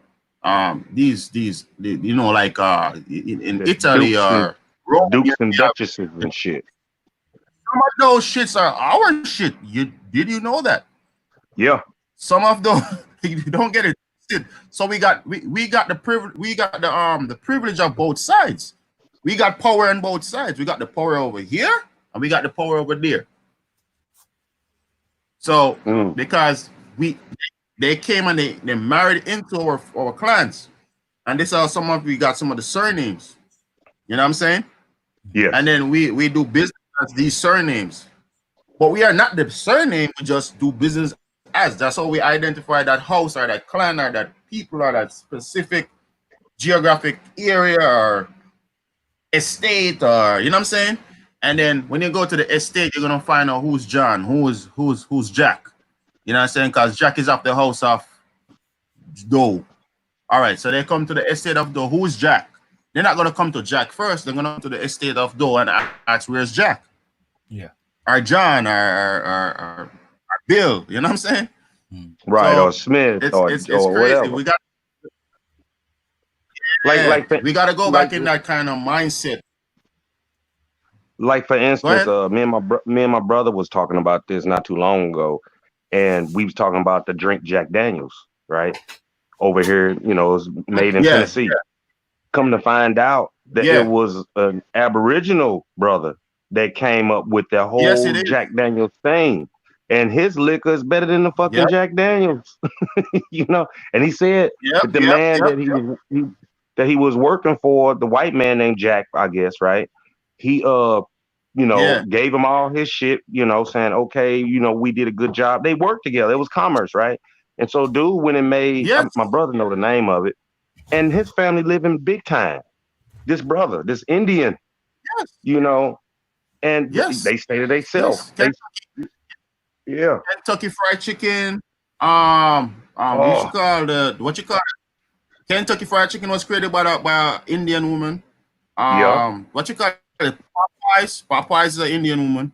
Yep. yep, Aunt Gemma Louisiana. on the yeah, Aunt Gemma on that uncle what uncle what you call the rice? Is Uncle it Ben. Sam? There's a rice with Uncle Ben rice. Uncle Ben. Yeah. Yes. So yes. So you know what I'm saying? So I have to laugh when I hear ignorant people talk. Like when they talk this dumb shit about island people and mainland, I'll be laughing like, what the fuck? Like that shit is dumb. Yeah. Because the reason why it's dumb, because our people is diverse. It's not like they were just one place and they just stay there. Oh, I'm from not America. I'm just gonna stay right here. This is my territory. I'm gonna take it over. No, Right. they traveled. They had to do commerce. So think about that for a second. If they traveled and they settled to a certain area, then they'll say they take that piece of land and that's the family land. That's a family estate. They may come from North America and they had an estate, then they move to the islands of that estate, then they move to another island. They have a so you see when you have that one track mind, you ain't gonna go nowhere. Facts. You ain't gonna go nowhere. You can't claim your riches with a one track mind. Because what? When you find out that no, you got an ancestor in Europe, what the fuck you gonna say now? That's true. Yeah. You know what I'm saying? And our people move around like we do that now. We don't sit still. And this is why they covered up with the whole Africa, the transatlantic slave trade. This is why they cover all that shit up, because they have to do it like that. It makes sense now. They had to do it like that. It makes so much sense, because if a lot of our ancestors came, they were the original bloodlines of Europe, and now they have empires over there and kingdoms, and they exile them over here by the thousands. Now it makes sense to just cover it up with that whole transatlantic slave trade and all that stuff. It makes so much sense. Yeah. It's advantageous to them. Like a lot of people didn't know about the Black Caucus. The Black Caucus is in Congress. They're a bunch of Indians and I know Europeans, original bloodlines of Europe and Indians mixed. And they have a seat in Congress, but you don't hear about the Black Caucus. They're behind the scenes, but they're there. Mm-hmm. You know what I'm saying? They're there. I was on Sister Bethany channel yesterday, right? And one brother sent in a picture of the Louisiana. I had all the pictures and shit. This shit looked good. The Louisiana governors and senators and all that shit. All brothers. Yeah. From like 1600. Yeah, and the Republic, original Republic that you hear about, the Republic and the Confederation, that was all Negroes. That was all what you call American Indians and the so-called Britons from Europe. They're the ones who created that whole structure, that whole confederation. Like the so-called black people that came from Europe. They're the ones who created the Republic. Yes, you best believe it. This is why the Republic is going to be mostly for Indians, because those people were more looking out for Indians, like because they know that when they came, they knew who they saw. You know what I'm saying? They knew who, and they know they're mixed in with us. They have family lines. They know that. They had to make it. They have to make a way for us so we could have a political foothold or some. We have to have some say, or you know what I'm saying? We had to have some way of conducting ourselves among these other immigrants, which is the Caucasians. Yes. You know what I'm saying? The same way they know what. The same way the same way they got the like right now we down south, and you got the we used to watch the Dukes of Hazzard and shit when we was younger, the General Lee, and they had the car that jumps over shit. But the whole point in all it is the Confederate flag. That's our shit too. I'm like, God damn. These people have stole every fucking thing, and you got these white boys running around. They pissed off now because NASCAR saying we're gonna take down the rebel flag and all this shit, and they having a goddamn hissy fit over in this motherfucker, right? And we don't know that's our Yeah. fucking flag. Yes, it is. And I was reading something about Columbus, right? And it's so funny. It was about the racial mix, what they call it, something they was doing in Jamaica, right? With the eugenics movement. They was doing an experiment. It's called racial. So I'm gonna pull it up. I'm gonna find it. But it was powerful. Shocked. I was like, wow. But they was doing some experiment in Jamaica. They was doing crossbreeding and all that stuff. We didn't even know that eugenics movement in Jamaica, just like it's here in North America. So I'm like, wow, it's crazy. So I'm like, wow, this shit been going on and we didn't even know that shit. And the Jamaican government approved it. Can you believe that shit? And then did y'all ever play Capture the Flag when you was little? Capture the Flag. I don't remember what we probably call it a different name. It depends on what it is. What is it? How does that go? Okay, let's say we playing in the woods, right, or whatever, right? And you got a team of your people, and I got a team of my people, and the whole thing is I got to get your flag back to my ground, and vice versa. Yeah. We play something similar. I forgot what we call it. I don't know if we call it Capture the Flag, but that's kind of like paintball, right? That's like kind of like that paintball thing. Yeah. But even before paintball. This is even before paintball. But yeah, I played that shit too. That shit hurt. I ain't gonna lie. I got shot by one of them motherfuckers. But yeah, and that's what they've done. They played Capture the Flag with our ass in real life. I'm gonna take your shit and make you think you from somewhere else. You know what I mean? It's like, damn, you done a number on us. I was reading when it said Columbus came over. He said he brought Negroes with him. I'm like, what the fuck? Yeah. You know what I'm saying? So who was Columbus really? You gotta dig on all this shit. Who was Columbus? You know what I'm saying? You gotta dig on it because you thinking in your mind some Caucasian man, they look just like you. They come over here to because what happened? What was happening in Europe? It looked like they were starving over there. You know what I'm saying? Something was happening over there. Like there's no food, so they had to go out. They got to search. You know what I'm saying? And they know where they was coming. They knew where they was coming. They knew they was coming over here. They knew that. They knew food was over here. That's why they came. Because when I was doing the research, I realized they had a lot of deforestation taking place over in Ireland and all of that. There was a lot of deforestation. I think people was really starving over there. So they had to come here to see what. You had the Great Potato Famine and shit and all that, what they call, know.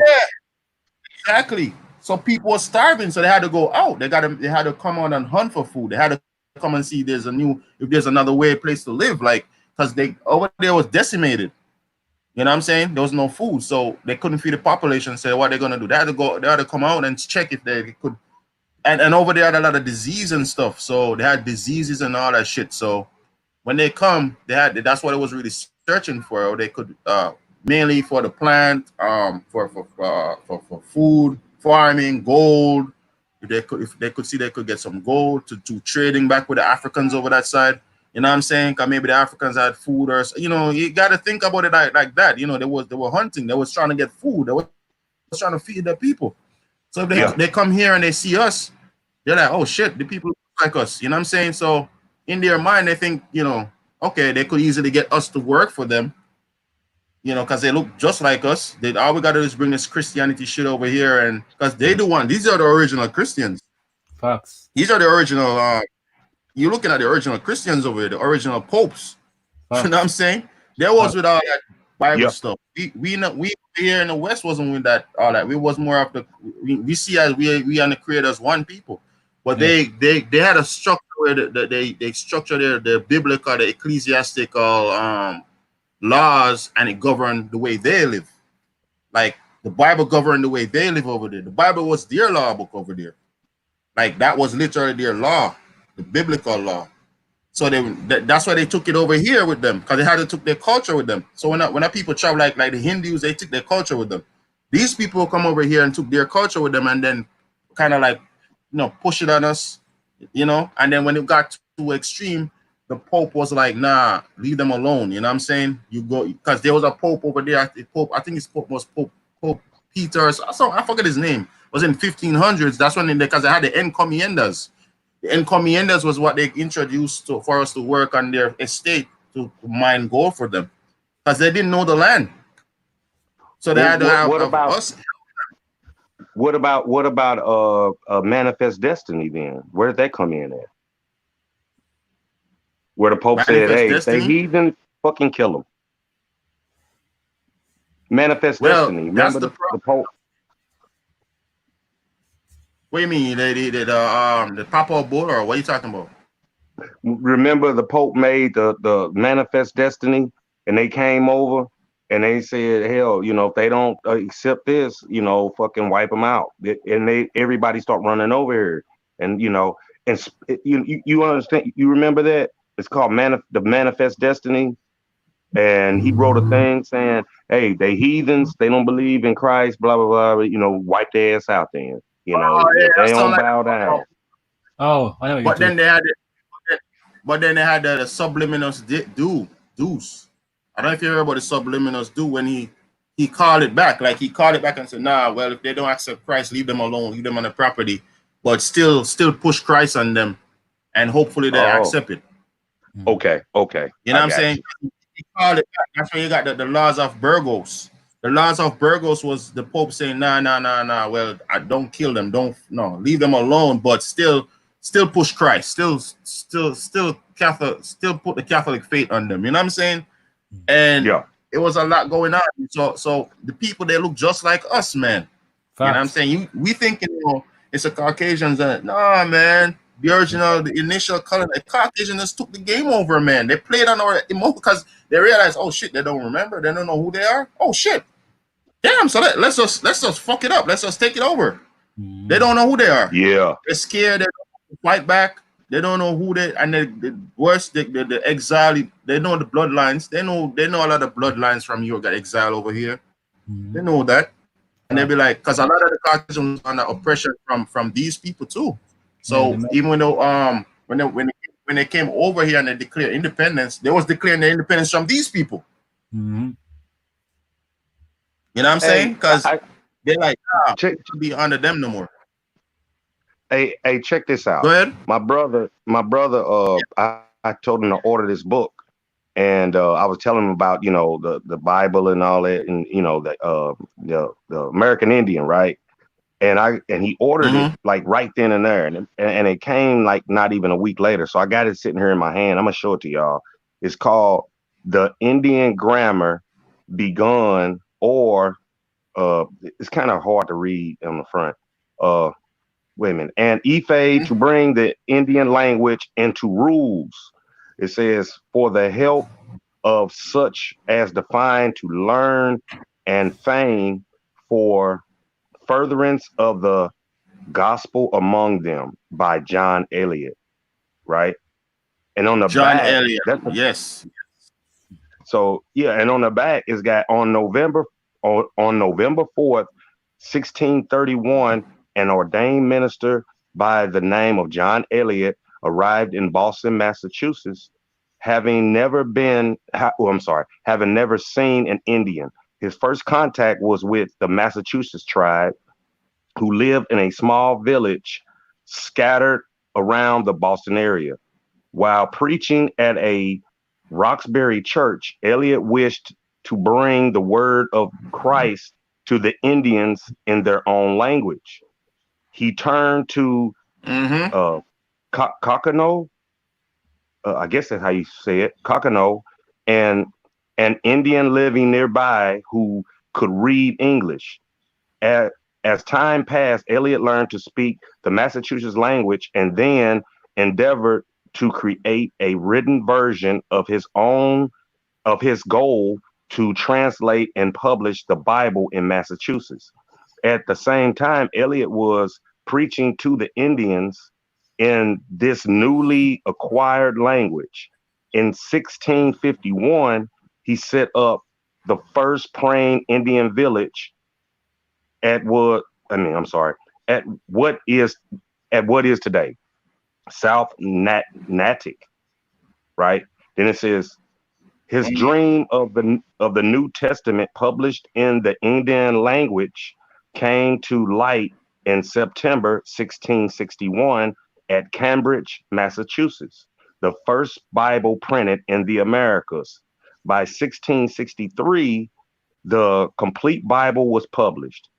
To further spread the knowledge of the language to new ministries as well as the Indians, this grammar was published in 1666. This book was $12.95. Wow. And it's only Yep. 65 pages. But when you look through And it, I mean, huh? they had an Arawak Bible too, you know. They had an Arawak Bible too. I found one on archive.com. Mad. Archive.org. Yeah, Yeah, but they that had an fucked me up Arawak because, Bible.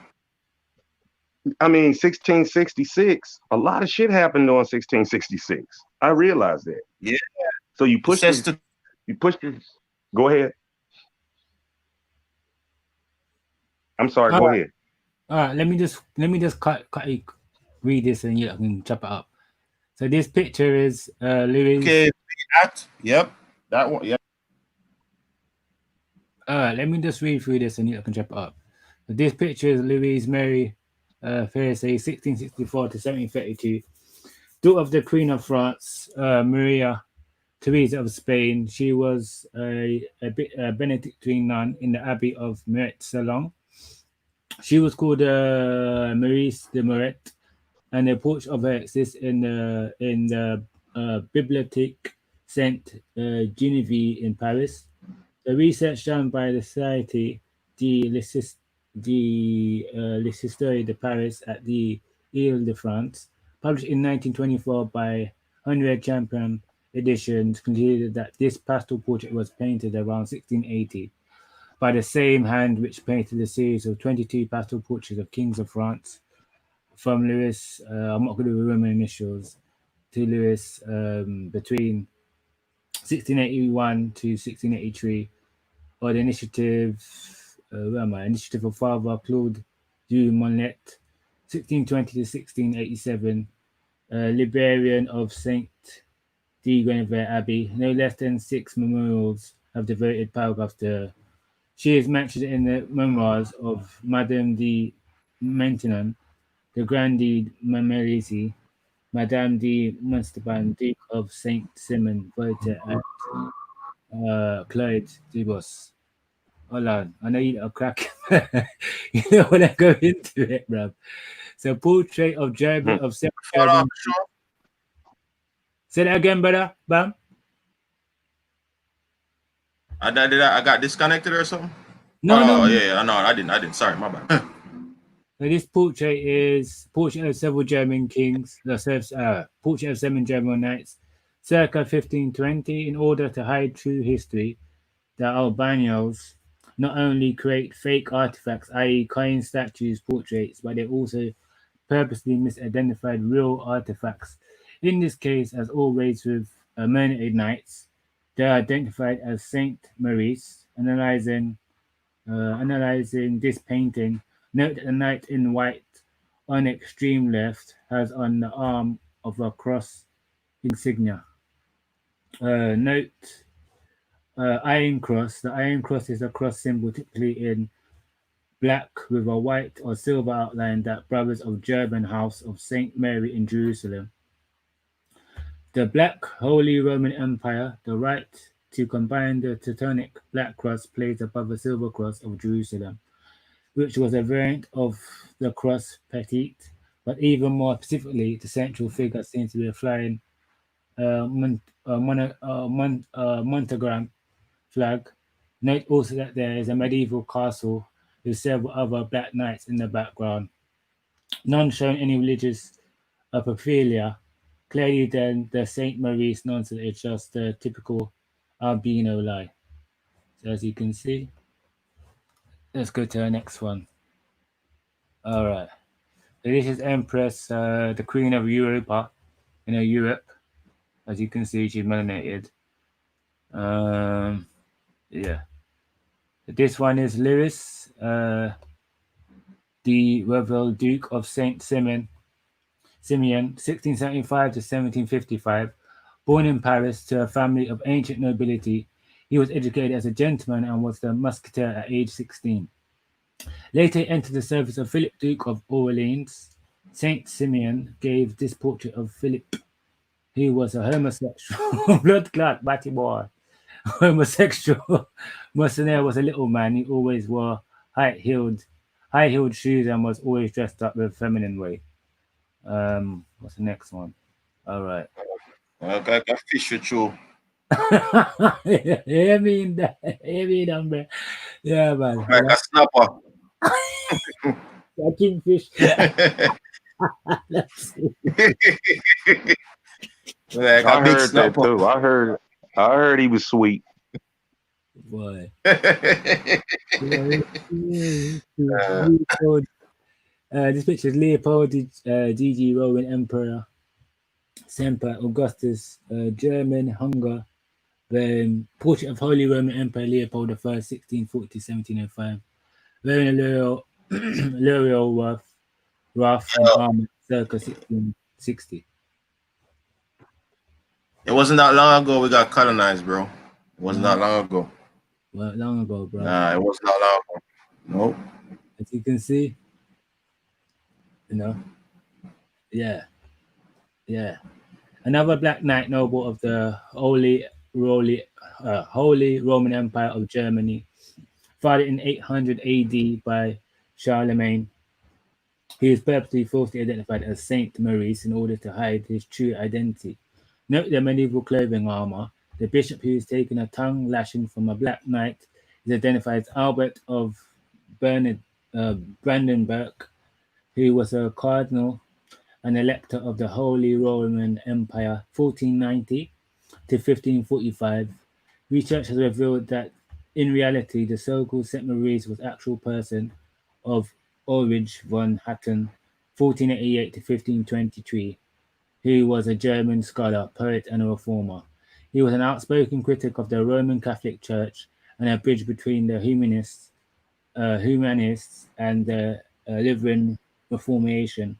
He was also a leader of the Imperial Knights of the Holy Roman Empire. Right? Buff buff.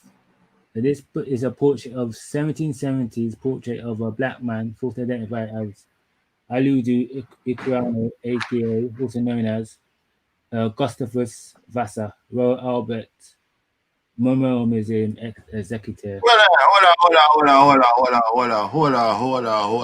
on. That dude, remember we was doing that bill about Equiano? Yeah, man. He said come over here as a slave. Yeah. So they busted. So this man was a European royal. Yeah, man. So yo, they got busted, bro. And you know who write that book? What's his name? The dude from the one the one I was talking about, opera from Zulu. But I doing you know who I'm talking about? Damn. The one that was interviewing Morgan Freeman. I know you know what? I know you are talking. I slipped my mind. I know you're talking. Yeah, he wrote that book. Oh, the one Alex that Haley? interviewed No. The one he interviewed Morgan Freeman and Tina Turner, and he was trying to tell Morgan Freeman that the DNA test come out as his tribe is from Africa. And Morgan Freeman was like, what the fuck? Like he was like, but the people's from Cherokee. My people are Cherokee. Yeah. And he said then Morgan Freeman was like, I need to go back to the Cherokee and let them know that my DNA is I'm African. Like it was so funny, bro. It was so funny. I forgot what the dude name. You talking about the coon nigga? What's his name? That does all the DNA bullshit. I can't remember that cocksucker name right now. He wrote the book about that dude that we just was looking at. That he came from Africa. That same dude. Yeah. Man. He full of shit. But like he said, when he's up there on the stage, on stage, laughing and giggling and shit, telling dude to turn Oprah Zulu. And he was laughing about the shit. Yeah. You back there making it all up anyway. Henry Gates, that's his name. Henry Gates. Yeah, that's Timbo just put it in there. Yeah. Another gate. Right. There's something up with these damn gates. Yeah. Bill Gates, Henry Louis Gates. Yeah. Just Watergate, Pizzagate. That we just looked at. Yeah. Yeah, he a coon nigga. Fuck Equiano, him. the same dude. Yeah, he wrote a story about this man right here, that he came from off a slave ship. That's And like this man is clearly a royal. He's clearly a royal. Look at him. yep, yeah. That nigga is a bitch, man. Yeah, he is. With his yeah, that motherfucker, man. He I don't even know how his ass sleep at night. Yeah. You know. Which goes back to our original thing, what the sister was talking about earlier. We got too many coon niggas doing shit like that. That's brainwashing people, you know, and leaving out all kinds of truths and facts and shit. You know, it's like I'm gonna make the shit up as I go along. I'll just write this down, and these niggas don't read, they'll believe it. You know, and that's what's happening. Yeah. And he get a couple of extra breadcrumbs off the master's table. Yep, and it fuck us all up, bro. Because we know we are out here thinking we are different and all type of shit. It's crazy. Yeah, exactly. It's crazy. So laughable called Don Nicola, Prince of Congo, on a visit to Portugal. Note that the prince wears European clothing and icons. A royal coronet cap with two versions of the Teutonic Knights of the Holy Roman Empire or empires. Cross petite on the band. The Iron Cross version, commonly used by the modern German military, and a triangular closed tip version of the cross petite.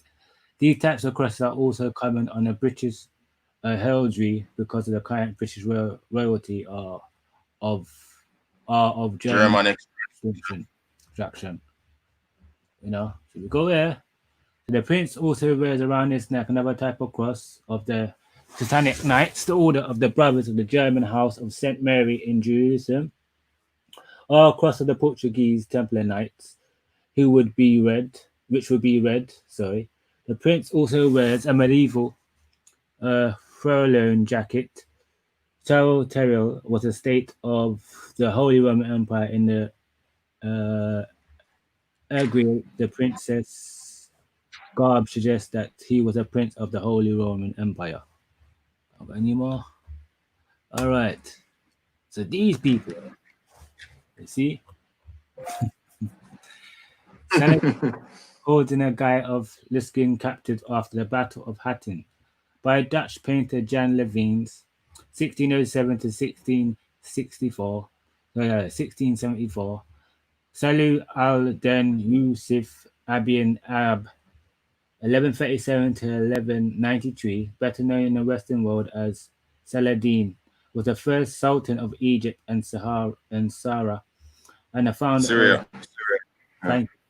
of Ayyubid dynasty, a Muslim or Kurdish origin. Saladin led Islamic opposition against the European Crusaders in the Levant. At the height of his power, his sultanate included Egypt, Syria, Mesopotamia, Hijaz, Yemen, and parts of North Africa. Guy of Lisringa, 1150 to 1194, was a Pitavin knight, Western France, son of Huth of the Lisrian dynasty. He was a king of the Crusader state of Jerusalem from 1186 to 1192 by the right of marriage by Sibylla of Jerusalem and of Cyprus from 1192 to 1194. Having arrived in the Holy Land, where his brother Amalric was already prominent at the unknown date, Guy was hastily married to Sibylla in the 1180 to prevent a political incident within the kingdom. As Baldwin's wealth deteriorated, Guy was appointed regent of Jerusalem. At Sibelius' succession but to the throne in 1186, she gave the crown to Guy as her king consort. Guy's reign was marked by increased hostilities with the Ayyubids, ruled by Saladin. culminating in the mysterious Battle of Hattin in July 1187, during which Guy was captured, and the fall of Jerusalem itself 3 months later. Following a year of imprisonment in Damascus, Guy was released by Saladin. Anything else? So we got this person. All right. So Jacobus Elise Jonas, Captain, 1717 to 1747, in keeping with the Albanius nonsense version of the history that says all blacks in Europe were originally African slaves. This is the Albanius bio of Captain, whose African name is unknown. He's not African. That don't make no sense. He was taken from Ghana in 1725 at the age of 8 and sold as a slave to Dutch captain Arnold Steenhart the same year. Steenhart gave him a present to Jacobus van Gogh, a trader of the Dutch West India Company. At the age of 11 in 1728, Captain was brought to Holland to live with Van Gogh in the Hague. Van Gogh treated him as an adopted son and gave him the last name of Captain, Dutch for captain. Captain, he was baptized by the Dutch Reformed Church in 1735. Let it be known that he wished to return to Africa as a missionary. His adopted father, therefore, allowed him in 1737 to attend the Venerable University of Leiden in order to study theology and become a minister. Though a former slave, Captain wrote a distortion defending the right of Christians to keep slaves. Wow. And yes, this person, believed to be James Francis Edward Stuart, Prince James III of England, because of similarities in armor, hairstyles, and leopard skin cloak found in a fake whitenized portrait of Prince James III of England, who was son of the deposed King James II of England. James I think that's the 10th of England, or the 6th, such as James III claimed the English 7th. Thank you.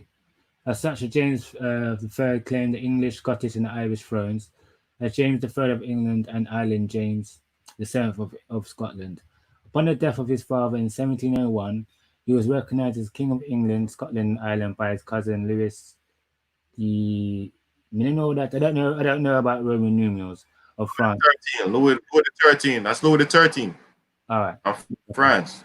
All right. Thank you. Yeah. Following his death in 1766, he was succeeded by his son Charles Edward Stuart in the Jacobite succession. He was to restore the Stuarts to the kingship of Britain. The Jacobite was. Yeah, I remember you had the Jacobite rebellion. Remember that? Yeah, man. So when Cromwell came, Cromwell was fighting with the Jacobites. Cromwell kicked out all the Jacobites from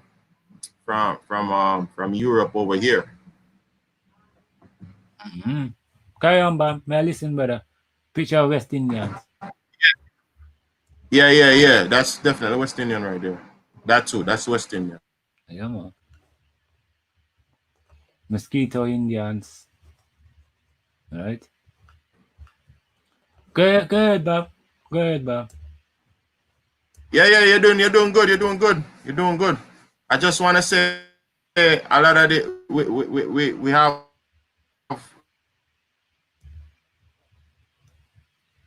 also Europeans too. So yeah. Remember, a lot of them came over here exile, and they had to marry in to get some kind of claim to the land. Yeah. You know what I'm saying? They had to marry in. That's why they get claim to the land. You know? Mm-hmm. So they had to marry over a woman. They had to build over a woman. So the land came through the woman. So we gotta put it in a better perspective. Yeah, that's a coolie girl. Yeah, man. That's a coolie girl. Yeah, man. But you still she wrap her head like West Indian. Yeah, teeth in our culture. You still she wrap up her head like she adapt. Yeah. Similar to our culture, but she's not one of us. She's East Asian. Yeah, she's not. Yeah. Even the baby, you see the baby still got the dot in the forehead. You notice that? Yeah, they keep part of their culture. And no, They keep their culture hijack ours. is it? Yeah, they keep their culture hijack ours. Yeah. These are So all coolies I'm going to be showing you, right? those are coolies. Yeah, man. Hindustani So people. this is what you call the Hindustani people, you see? Yeah. Yeah. And they're actually not even the original. These are coolies, but they're not the original Hindustanis. The original Hindustanis are like the Jarawa people. Yeah. Yeah. That's true. I don't know where these people come from, the coolies. I got friends that coolies, you know, but they're called Douglas because they mix with West Indian and coolie. Like the mother is West Indian and the father is a coolie. Oh, Call okay. them Douglas. Yeah. Yeah, I got good friends. I got my those are some of my friends I grew up with. We always was at the beach and things. So them are West Indian too, you know, their father is a coolie though. Okay. Yeah. So go ancient, you know? This is ancient in Americas. You know, like Tupac. Yeah, wow, that's not right. Yeah. That's Tupac? No, it's a look like Tupac. You know, some man No, say, because they had Tupac Amaru. They had a Tupac Amaru in I think Central America, I think. Where Mexico is. No, I know what you're talking. I said, no, I'm thinking about Tupac the rapper. Say it look like him bad. Yeah. But yeah.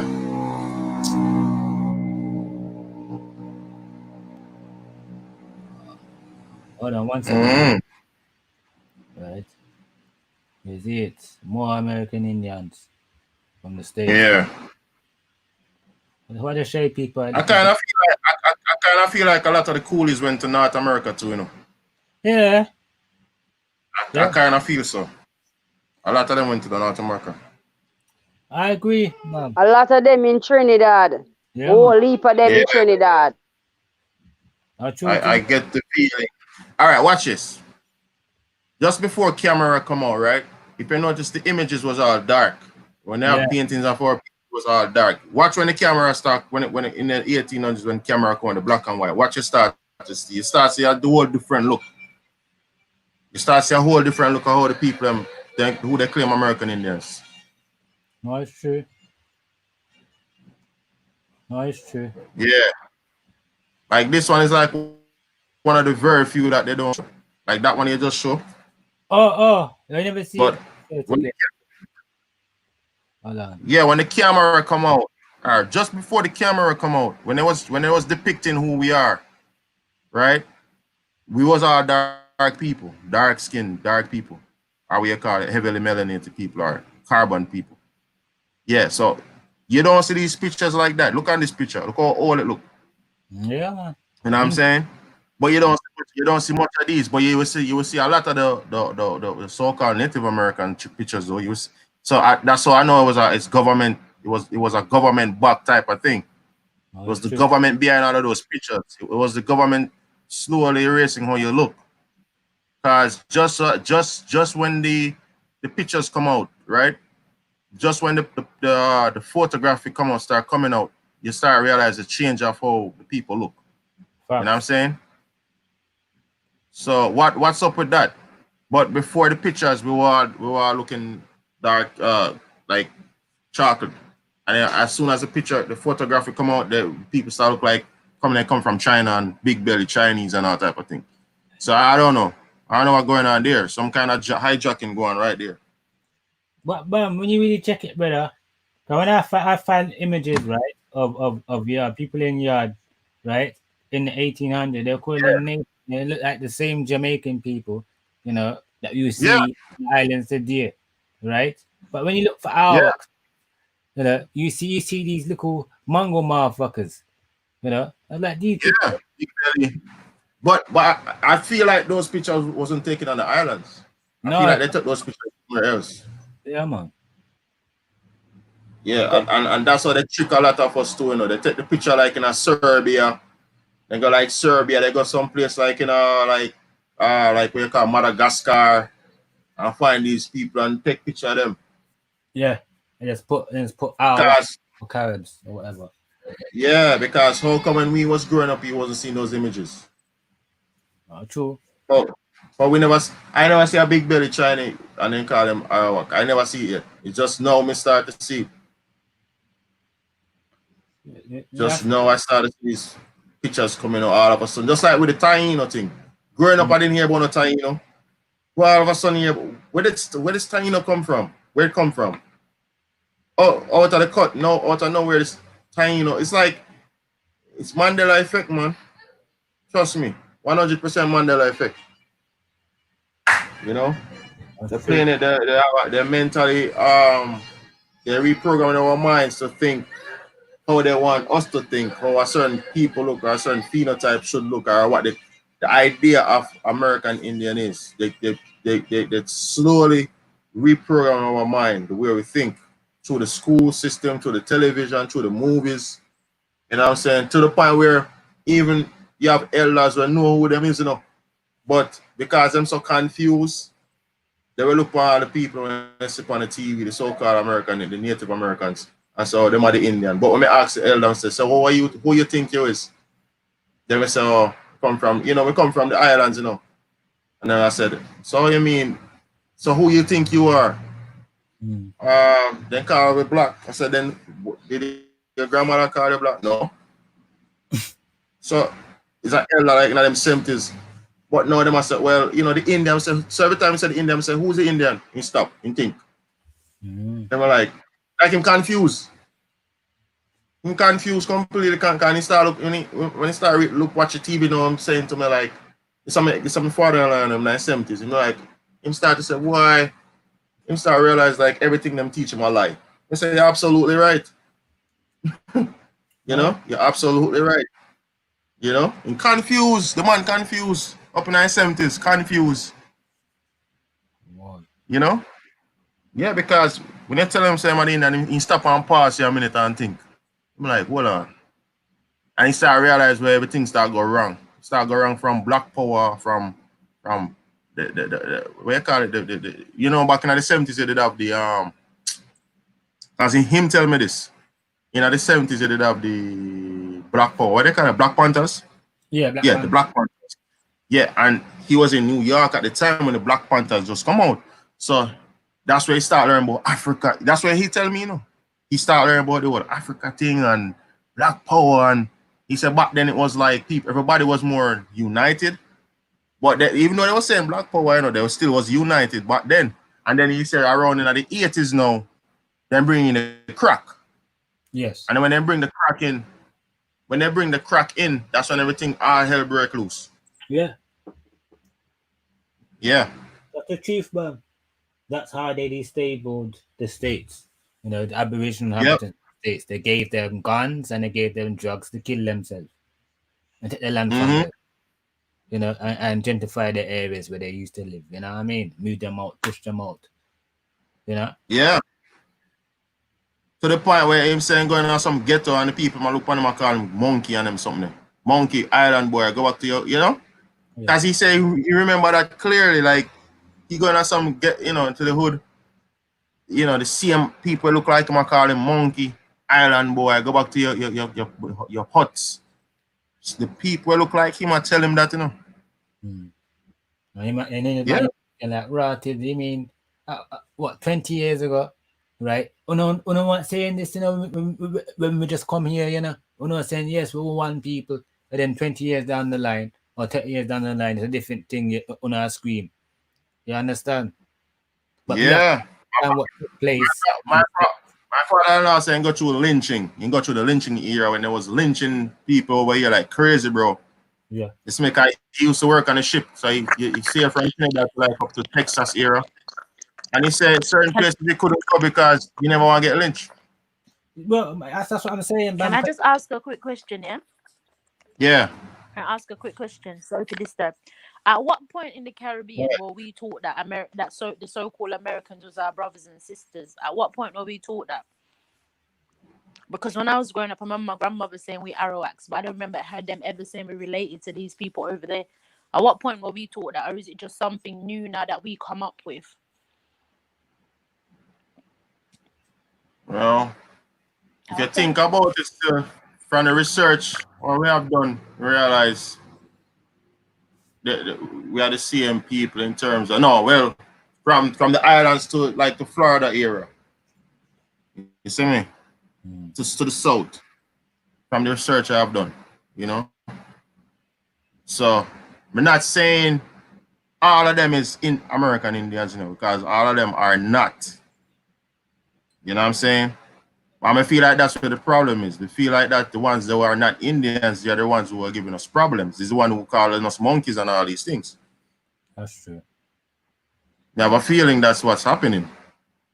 Because these people, where you see calling me monkey and island, whatever they call it, because me get called it too. Me get called immigrant, island, boom, all type of thing.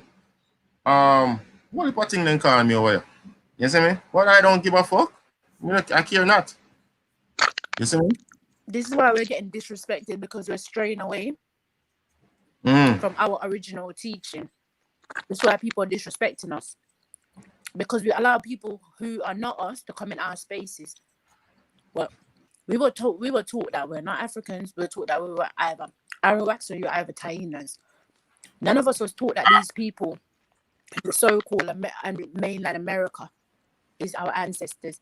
As what you said, you did your research, and you come back to say that we're linked to them.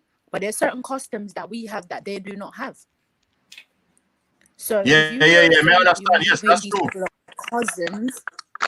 Cousins or aunties or family or whatever, we're supposed to follow their custom, and they follow our custom. Now you going over there, they're calling you a monkey, they're calling you these things and telling us, oh, we're plantation hoes and we're this and we're that. Well, you were in cotton fields, but I'm not going to use that to break you down, because our fourth parents went through that, and that's not a nice feeling, right?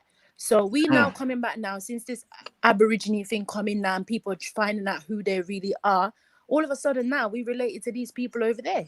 No, but Empress, not to say to bring in this, but this is what I'm talking about. When we say that with the Africans, we're not the same people, we get, oh, now you're trying to segregate everybody.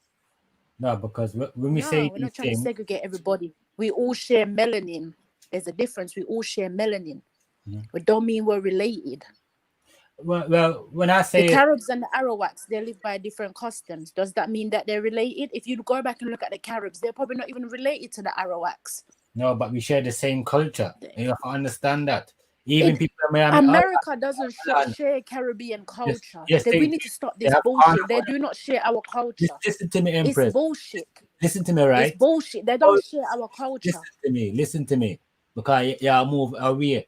I understand why you say what you say. But me, no, I'm not moving away. When I come on a platform with so-called meant to be Caribbean men that were so-called that put themselves up and say, okay, I'm Caribbean, we're supposed to be defending Caribbean women, and I come on the platform to explain the situation why I'm coming at the way I'm coming at today. I understand. Y'all, and y'all are acting like y'all want to dismiss it and talk about y'all related to these people. Now, when did this blood relation come about? Now, that's what I want to know. When did it come about? We talk about culture. Right? Reason why we say these people don't share our culture. You know what? Joe Biden said carnival is a rape culture. Joe Biden said carnival is a rape culture. So how did these people show our customs now? How did they share our culture and our customs now? Explain. Does he live in Miami or Florida? Carolina? Or New Orleans? Because they have carnival, right? They have Mardi Gras. That is carnival. You know, people in New Orleans, people in Miami and Florida and South Carolina, they have carnival, West Indian parade. They had that before we even went over there, because they're still linked to us. So you cannot say that. Yes, I understand some people may say this and that, but you cannot say everybody. You can't point at the bad apples and say, yeah, these people. No, because we can say the same thing. Well, I'm not saying everybody. I'm just saying, where does the customs and the culture come from? We have the same. Okay. Where did it come from? That's all I'm asking. I'm saying, where did this all of a sudden we related business come from? Because remember, that was what happened when Caribbeans were coming to England. They were always called Caribbean. In Big 2020 now, all of a sudden Caribbeans are Africans. In Big 2020 now, all of a sudden we related to those people. Where is this all of a sudden this information coming from? None of us has taken a DNA test to show that we're related to them. None of us have. I haven't. Have you? No, sir. Me not depend that. No depend that. Okay, then there you go. There you go.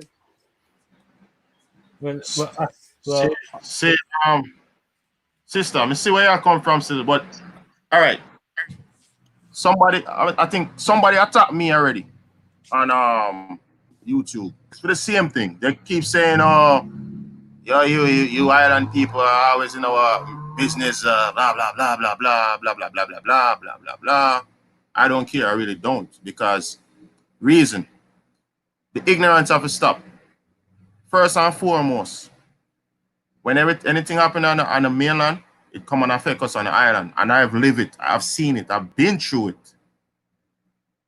When the U.S ready, they set up shop on the mainland, right? Because United States is not America. First and foremost, get that, you have to get that, you have to understand that. The United States is on the border of Maryland and Delaware or something like that, or Virginia. Right? They're not even in a so-called state. They are a corporation. The problem is you have these corporate entities. When they feel like and are ready, they come to the island and they infiltrate the government down there, right? And have the government passing all these homosexual policies on our people, right? So the problem is bigger than just, oh, the mainland Indians calling us monkeys, right? We have a big problem. We are under attack from the people, the colonization, the colonizer entities that leave from the mainland and come to the islands and push homosexuality on our people, and push policies on our people, and push Monsanto on our people. We are fighting a real war here. This is not just the monkey thing. We are fighting. They're sending guns from the mainland to the islands so we can wipe each other out, because they want the islands too. So while we're here arguing about they calling us monkey, they're trying to take out all of us and take all our shit. Okay? So we have to look on the bigger picture. I get what you're saying, sister. I'm not fighting you. I'm not saying you're wrong, because you have a right to behave the way you behave. I'm not saying don't react the way you react. Absolutely. Yes, if somebody call you monkey, that's mad disrespectful. And you have all right to behave the way you behave, and you have all right to defend the way you're defending. Not saying enough to do it, but we have a bigger problem at hand. You know what I'm saying? Why we have the ignorant ones arguing about who's a monkey and who's not? Why all that smoke screen there, they're trying to take our islands from us. So when they take our island, all right, now when you go, if you want to go back to Jamaica now, you have to put in TRN and what you call it, the other one, INS number. What see what I go on? Say I take the island away from our people. See what I go on, and who you think behind that? The U.S. The U.S is behind it. All right, let me just say something quickly, right? Yes, believe it. How the whole TRN thing came in. Do you know the scamming that's going on in Jamaica? It's ridiculously bad now. That's why the government bringing the whole TRN thing. Yeah, but COVID-19. Who's doing the scamming? COVID-19, no. It was about this COVID thing. Because no, but TRN numbers always been a thing in Jamaica. It's always been a thing for the foreigners that come there to work. I never needed one to go back. No, they want once. Yeah, you need to pull out a farm to go back on your own land. Like, see what really are going on. Like, the bigger picture is we are under attack by a colonial force. Why these ignorant ones out there arguing about who's a monkey or who's not? I don't give a shit. I have to keep my eyes on the prize, because as you can see that you see what they do to the mainland Indians over here. They take with their shit. They put them in a what you call it? Put them in a ghettos, right? They totally colonized over here. Totally 100% colonized. You have to understand what me up on the mainland right now, so me I see what I go on now. Me not up on the island, They're 100% colonized. When we say they colonized, they colonized over here. You have to understand, you have to really see for yourself. They don't have no freedom. The minute they go outside, police upon them back. Okay? And then get garbage education, and then get taught the wrong things. Okay? They miseducated. So maybe this is why it's a part of the problem. When I tell my father-in-law in the 70s, they used to call him monkey. It's because that was during the crack era. When he went to like the ghettos and so during the crack era, them already crack up, them already cook out. You know what I'm saying? Them fucked up. You have to understand, so them over here, them fucked up over here. They really fucked up bad over here, like bad. Like Rainstorm said, we on an island, so we kind of more close knitted, and we're not really, the water kind of separate them from really fully invading we. But this is a bigger mass land. This is a bigger this more stretched out and connected to everything else. You know what I'm saying? Bam, I totally get what you're saying, that we're underneath a bigger situation, but at the end of the day, I feel like we need to kind of like, I'm not saying obviously you guys' belief is different from mine. I'm not gonna force my belief on somebody else. At the end of the day, mine is different from you guys. My belief is take care of home first. And I agree. Make sure that our people are good first before we go looking for extra cousins and bringing extra cousins onto the cake. I agree. Make sure your home is good first. Well, I agree. I don't know much about if any colonization is going on in Jamaica right now, but one thing I know that this new Jamaican government is doing, they're stepping away from the Queen, and they're asking all the other Caribbean country now to step with them, step away from the Queen. Yeah, but that government is not. I don't know if there's any other colonization is going on. As I said, I can only speak for what I see. The governor general is not our governor general. That's what I'm trying to tell you. We need to step away from this is the reason why he was asking. Because don't forget, in 2016, Portia Simpson Miller went to post, I wanted to make Jamaica a republic country. Mm-hmm. Right, and when she wanted to make Jamaica a republic country, she didn't know she didn't have enough people didn't get time to go and vote, right? And it was overturned. So now the Jamaican government, I don't know if you heard about the prison system that they have down there, and they're saying that their prison system relied too much on Britain, and they want to change that now. It's 2020. They want differentness in their prison system now. And the man said, if you vote me in again, he's already put the application to have the Queen statue removed from downtown already. Her statue will be removed. I think it's the Queen's mother. That government is not our. I mean, it might be your government, but it's not my government. No, you know what I mean? This is what I'm saying, right? Yeah. I'm focused on Jamaica right now. I'm totally. Right? I'm not talking about no government system. I'm not talking about that governor man. I'm talking about the prime minister of the country. Him too. To make a change for his people. All of them gotta go. Right? They gotta go. They all gotta go. Then people need to start voting. There's no point people sitting here saying people gotta go and there's nobody voting. No, it's gonna come when you start to do shit.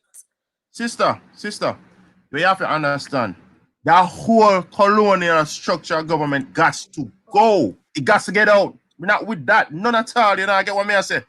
We want totally. You see, like how the Maroons are gonna live by themselves and separate. That's what I'm about. It is not about. And then how did the Maroons accomplish that? Did they not fight to accomplish that? They weren't sitting down talking and not doing action to accomplish it. Yes, but what I'm saying, that whole government thing down there needs to go. That whole system got to go. I'm not with that system. I'm really not with that. I'm with how the Maroons living. That's what I am with. I'm not a part of a Jamaican society. I'm not a Jamaican. I'm not a citizen of Jamaica. I am just an American Indian Arawak. I'm just Arawak on the land. That's it. I don't associate myself with a colonial invader. I don't. I'm just going back to the original. People got to start voting and start making moves instead of sitting down and talking about it. Because sitting down and talking about it ain't gonna accomplish nothing at the end of the day. Well, we are making moves. We are making moves as we speak. We are making moves as we speak. We are organizing. We're getting shit together. We are making moves. So you best believe we're making moves. We already structure up a entity already that's gonna protect the people from taxation and all of that. That's already set up. That's already organized. That's already in place. So when I say we're moving away from that colonial structure, that is what we are doing, and we are currently doing it right now. That Jamaica, colony of Jamaica, got to go. That whole thing got to go. We got to lift up off the land and leave. That's what we are That's what we are asking ancestors to do. Get that thing off the land. Facts, man. Just like the youth that need to get the fuck up off of the land. These are just colonial things sitting up on the land for profit. They all got to go. They got to go. That's what I'm about. That's why when it comes to the whole unity with even the mainland Indian, we have to unify with them to get this thing going. If we Nah, want to you get rid of guys the got to colonial unify government. with them. I don't need to Well, unify with them. well, if you don't want to unify, fine, that's good. Or you want to rock with the colonial old system, I'm not fine. no But no I'm not. I'm not rocking with no colonial old system. I'm rocking with my I'm not rocking with people, that. them that I know that I'm rock with rocking with my people, but if I'm rocking with my people to get them out the yeah. colonial system, and if the people on the mainland want to get out the colonial system too, I'm with them too. That's it. I'm not separating myself from the mainland Indians because they got through it. We got through it too, and we still got through it because we down in Jamaica we still kill each other like crazy. We still gun down each other like crazy. That's true. Right? We lose 2 uncles I get from gunshot and them dead. So Bam. we need to talk about our problem. You know what I'm saying? Bam. You see, That's the whole point of this situation. We need to address ourselves before we go finding cousins. This is what I'm trying to get at. And I Are understand, we not you're looking right. after ourselves before we go find Yes, cousins but we're and not add cousins? we're not gonna be like them. We're not gonna be like the ones who calling us monkeys. I'm not doing it. They want me just stay distant myself from those people, and the people who want to rock with me, our people, we rock with them. That's it. If they want to rock with us, we rock with them. That's it. If they don't want to rock with us, then fine.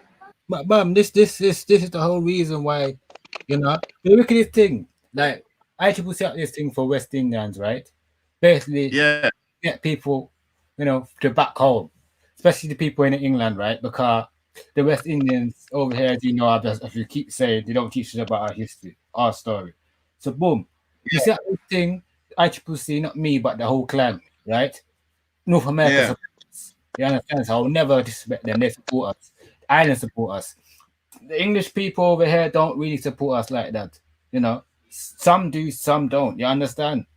But you know, I cannot turn my back on them because them. At the end of the day, like you said, what affects them affects us.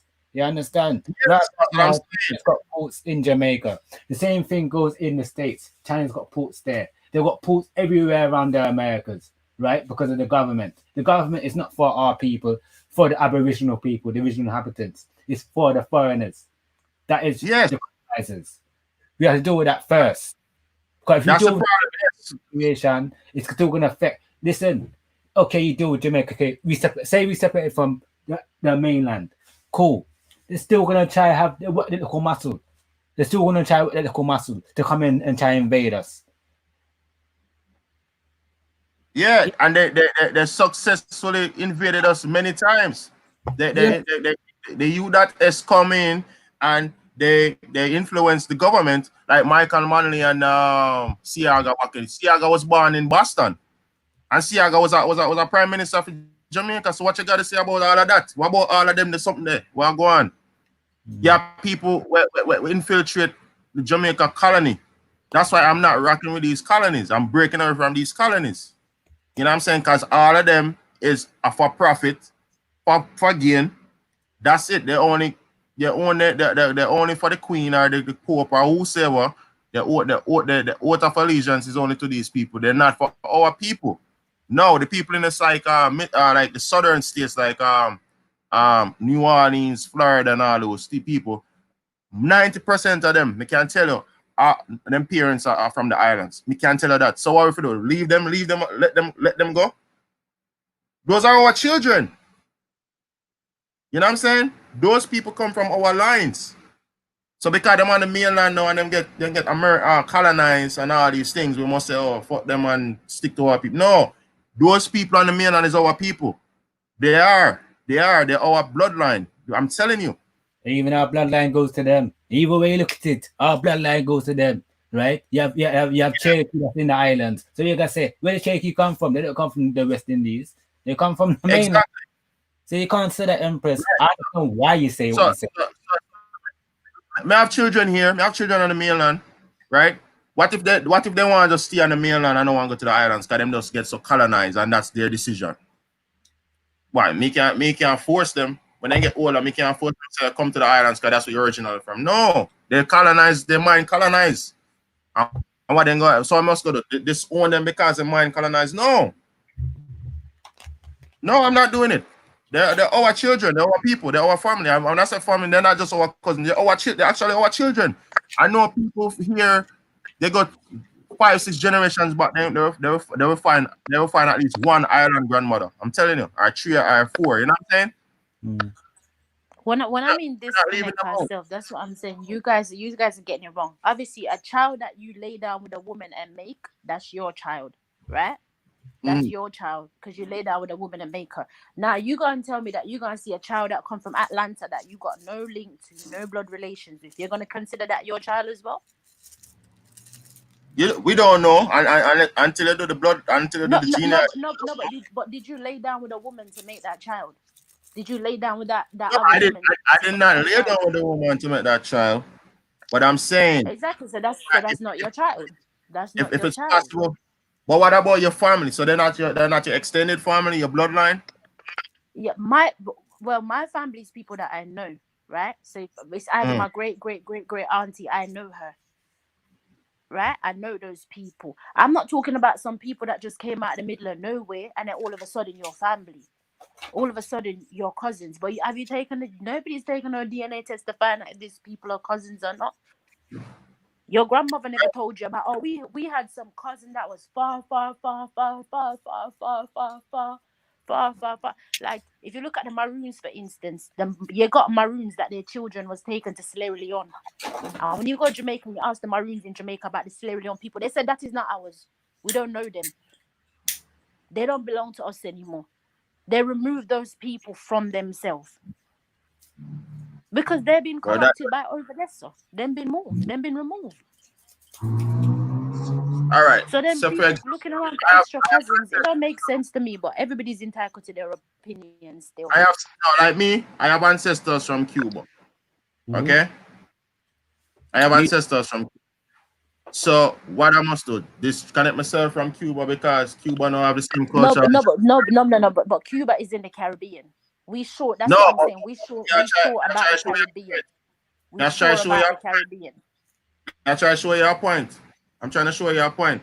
Cuba could have been Florida, right? I mean, I have an ancestor from Florida, but then no, because them not think like, because some fool, some either decide to call me monkey or something for this disconnect my ancestor from Cuba because it's in a Florida, because it's in North America. No, that's ignorance. Why the hell I would listen to some fool? You know how much time I get attacked by these people? You think they'll make them get me down from stop the work I'm supposed to do what the most I send me to do? You must be crazy. No, I'm not saying stop doing the work, but I'm saying make sure your house is good. Yes, before you add people into the house. That's my point. Make sure that people around you is good. Make sure that your stability, mental health, people that you have in your community good. You talk about the shooting in Jamaica. We need to be working on that. We need to be making sure that our community is good, our people are good before we start getting cousins. Yes, I agree 100%. I agree 100%. I get where you're coming from, sis. I'm not attacking them. I just say, don't make a fool or ignorant, stupid, whatever, clown. No. Listen, I'm not. Trust me, I'm not making certain fool, but I have to make sure that people in my community is Gucci. And if people who's are outsiders making people in my community feel some type of way, I'm letting you know you can't come on my thing and make my people in my community feel no. I don't care. You could have been 15 cousins removed. I'm looking at the cousins then that I got in front of me right now, because the 15 cousins that we got removed don't matter. It don't matter because the royal family and that Meghan girl, she's 16 cousins that they had removed, but they beat her down daily. They only care about what's in their circle. You got to make sure the people that's in your circle is Gucci first. Make sure your land is okay first before you bring and say come.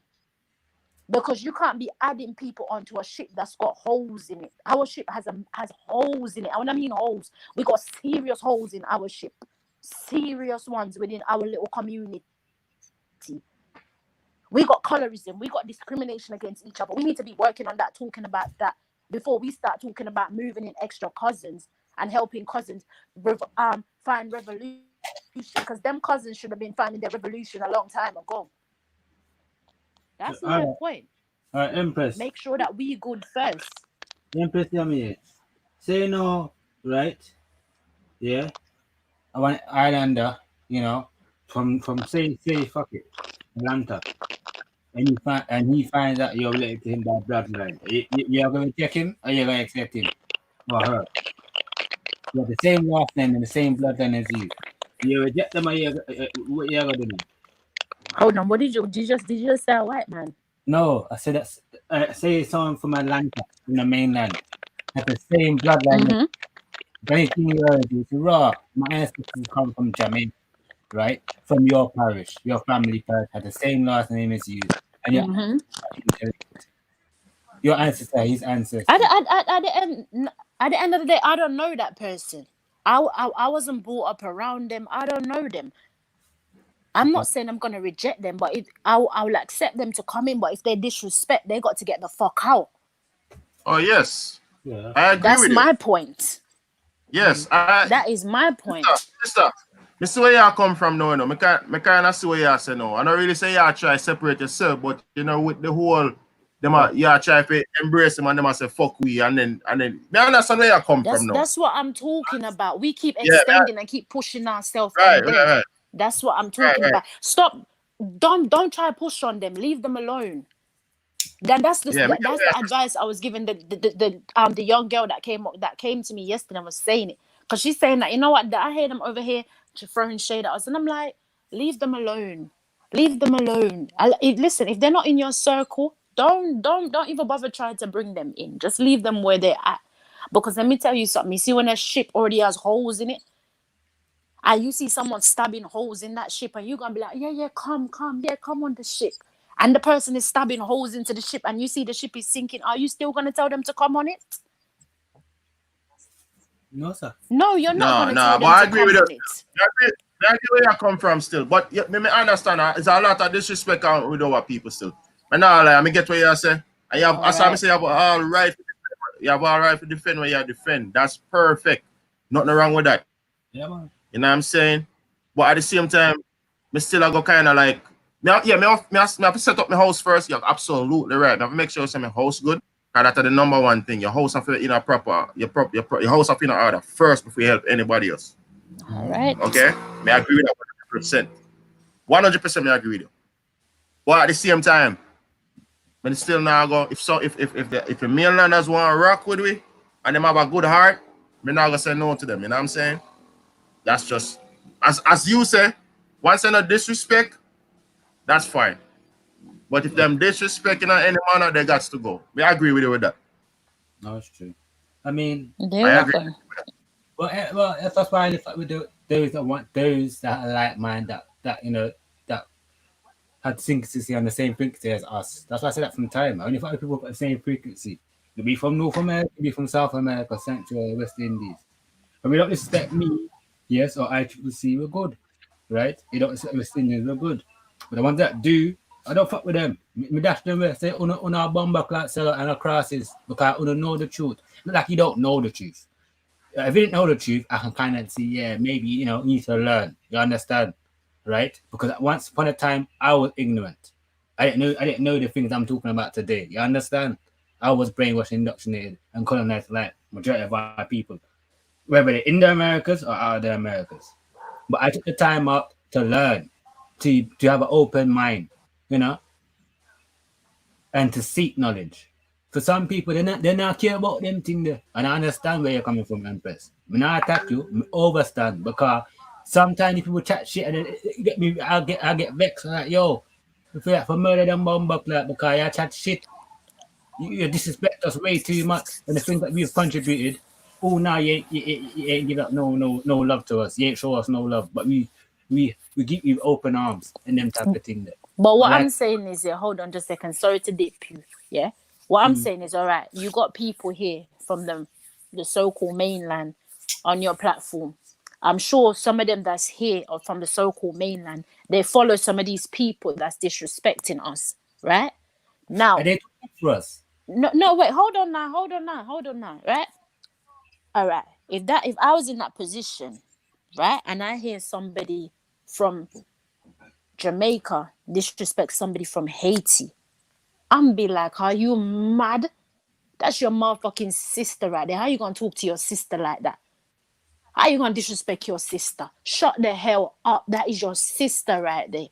I'm not gonna keep quiet and then go on Haiti's platform and be acting like me and Haiti's best friends, and then I hear somebody from Jamaica disrespecting somebody from Haiti. I'm gonna speak up for Haiti, because remember, I'm the one over here preaching unity. You know, I'm preaching unity, but I'm gonna let somebody disrespect Haiti. I'm gonna let somebody disrespect Guyana or Grenada or whatever. I'm gonna let someone disrespect them, and then I'm gonna come on their platform and be like rubbing my hands together.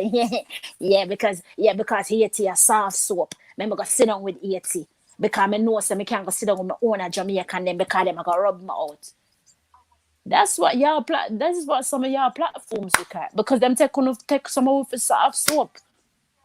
Because why can't them go and sit amongst them owner people? What that tell us? Say? We are the fucking soft soap, and for history we've been soft soap. We are soft soap. We are idiots. That's why we can't reach Noah in the Caribbean. And say that when we can't reach Noah, because we build up for everybody. Everybody take liberty, take advantage, take everything away. I was still to this day not even look at dignity we can't have for ourselves. Never look at dignity we can't have for ourselves. But as I'm say, everybody entitled to fit them opinion. Me have to make sure that my house well sweep and well clean. And make sure that my ship well up and sailing. And anybody come on that, and I try to duck off me and mine, yeah, I get kicked off in the sea. Period. No if, no but, no maybe about it. No side talk, yeah, I get it straight. Because as I'm say, all of them 15, 16 generation of cousin this day need for dead. That need for dead. Me I talk about the cousin them I see when me I grow up, or the cousin them I get introduced to me, or the cousin them my grandmother tell me about. I'm not gonna just pick up a textbook and I find cousin everywhere, because some of them cousin are demon in a sheep farm. And we as Caribbean people, when we grow up with grandparents, I tell us, listen, everybody you know if you invite out the yard. Some of them people them are dopey, them bring crosses pan uno. We should know better and investigate things more and make sure say our thing is proper. Just like what Bamlik pan the situation at Jamaica, we have a lot of crime. We need to be reaching out to that. We need to worry about where we are going. That's so. Before we worry about where we are going, up this so. Because up this so, them add them opportunity and them add them chance and they make that pass them. At our time now for start rebuild ourselves. We'll come here, we'll build Britain. They murder will pity them without no mercy, with no justice, no nothing. No nothing. We pity them get deported like dog out our country. Yeah. We take up and bill off a free. I agree with you, brother. May I agree with you, sister? May I agree with you? 100%. True your talk. We got America after the Civil War, where them go fight for European. Now we them over there so go fight for Europeans. And bring we in a them fuckery over this so, and watch we get torn down and get all type of things happen to we over this so. What the Caribbean have, what we have, we don't have nothing. What we have, that's why we are migrating and go over this so for them to come call we monkey, because we don't have anything. We don't have nothing for ourselves, but we can call and say that a free one. Where we have, come on up on a big people level now. Not on some circular level, no, not talk about because we are look for cousin. No, we are talking about on proper level reasoning. No, where we have for ourselves for sure. Say yeah, all right, you know this will build this. When Jamaica had the highest in sugar factory and cigar factory, everybody come to we and work in our country. We never put them out yet. And one time we ever get up and rebel against people, and it was the Chinese Revolution in the 1918, because we say enough is enough. I want foreigner half our land. Where we have for ourselves, for sure, say we. And majority of the things that are going in our history now, we always rescue other people, nobody no come rescue, you know. So our earthquake lit down 80 they clean. How much of them so-called big people, the corporate, big one them like Beyonce, have how much money, Jay-Z, how much of them are donate to we? How much of them are donate to we? Right now, say Bahamas had earthquake, and there's a little handful of them help Bahamas. Bahamas still a sink underneath water over there. And how many so-called African American them are living in the Bahamas? How much of them have living over there? What we have for ourselves. They did that turn them back on boat when they go Florida. Tell them say if they not no US passport, they can't go in a storm, in our crisis. All right. Look on that. So, me get what you're saying, sis. Trust me, sis, you're passionate about or what? me see you have a passion still. That's good, you know. But that's what I'm saying. I have to make sure my people them good first before I go find no cousin. My Gucci when it come to no cousin business. Cause my granny always tell me, say, if you don't pay for invites in a dead yard, left some dopey at doors sometime and focus on the dopey them you have in your yard. All you're gonna know say you have dopey in your yard, you go over cemetery, go bring in more dopey if you come. Oh, that makes sense. I'm just saying we need to kind of like build each other a little bit. Make sure say we reaching out to each other. Make sure say each other Gucci first before we go look for nobody else. Yeah, we have our problem them. Me now go deny that. Me I put it on the table.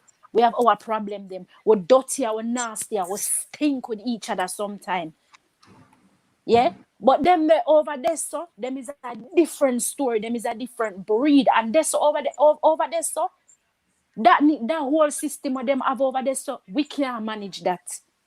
We can't manage that because them over there so now stand up for nothing as I say. But make a new pair of shoes come out, you see how quick them run go. You see how quick. You know how most people in the Caribbean, how them live simple? Will them live so simple? I said the other day, I see something broke my heart. I say I have to donate to the man here in Jamaica. The man living at the countryside and him don't even have shoes on him foot. But him a digging banana and him a digging yam and him say this and he say, you know, me no want nothing in a life. Me no want nothing. This is all me want. Me land for farm me food because me no want nobody to feed me. Me want to feed myself. And that broke my heart. Because said the man don't even have a pair of shoes on him foot. Yeah, you know, simple. Yeah. The ancestors them never really used to wear shoes till now, sis. All right then. That's true. Yeah, the ancestors, you know, because they have tons of pictures which show the ancestors them, they don't wear shoes. Yeah, 100%, Bam, 100%. I see, wear okay, shoes, so the couple facts they just say Barbados a mistreat Haitians. That's why me I say we need to deal with our house first and make sure we have unity in our house first. That's why people keep disrespecting us in our house because no unity in our house. We don't have no unity in our house. But we are inviting everybody. That's why disrespect are coming. That's why disrespect are coming. Because if you have unity in your house, no, nobody can come step over the border and disrespect nobody in your house. If you come in here, so come disrespect nobody in here, so whether you are the fourth or fifth cousin, you get chuck out of this. Because me don't know you, me know them people here when me a rock with you, so me don't know you from nowhere. I saw it for unite and I saw it for God. Make sure we look after each other, yes, so first.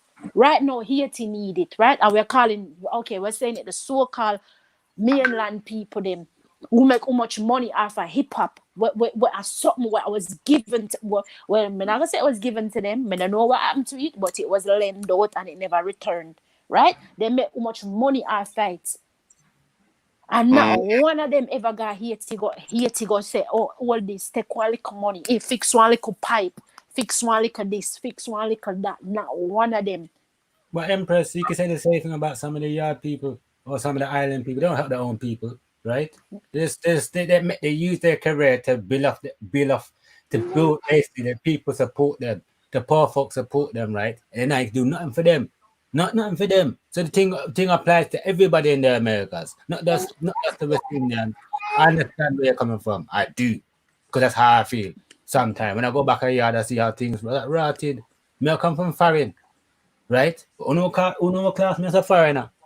Me have heritage in the island. You don't look at the Cody man as a foreigner. You don't look at the Asian man as a foreigner, right? The Chinese man as a foreigner. Look at them as family Jamaicans. So they're not bumbuck like Jamaicans, even though you know Jamaica's a company, but.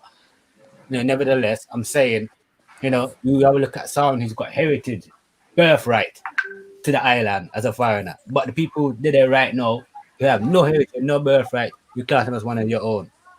That don't make no there you go. That make no sense. There you go. That need to fix up. All of that need to fix up. There you go. Fix up. It's just like what the sister said. She has said we are taking the foreigner them and then we like we brother and sister and we left them on the wayside. It's like it pretty much what she are really saying in our way. Like she has said, even though we have a cousin over on the mainland, yeah, She has said the opportunity for them pass, like they make it go pass, and because they have so much I mean, when they check it out, you know, them have more remedy than we, you know. Way more remedy for correct them mistake. They have because even the civil rights thing where even some of our ancestors contribute to. Look what it turned out to be the rights of Indians. And them have that sit down upon it and not really use it. Them are use it as say for a black or African American way. When I really for Indians. You get what I mean? I say the rights of Indians, you never say the rights of black, you never say the rights of African American. But then just all of a sudden this civil rights of African American, civil rights of black people. But this is what I'm saying. This is what I'm saying because say black African American, nowhere in that document. Nowhere in it. And I have it. So who bring in this African American thing pan them? Now them bring it in pan themselves. And then bring it in pan themselves because Jesse Jackson go sit down on table and lick big glass and sign it.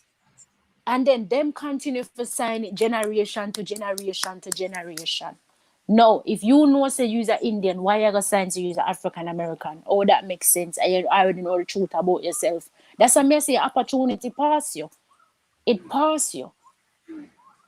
When Obama was giving away land, I think it was that just before him come out of office. Not one of these so-called people who call themselves Indian that was melanated got any of that land. Because you keep calling yourself African American. That's why it pass you. Yeah.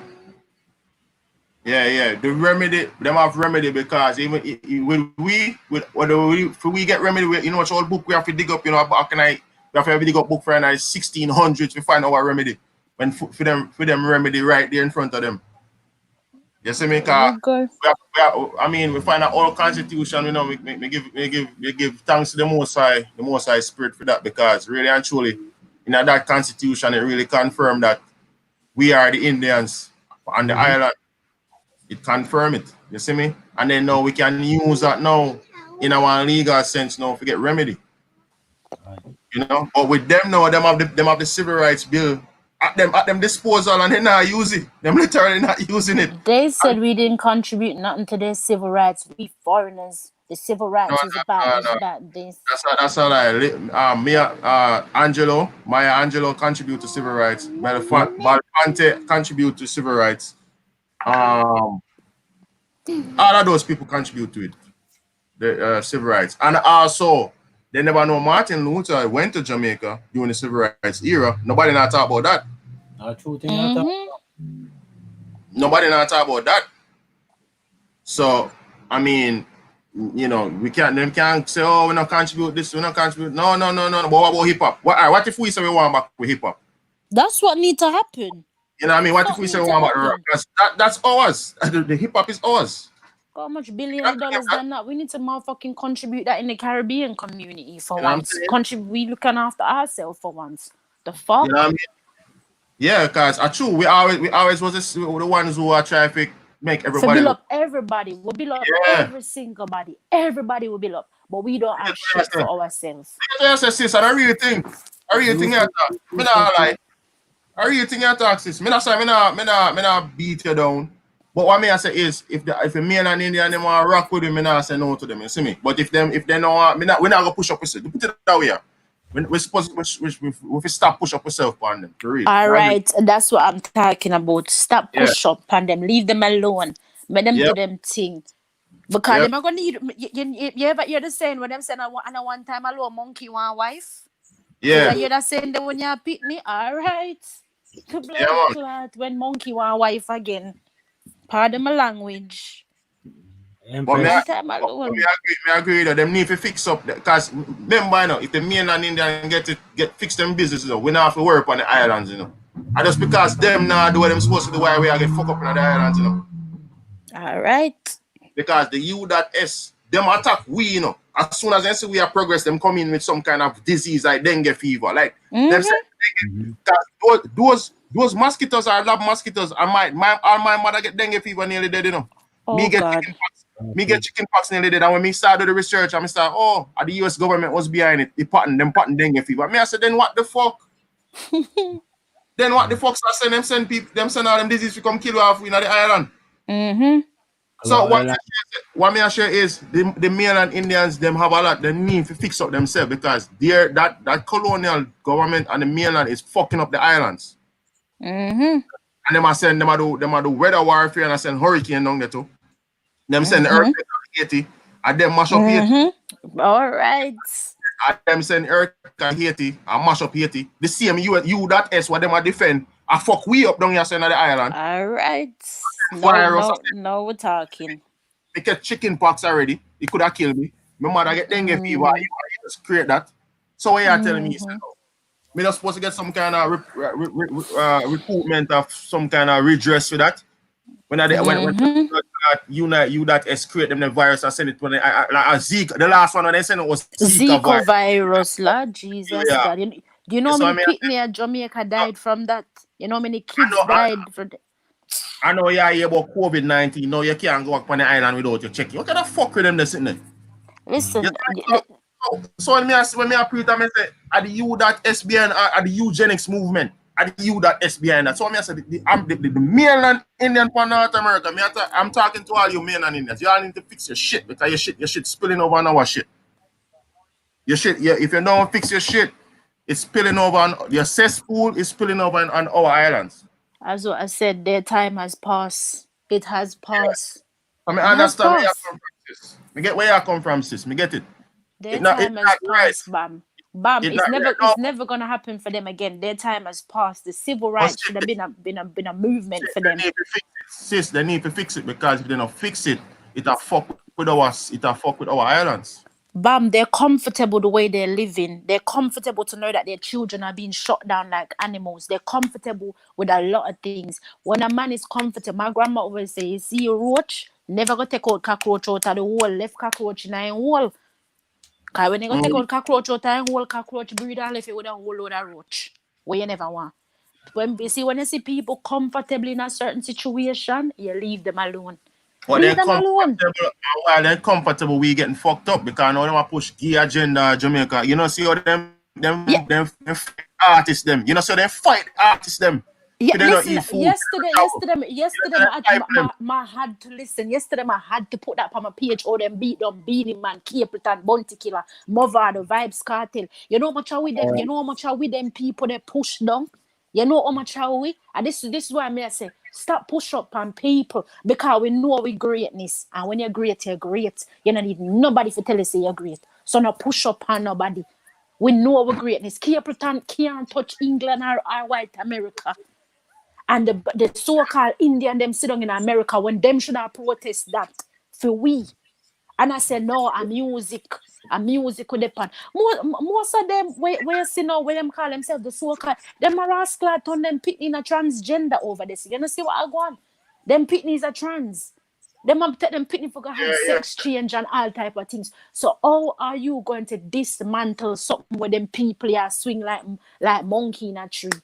Them a swing pan this European system like monkey in a tree. Them just a swing from one branch to the other. So I saw the European man give them something. I saw them swing to it. Then give them transgenderness. You see them swing. Oh, I'm a transgender.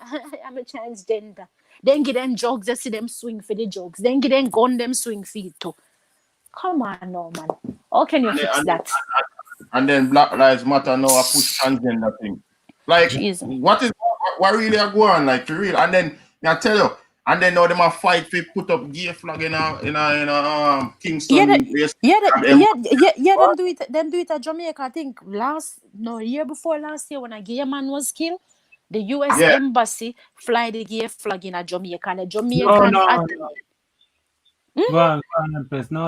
in flight in a Jamaica and the people in Jamaica lick out and say the blood clot and bring them foreign things that come down here for we are where you hear about.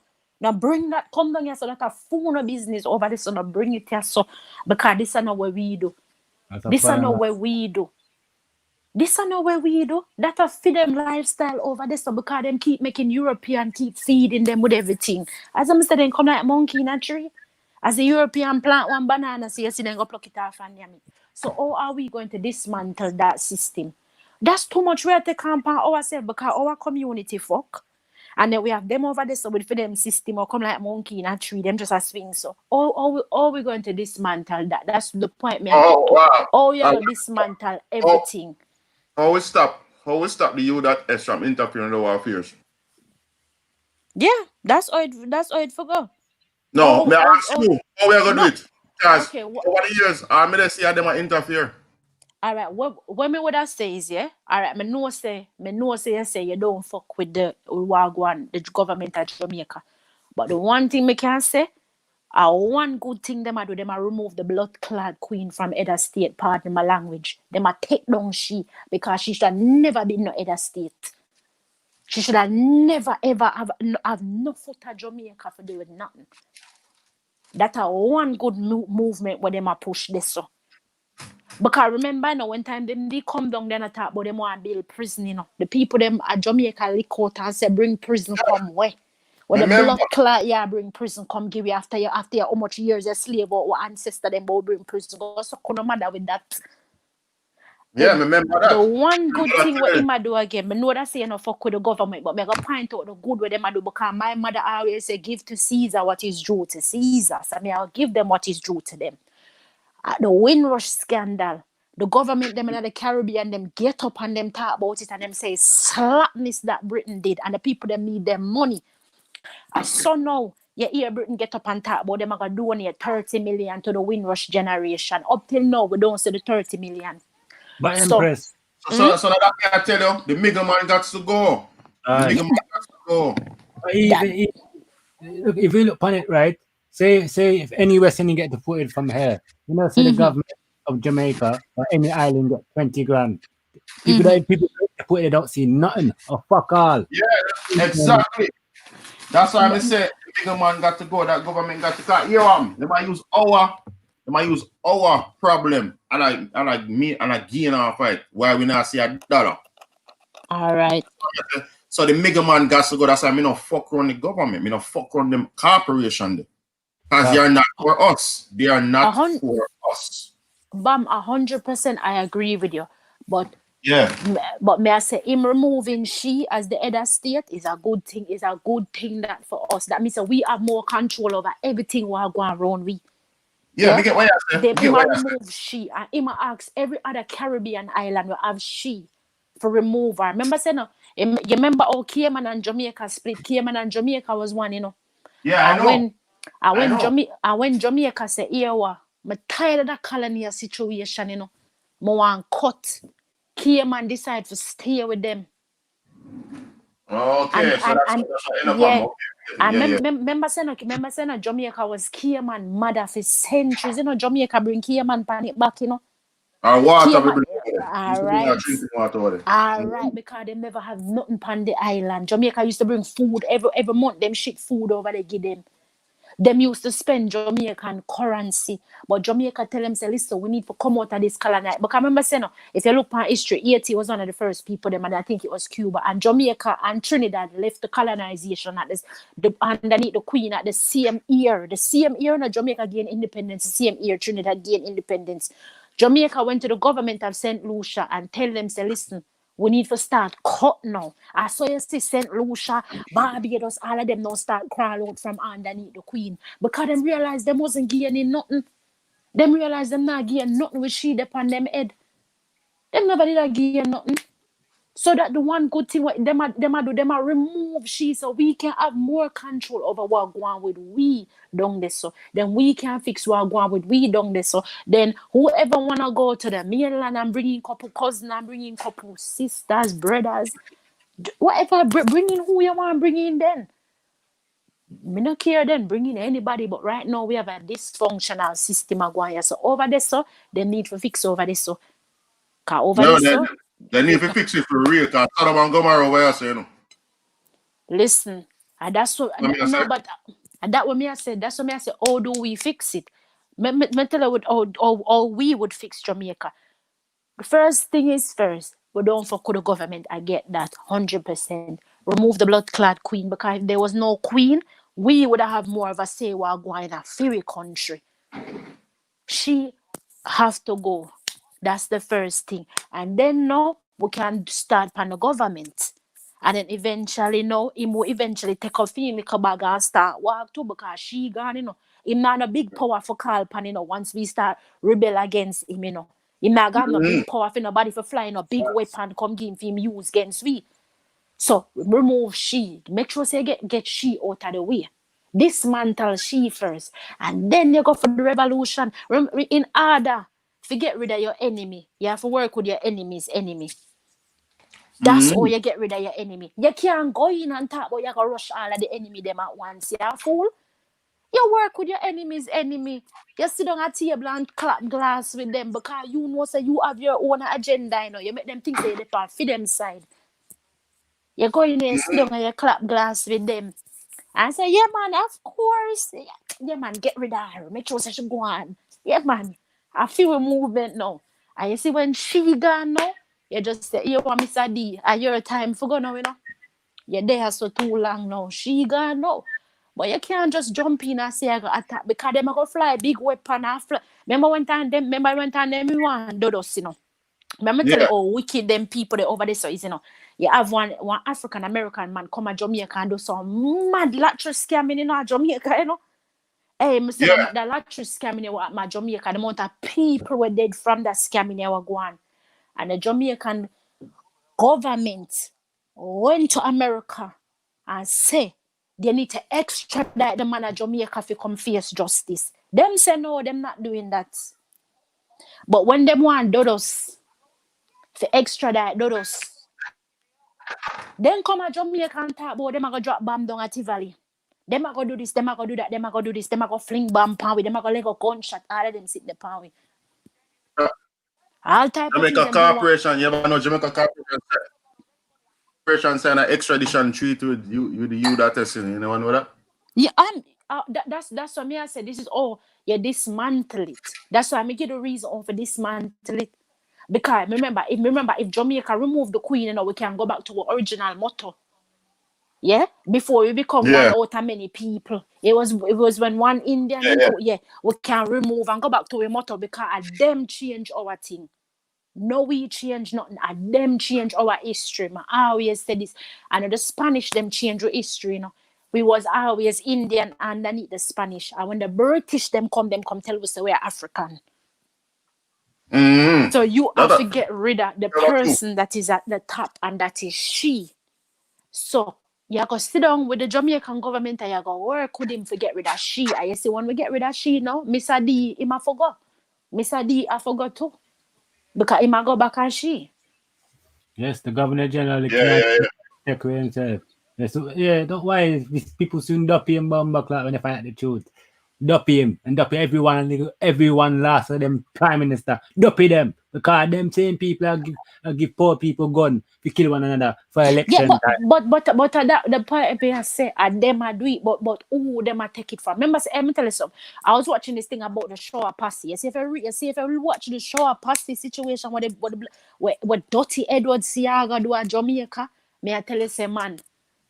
It turn you from the whole of them people that within the so-called mainland. It turn you from every single one of them what them do. African American. Listen, an African American man who work for the CIA sign off the gun them to get sent to Jamaica, and the whole of the gun them dropping at Tivoli, and Jamaica run with blood film. Hey, when you look on Jamaica come like Liberia. Woman are dead, picnic are dead, everybody are dead. And it was a black African American man sit down and sign that off for destroy Jamaica. Remember, we never sign nothing off to ever kill them off yet. We never do that yet. As a melanated man now, you are working for them big corporation there, right? Because at the end of the day, you look upon it as a job. But remember, say them people that don't do so that's their life, that's their children's life. Do you not look at certain things and look upon it and really gel with it and say certain things? Like the other day, me all a reasoning with this Afghanistan guy. Right? Him come from Afghanistan and he must say, listen, him say majority of the soldiers that was in Afghanistan, they were black African Americans. Yeah, and they said that they will see the white major them and do all type of things to the people them in Afghanistan, and none of them would have stand up for them. None of them would have said, don't do that, don't do them something to their kids. Don't throw a bomb in a house so woman have pitney and them something there. I said, boy, you know, so I can't speak for that situation because I tell you, say that I'm not gonna lie, that phrase in my head come here and say, yo, you know what, it's deep. It's deep. And the people that must say, no, we don't have no issue with the black African Americans in America. Our issue was with the Europeans. But you guys keep standing at the front and protecting them. And I'm like, for them, it's a job. It's a job for them. It's a job. No, it's true, sis, you're right, sis. Me give you a high five on that, man. You're right. You're absolutely right. Me not gonna lie to you. You want? Yeah, listen to you. I mean, he's a man of justice and equity. And you have a lot. You talk a lot. Of yeah, man. I really think. All right. See there.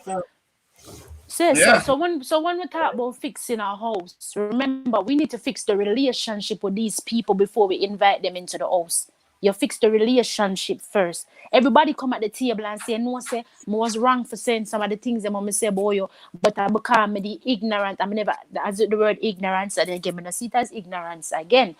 You know, I was wrong. Oh, we move forward. Oh, we go forward. What we can do for help you and what we can do for help you. Fix the relationship before we open up the door. You can't just open up the door and expect the people, because you don't know the intention that somebody have when them coming inside your house. You don't know the intention because you never sit down and go through a little contract and say, you want Mr. D. Yeah, get that side there, me I get that side there. Don't come over my border, me not come over your border, Mr. D. You have to kind of sit down and go through certain things and know about certain things. And that's what I said, them over there so have a fix with them thing over there. So because let me tell you something, you see, once them look on, I'm going to give a plain example. Look on Black Lives Matter, right? Since Black Lives Matter come out, I yes, them see the whole heap of black so-called African American, them a preach. How much country get up and back at them and I preach back at them? How much country get up? Look on Britain. Britain are tear down right now for them. And it's not just for them, it's for the injustice that we also face. But them did it back at them with it. The Somali and them. I say the Somali and them I do for them thing. The African did it. Well, I said African them they not everything. Them come like salt. Them one day not everything. But at the same time, them the out here and I say, yeah, them the out here back at it. So somebody have to come to the platform and do something that is going to change. That is going to change. As we say, whatever happened over there, so to them affect we. But them over there, so have to get up. We did our part, you know. We did our part. We did our part already. There's no more we can do. Them are forced to indirectly to accept gay homosexuality, you know. All right. You best believe it. Them are forced tonight. And how them do it? Them threaten the artists them, so if they don't accept it, then can't travel and make money. Yeah, so you know, sister, them put them prison bojo. You know, so I'm telling you something. Them a prison bojo for the fact that bojo come at them country, come sell drugs, you know. Them prison bojo because bojo a sing boom bye and kill off Batman and kill off gay and kill off lesbian. And because in come at them country, you know. All right. Because in the Shabbat, friend of the 90s, when Shabbat said, the Bible said, thou shalt not. You know, so then the Shabbat. Yeah, him ban. That was in England, rude boy. Bam, that was in England, you know, on Channel 4. Yeah, man. Yeah, man. It's Matty man question. Say, yo, brother, where may I come from? You know, so we don't deal with them thing there. You know, that's an abomination. And he quoted some Bible verses. You understand? And then get up there. Say, yes, you know, these Jamaicans or these West Indians from the islands, they're very homophobic. And this is why, you know, people like Bounty Killer, Beanie Man, Shabba Ranks, Sizzler, Capitan, majority of the artists, you know. Blacklist all of them. Them blacklist Luciana, because Luciana come out and lick out and say, hey, Batty boy come down as a gunshot reach Porsche. Remember saying, and the first time they got Jamaica for invest Batmanship, you know, they got Jamaica for do it with Porsche. And then do it with PJ. And them said to Porsche, say, anyhow you ever talk about say I go right off no Batman in a Jamaica. Gunshot reach everybody in a parliament. Them even shot one man from us a parliament for the same thing. A Jamaica then shoot up in car, him go for dead. Because him talk about, oh, Jamaica is missing out on 1.6 billion a year because we have this Batman shit. And the people them wait for him to come out the House of Parliament and leg a gunshot. I'm tell you, say, a God save him. A God save him. The whatever God him a praise, and that save him. Because the people them tell him, say, you now come down here, so come bring that down here, so. Next thing we know, we're going to see man in a dress and man in a this and man in a that. Me not going to say Batman that they are Jamaica, them dead, you know? Them dead. Them have to hide. All right. They have to hide. They get out and talk about right. and wave flag and this. So this is the problem we have with the mate. They say them bullshit has spill over upon we. You see me? So it's all right. like That's what I say. And you remember back in the day when we used to have one farming and thing. You know see what America do. Them man them find out a way of the U.S. You know say America, the U.S. You know so the U.S. do. The U.S. goes to boom. Start give with processed milk and start give with processed and then them poison off our coconut tree, them poison off all the way like the coconut tree used to produce a coconut. Listen, long time. Them poison the tobacco. Jamaica used to have the most tobacco. Jamaica used to make the most cigar alongside Cuba. Them poison out that. Them poison. Jamaica used to have the more alongside Cuba. Them used to make cigar as well, and them poison that as well. Sure, wicked them people that is. Even the banana. Banana, yes. That's a virus. That's a virus of the banana. Them forget what the virus name. Wipe out the banana. All right, see there. And we can guarantee, say, the U.S. patent that virus. We can guarantee it. For them patent it. Because all of those viruses are patent of the U.S. You see me? So yes. when me I try to show them, the mainland Indian really need to, do what them, I just said them time pass, but they really need to fix them shit up. You know? But bam, how them fix it? Oh, that's my question. How them fix it? Because they make enemies with everybody that's around them. How them fix it? You call you cuss out half of the Caribbean people. Them call them monkey, call them lizard, call them plantation, whore, all of this, all of that. No. When time monkey want wife again, I wish but monkey I go find wife. Where you go find the bucketive that you need right now? Where you go find the bucketive? Because if shit lit the fan over this sun, you can always run go one Caribbean island. How many so-called African Americans live in the Bahamas, live in Grenada, live in Guyana, live everywhere. Live in the Cayman Islands, live in the Virgin Island. How many live in a them island? If shit lit the fan, you can always migrate and come. But if you not call the people them monkey, lizard, roach, plantation, whore, only thing the people not gonna welcome, you think they're gonna be welcome there? Oh, you're gonna fix your situation where you have gone over this. Oh, you're gonna fix it because you had Marcus Garvey come in and showing off a bill on one thing. From the Black Wall Street got bombed. No more movement, no goddess of a bill, nothing else for yourself, right? So on depend on this white man system over this. So that's why they're taking advantage of you guys because they know you guys have to depend on them. Everybody, if you notice, everybody can go to the United States of America and take advantage of these people. Me see the Arab man and we have gone. Which Arab man can come at any Caribbean island come we have gone? None of them. Which Arab man can come? Look at Jamaica. I think about 5 Chinese businessmen them shoot and kill. Yeah, them boss out one of them head up on one place and used to live. All right, there you go. Because them say Mr. Chin come there and I give them tough chat. But Jamaican people, them ignorant already. Maybe the man go say A and them say, you say A, B, C, D, E, F, and G. So all a gunshot. So how do these people over there so fix for them situation? How do them fix it? Them have Arab, them have Turkish, them have... In the Caribbean, we have that. We have Lebanese, we have coolies, we have... Who else? We have Jews. But you're not really hear them make a nice because them know the type of people that we is. Them not really make no nice. Them can't get up and start that. We'll say, all life matter. If we are doing like a demonstration at Jamaica, then can't get up and talk. Then can't get up in a Barbados and talk. Then can't get up there and really to talk. The only people mama say give tough chat over Trinidad are them so-called Hindu standing. Them get tough chat over Trinidad. But then can't come nowhere else come get tough chat. Then can't come nowhere else come get tough chat.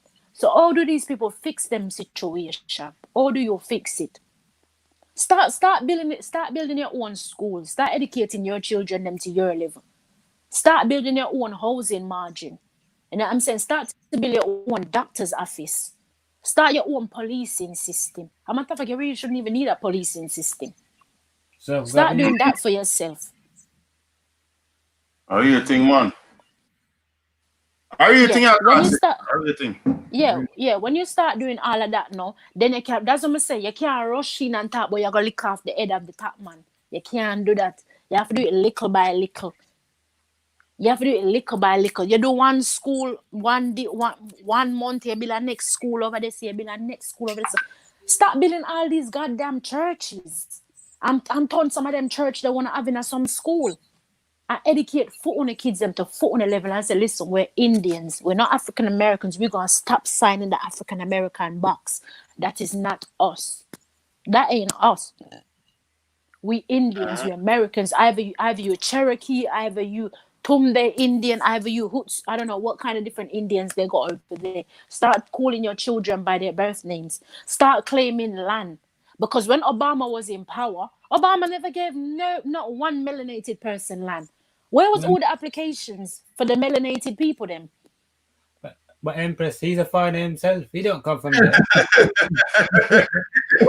know that. I know that Obama's dad is Kenyan and the mom is a white woman. I know that 100%. I'm not disclosing that, but I'm saying that did they make a claim for land? Like Bam, you were saying that you made your claim. I'm saying that did any of these people made a claim? Did you make a claim? Yeah, for real.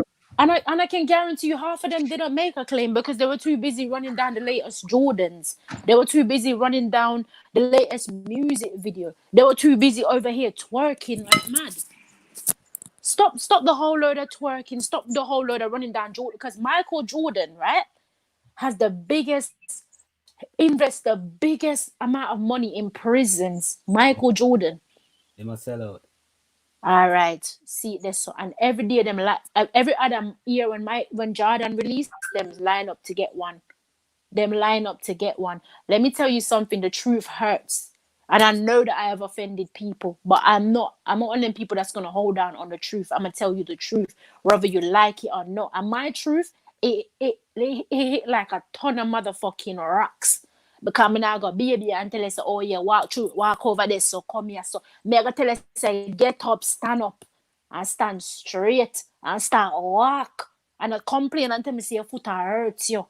I saw my truth work. My truth, me now go bend you and say, all right, go over there, so take the first junction. And then, you come back around the junction again. Come back around the junction a couple times. And then you go back and then you do. No. That are too much turning. Going on one straight line and stand up. And then at this so now, you can see you're going to make a change to what you are working towards. You can't get up tomorrow and say you're going to burn down 10, 12 police station. And by next week, you're not burn down police station again. Burn down every motherfucking thing. Burn down every government office. Sit down with some of the Afghan man, they make them show you how to make some of them homemade bomb. They are fling some homemade bomb over the fucking White House. I saw revolution work.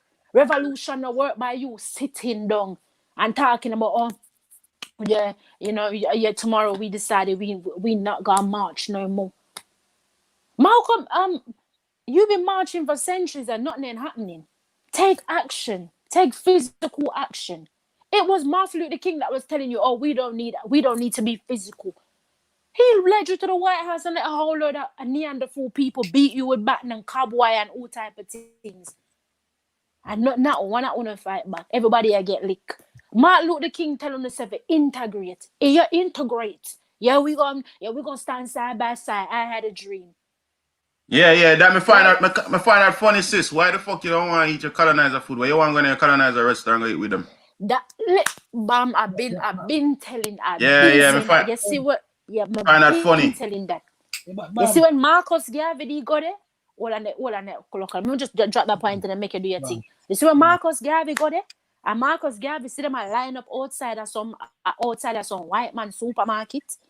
Marcus Garvey tell them, say, no, you're not supposed to do that. You're not supposed to do that. Marcus Garvey employed almost 1 million black African American when him they start him Negro newspaper. Him show them all for flex them own thing in them community. I saw the Black Wall. If you read the history of the Black Wall Street, and Marcus Garvey tactics them used to build that. All of them get their influence from all of them get their influence, even from Martin Luther to Malcolm X. All of them. Can read even Malcolm X book and journal. When I one book about him and he said Marcus Garvey influenced him. He said his father used to talk about Marcus Garvey and he pick it up. Yeah, that's true. All right, see it there. That's the truth. See it there. So that's what I'm saying. What them need for is just reverse this whole situation that them have going on now. That would be my best advice. Start building your own school them. You know what I mean? So let me say you have your own. You see the Muslim them in England, the Muslim them have them own school because them say them no want them colonizer ya to teach them pitney nothing. That's why I respect them people there. I respect them because them build them own school. And them say, no, I'm not gonna colonize a school for the colonizer come tell about girls, but about man for dress up in a dress like girl. Or man for do this like girl. When I hear that, the people them say them don't want to hear that. Whether people like them or not, you have to give to Caesar what is due to Caesar. Make people know when them are do good. You don't have to like them. You have to say, you know, I do good. Like your strategy. You can learn something from you. Come through and show me how your strategy work. Me can bring that in my community to help my people. Like the other day, me go to the lake, right? Come and say, yo, we have to learn how to fish and catch your own food. So me don't want to teach my children. But I buy this rod, I never use a fishing rod yet. Me get line and sinker before and do it the regular way. But me never, you know, your fishing rod, you have to wheel it in and all of that. Yeah. So I have one of them, and I say, I want to teach my daughter and my son how to fish because they have to learn how to catch their own food just in case something happen. So they carry them on the lake, but me never use a rod yet. Me never use a fishing rod yet. Never use it in my life. But me still buy one. Me just buy it because me know me have to learn it. Me still have to figure it out. Yeah. So me on there for about hours I try figure it out and show the line and me notice it now read. Me notice me show me the line now go know it a drop right side of me. Me say what the rascal me had wrong. I'm there and I catch me head and I think and I say, yo, my daughter look at me like, Daddy, where you do? Daddy, what you really do? And then me I say, John, you know, say that we have to go figure this thing out though. You still have me not care, me I figure it out. I mean, me did a fight with it. And I two colonizer come and they look. And they see me I show the line them and them I realize me I do something wrong. And them come and show me what to do. And believe you me. Me make them show me what to do, you know, because me not discriminate them. I say, then come and say, oh, you do something wrong. I say, okay, no problem, show me what to do. And they show me exactly what to do. Because remember, dear children learn our ways, you know, we abandon our ways. That fishing and all of that was our ways. That's our thing. But we abandon it. So me I try to learn it back to teach my people them. So anyway, you know, you show me how to string it and how to throw it out. You don't know, so when me learn it, me give my daughter and say, yo, me say, babe, just show the line out. Give her and say, baby, show the line out. And she throw the line out and you don't know, so she catch a fish. She up on my YouTube channel. Man. Oh, bless her. See, that's what me I say. You take from them people. That's why sometimes when people say, oh, but do you mix up with the Muslim, them people? I say, yeah. I say, yeah, what? I don't mix up with them because I look friend. I mix up with them because I want to see for them tactics. So me can bring that going on my community. I say, yeah, you know, some say the Muslim, them do this. Make we work on something like this, no? That's what you're supposed to do. You go amongst people and see what them do. And I saw you build up yourself. Yeah. And I saw you build up your community. I see India, I see people around India look like me around there, you know, and they have them little dinghy and thing, but I don't really see them fish as much as a pale man. I mean the pale man, I see around for them, they late them fish. I mean I say, hold on them man. So how when I see me people around like this. You see me? And them are something of them for they learn. How to fish and save up them food for the winter. You see me? But them not learn them something. Them show them some sneakers, the latest sneakers them look for right now. Oh, that's what I'm saying. So that's what I'm saying. So as what ladies them coming there and said, half of them they're ignorant and they're bliss and they're oblivious to the stuff that's really going on around them. No, as a mother, no. Imagine your son go outside and you know, and you see couple hours go past and you got here's a police kill your pitney. And you go see it's a white man kill your pitney. A colonizer kill your pitney upon your land. Upon your land, you know? A colonizer shoot down your pitney in a cold blood. On your land, yeah. And when you really sit back and look back and be like, damn, so what are we gonna do from here, so? What are we really gonna do from here, so? Communities can come together. I'm not gonna say everybody will come together. Local communities can come together. Over here, some I have my own little community them, but me and my friend them sit down and talk about. Right now, me and them are talk about starting a charity in Jamaica to help the kids them out there that's not in a proper educational system. That's what we're talking about.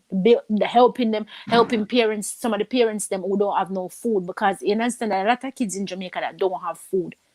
That is a hard strategy for them. We're thinking about coming together now and doing a local fundraiser and sending that money back so them can even have the basic for buy, even if they not have the whole 3 meal a day, even for buy a little basic into farming. Like my friend, her dad has got land in St. Elizabeth. Him not using it because him spend majority of time in England. Him have like I think one little square house on it. So we think about she's saying that there's a lot of kids in St. Elizabeth that don't have that. Them can use our father will just give them the land for farming them food and do them own a thing, because in Jamaica most people live simple. They live very simple. And them have look as long as them have them yellow yam and them banana, them all good. When we go home and when we go back and we go country, my people then come from St. Elizabeth. When you walk up and down, you see everybody a dig out and a plant and a dig out and a plant and a dig out and a plant. And I say, sister, you know, say you're from St. Elizabeth, yeah, so you're party then. Party Indian. Am I? My mom comes from Magati. Yeah, party. My mother comes from Magati. Yeah, Prince Sadiq, because I come from them era, them say majority of the people still in St. Elizabeth right now party Indian. Oh, because most of them class themselves as maroons as well down there, you know. Yeah, them are maroon too, you know, but they mix with the maroon, but them are originally parity and they mix with the maroons. Because the maroons is a bunch of different tribes and mix up, you know. Tribes mix up together, yeah. But most of them would just say, no, I'm a maroon. Yeah, the parity is like a pure kind of unmixed Indian race. Okay. You know what I'm saying? Yeah, I see a lot of them at St. Elizabeth. Yeah, there's a lot of them down there. Yeah, them are like the original one of the original inhabitants of the island. And them mainly live on the coast, but the maroons are like mosquito mixed with parity. Arrowwax, yeah. So the maroons is a conglomerate of even some of the European royals too.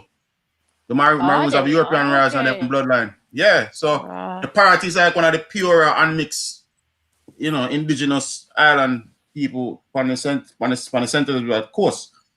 And them still maintain them culture to this day. Yeah, them do. Don't them not do no type of colonization in a shop, nothing like that. Everybody plant them food. When they go down there, see them a dig, then get up early in the morning and start dig out and plant them seed and come and chop down them banana, everything like that. And some of them even sell to the hotel them and things like that for go back and buy the seed them for replant them things. So them not really deal with down the so them live very simple. And that's why I love down the so it's very simple. Them plant them food and them eat. Party then for themselves. A party. It depends on your surname. Because the parchment, them a party. Anybody named parchment is a party.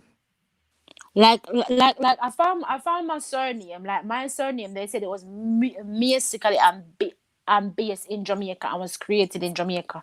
Yeah, the parchment. That them name there. Yeah.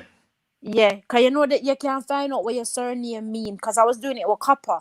Like me and Copper was going into this little thing to find out how many different people have your surname. And there's certain surnames that are just people in Jamaica that have it. There's no colonizer with it. Yeah, so if you go and type in certain surname, it will tell you say it's just been found in Jamaica alone. Because they were saying that your surname is like a mark from your tribe or something like that. They were saying. Yeah. Your host. Yeah, that's your host. Yeah. Yeah, the host you come from. That was doing it. Yeah. Your tribe, your clan. Yeah. And there's a lot of them that just have that like Jamaica base.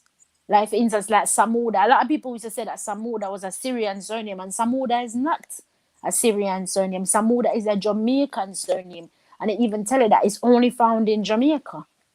Yeah, I mean, Parchment too. Parchment are one of them. Okay. Yeah.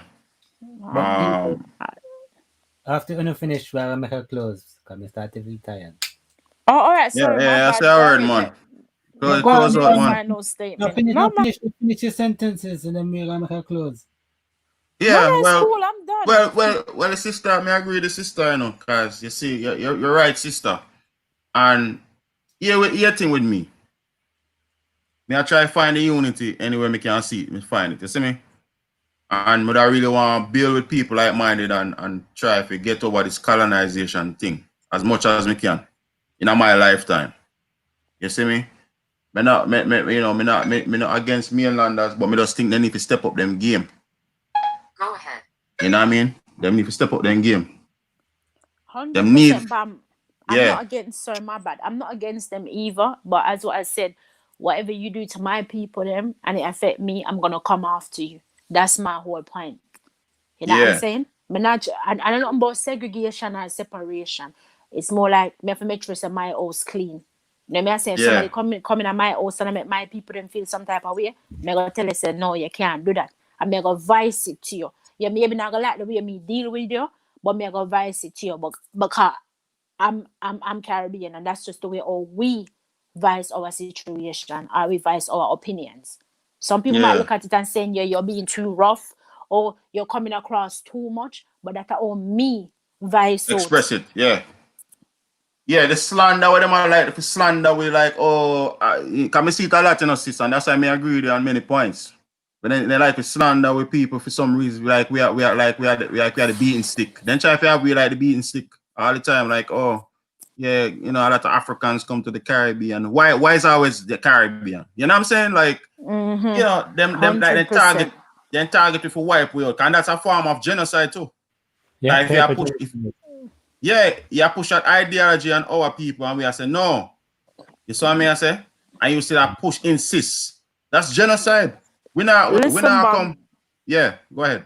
Listen, like me and Copper found like mad information where they've wiped where they told you like back in like the 1700s how they were just like they did a whole paper genocide on the Arawaks.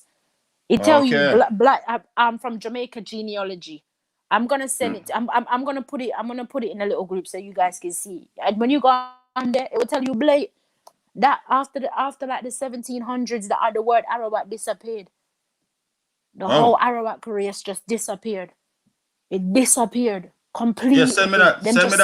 Stop. Yeah, I'm gonna send it to you. I found it the other day. I send it to Copper as well. I'm gonna send it to you. Yeah, I'm gonna send it to you for sure. Or it disappeared. Yeah, that's what I'm saying. There's a lot of good things on Jamaican genealogy. And then there's another thing that we'll find now. All the so-called Europeans took on maroon names to get maroon land. Yes.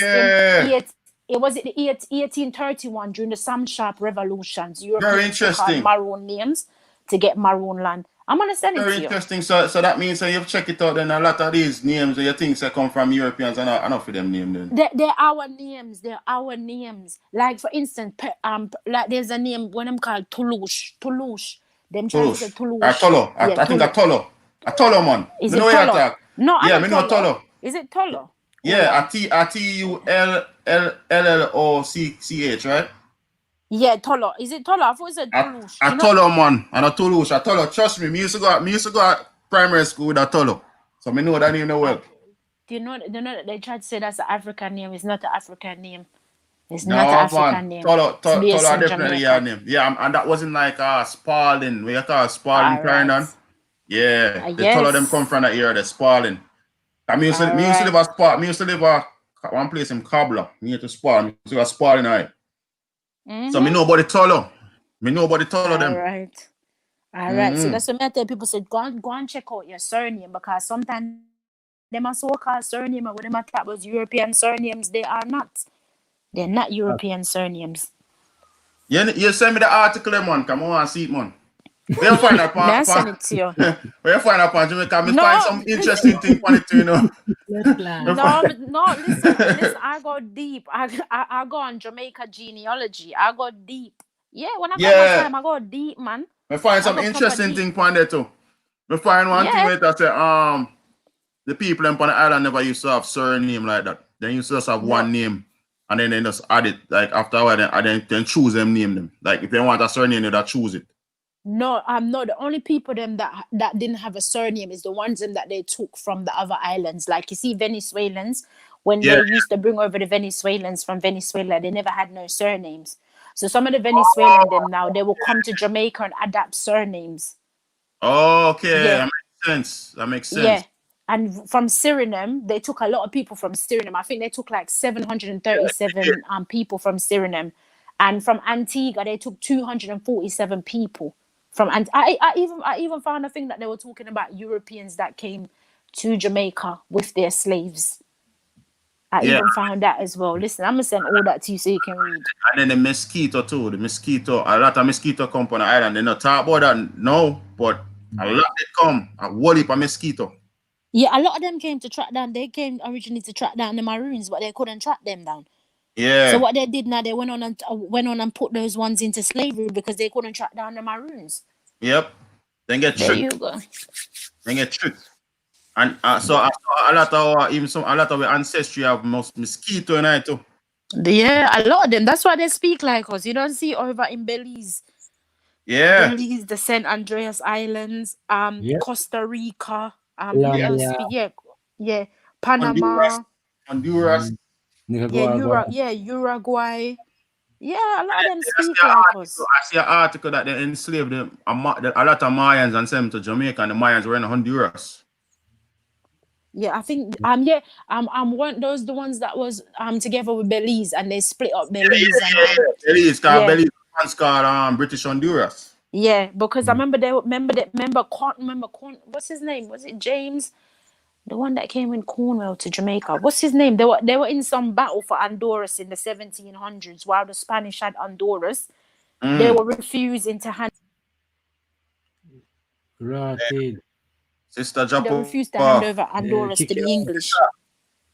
Sister, then kick you off, man. All right. Yeah, come from hard facts, man. Yeah, head real kick, then kick your sister, kick you. I'm telling you. All right, yeah. As what I was saying now. Yeah, I'm gonna send it all to you, man. I'm gonna send it to you because Jamaica genial, but a lot of the documents them got destroyed in 1831 during the Paul Bogle Revolution. Yeah. A lot of the documents them got destroyed because the plantation that they destroyed had a lot of documents, had a lot of stuff to go that trace all the way back. So this Jamaica genealogy thing, it only goes back to I think 1835. Yeah, it doesn't go no further than that because you're right. Got destroyed. You're right because me have an ancestor, my great grandfather. You finally got as far about 1835. You know. Okay. Me not see nothing beyond that yet. The only thing I find I want ancestor, which is the Gruber, related to the Gruber. You see me, and that the ancestor that me find him. That one of my great grandfather. But that upon my father side. You know what I'm saying? Okay, right. Yeah. So you went all the way back. Yeah, the group of them are probably German though. So I say? Probably, possibly. No, they would have been the Jews then. The Jews. The Jews. My bad. Yeah, they would have been the Jews because the Jews came in 1846, 1847. They started migrated. Yeah, but they were migrated in small forms. I think majority of them started migrating was around the time Hitler's kingdom fell. Oh, yeah. It's probably, yeah. But me know me connected to the group of them. You know, one of my grandfather them. One of my grandfather, but everybody else are West Indian. Okay. Yeah, that only mix me up. No, but they were saying that a lot of the Jews took on our names as well, innit, to get land rights. Oh. A lot of the Jews took on Maroon names to get land rights as well. Okay. Well, I have to go looking at that too. I'm gonna send my genealogy thing to you, man. When you see this, you're gonna be like, damn, these people Yeah, are yeah, yeah. Send it, crazy send it, out send, here. send it, send it to me. What me never know them might disappear or walk like that, man. Listen, we disappeared in the 17th. Listen, because remember, you know when they said that the British took control of Jamaica in 1633? No, they didn't, because the British and the Spanish was in court for Jamaica, Yeah, Cayman Islands, and Belize. The yeah. Spanish refused to give up Belize. Okay. So I know, because there was a treaty between them and the Spanish. They never Madrid, killed out the Treaty of Madrid, Spanish. the Yeah, Treaty of Madrid. Yeah. yeah. They never killed out the Spanish. They're lying. There was a treaty and it was in court in England to claim Jamaica, because they said to the Spanish, we're going to give you 12, 15 to 20 years and then we want the land. The Spanish was refusing to give them Jamaica. And then they said, okay, because you're refusing Jamaica, we're going to take everything. They took Jamaica, they took the Cayman Islands, and they took Belize from the Spanish. But then I'm thinking that you couldn't have colonized Jamaica in 1655 because you was in court fighting the Spanish over it in England. So how could you have colonized Jamaica in 1655? And plus, don't forget that Port Royal sank. When did Port Royal sink again? Is it 16? Was it 16 something. 1645? So how can you have conquered Jamaica and Port Royal had sunk? And plus, don't forget that them and the British was having war across the sea. So what land did you conquer? Because them that you under firebomb and a kill off each other. So Mm-hmm. you could And then so you you have didn't own the Barbary land back then. Wars. And then you have All the right. Barbary Wars, all of that are going. So explain the Barbary Wars within all of that are going. Remember the That's Barbary Wars was on the sea, you know. You see yeah, me? yeah, yeah, yeah, yeah, yeah. That's why Port Royal sunk. And them sing Port Royal because them fucked about with the water. Them kept dropping cannons into the sea and the sea level rise. That's why Port Royal disappeared them out. Yeah, them Yeah, All fuck right, up. Yep. Makes sense. all right. there Makes you No, sense. go. All right, it's this all right. All right. Closing Look, statement. I'm no. done. I'm done. Closing, I'm yeah. done. Yeah, crazy state. my closing statement is big up to the viewers, you know, thanks for viewing. It was a good discussion, and yeah, the mainland Indians don't need to drop on the bootstraps, and because no bullshit has spill over upon the thing. You see me? And when we're up on the mainland, we have all the rights to up on the mainland because some might belong to us too. But getting our shit together. That's all I have to say. Empress, yeah, me final thoughts. All right, my final thoughts, Sab. Big up to everybody. No segregation. I love everybody same way, but my house, I always all come first. If you come in my house, say you come and you sit down good, we're all good. We're all good. But if you come in my house, say you do it dirty, you don't know it I go already. But it's all unity, and as I said, everybody's entitled to their opinion. No hate, nothing but love. All right. Big up everybody that stayed to the end, down the rabbit hole, Panda Kana, who ICCC, Empress, Yummy, big up yourself, American Acts, big up yourself, Empress Copper Fox, big up yourself, Cherokee Tudy, big up yourself. Who else is on the panel? There's only them 5, innit? That's 5. All right, ICCC, big up yourself. Copper, everybody, ICCC, people in the chat. You know, people that stayed to the end, people on the play about big up yourself, new and old subscribers, big up yourself. Yeah, it's been an interesting night. Is it? Yeah, I mean, it's that time again, man. It's that time again, man. Until the next time, Panda Kana with ICCC on a Friday, or could be a Saturday or Sunday. You know, if it's not myself, you know, you might listen to Copper. Pick up yourself. If it's not Copper, it's Empresses. Pick up yourself. It could be BAM, it could be ever on ICCC, innit? You stay supporting us and manners of respect, you know. It's nothing but love and appreciation from the get go. And we keep moving forward, is it? Because when we talk about the things, then we hurt people's feelings. But you know, no matter who tells the truth, the truth will always be the truth, is it? No matter who tells it. Is it my answer? So that's it there. But anyway, we got everybody to the next time. And for the last 3 shots, I'm gonna give you something different. Alright. Shall I play for them?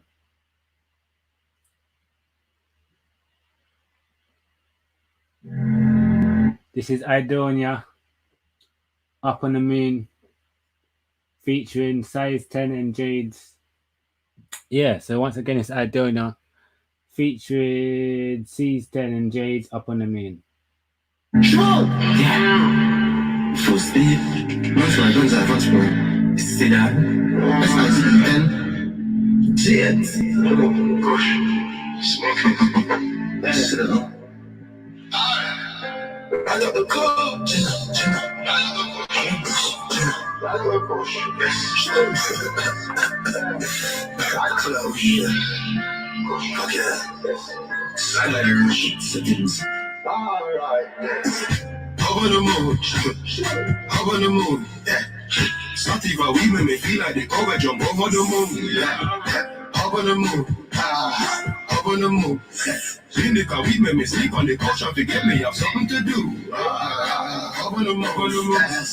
How on the moon?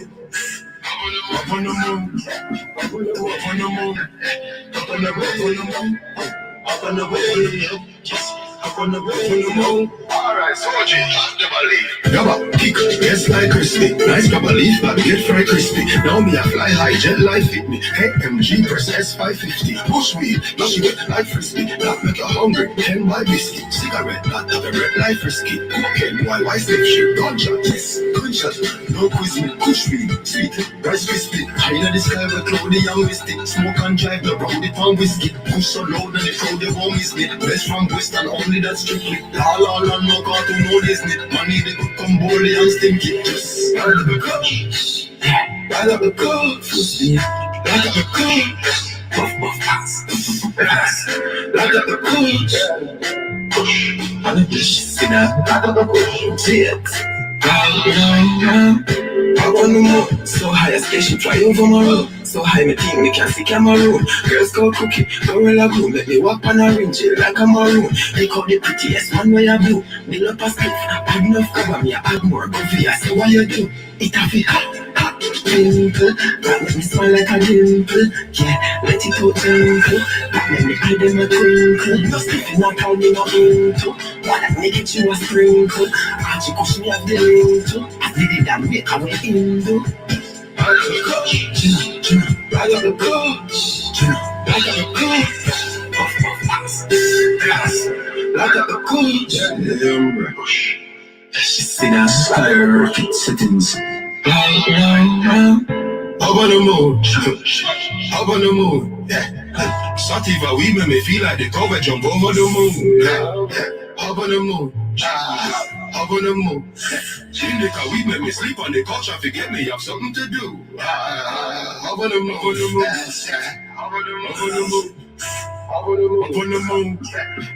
Up on the moon, up on the moon, up on the moon, up on the moon, up on the moon. Alright, Soji,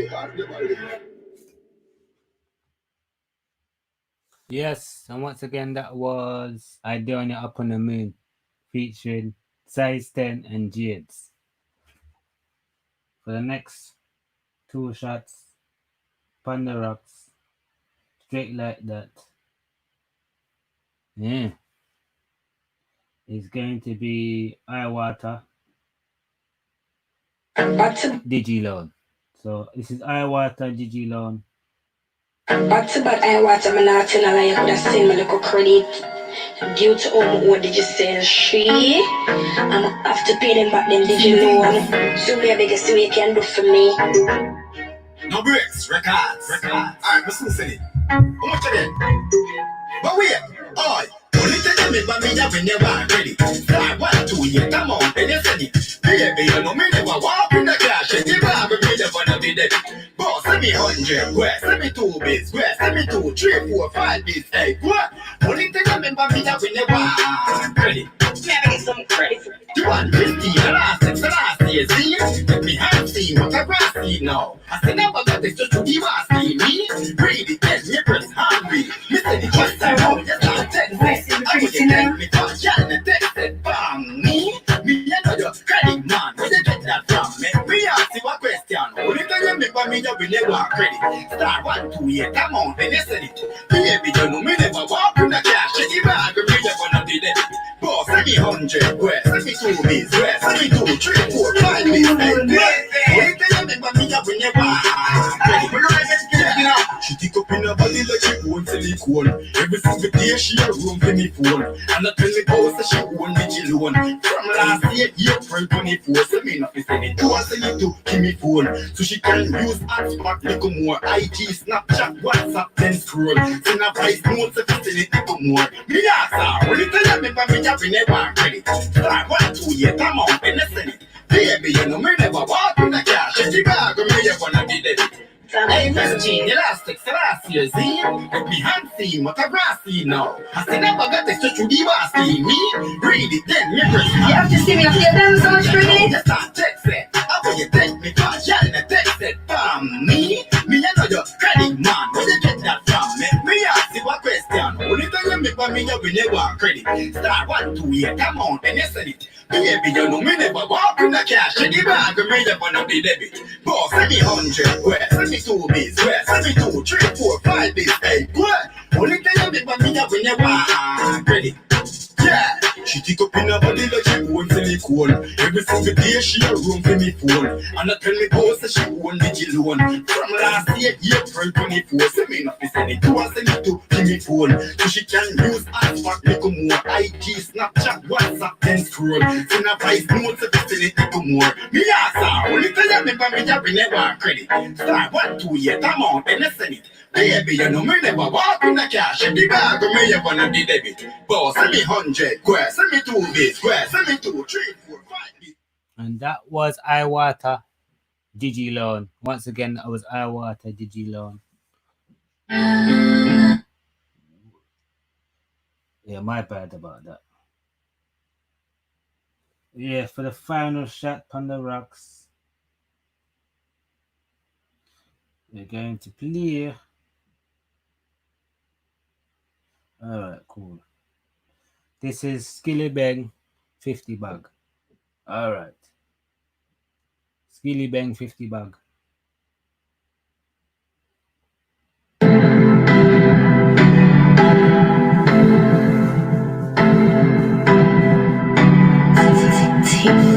Tifa, the queen.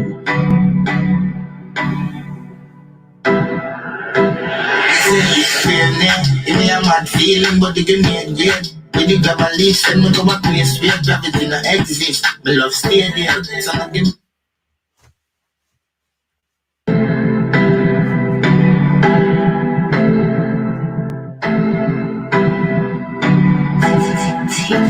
Tifa, the queen.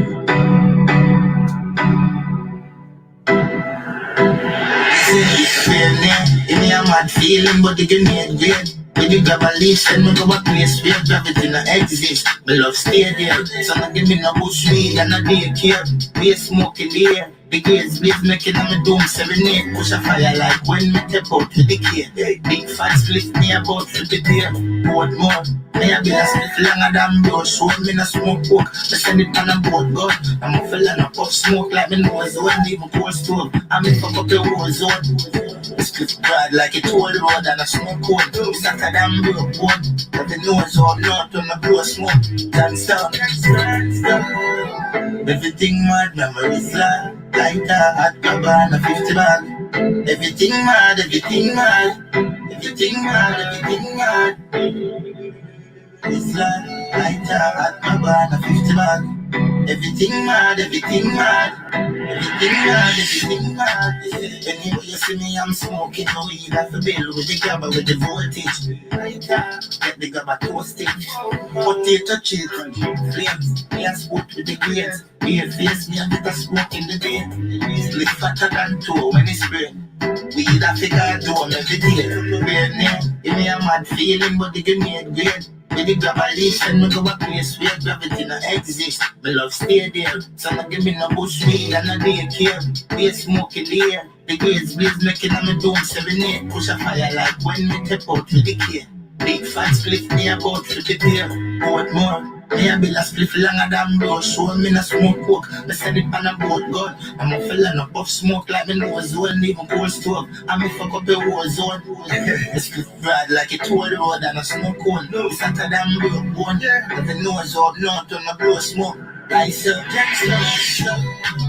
everything mad, memories flat. Like that, at the bar, the 50 man. Everything mad, everything mad. Everything mad, everything mad. It's like that, at the bar, the 50 man. Everything mad, everything mad. Everything mad, everything mad. C4, I'm done, Old Bay, Trinidad, Spanish Town.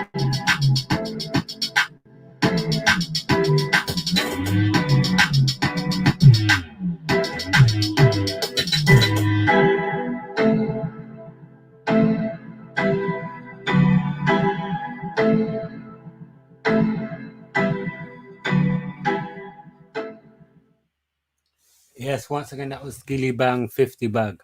Yep, Skilly Bang 50 bag. Yes, in that time. Yes, until the next time, on the corner, with the corner Empire and ICCC. Yes, I beg you a fair deeds and a peace. Safe travels, man. Is it? And be out.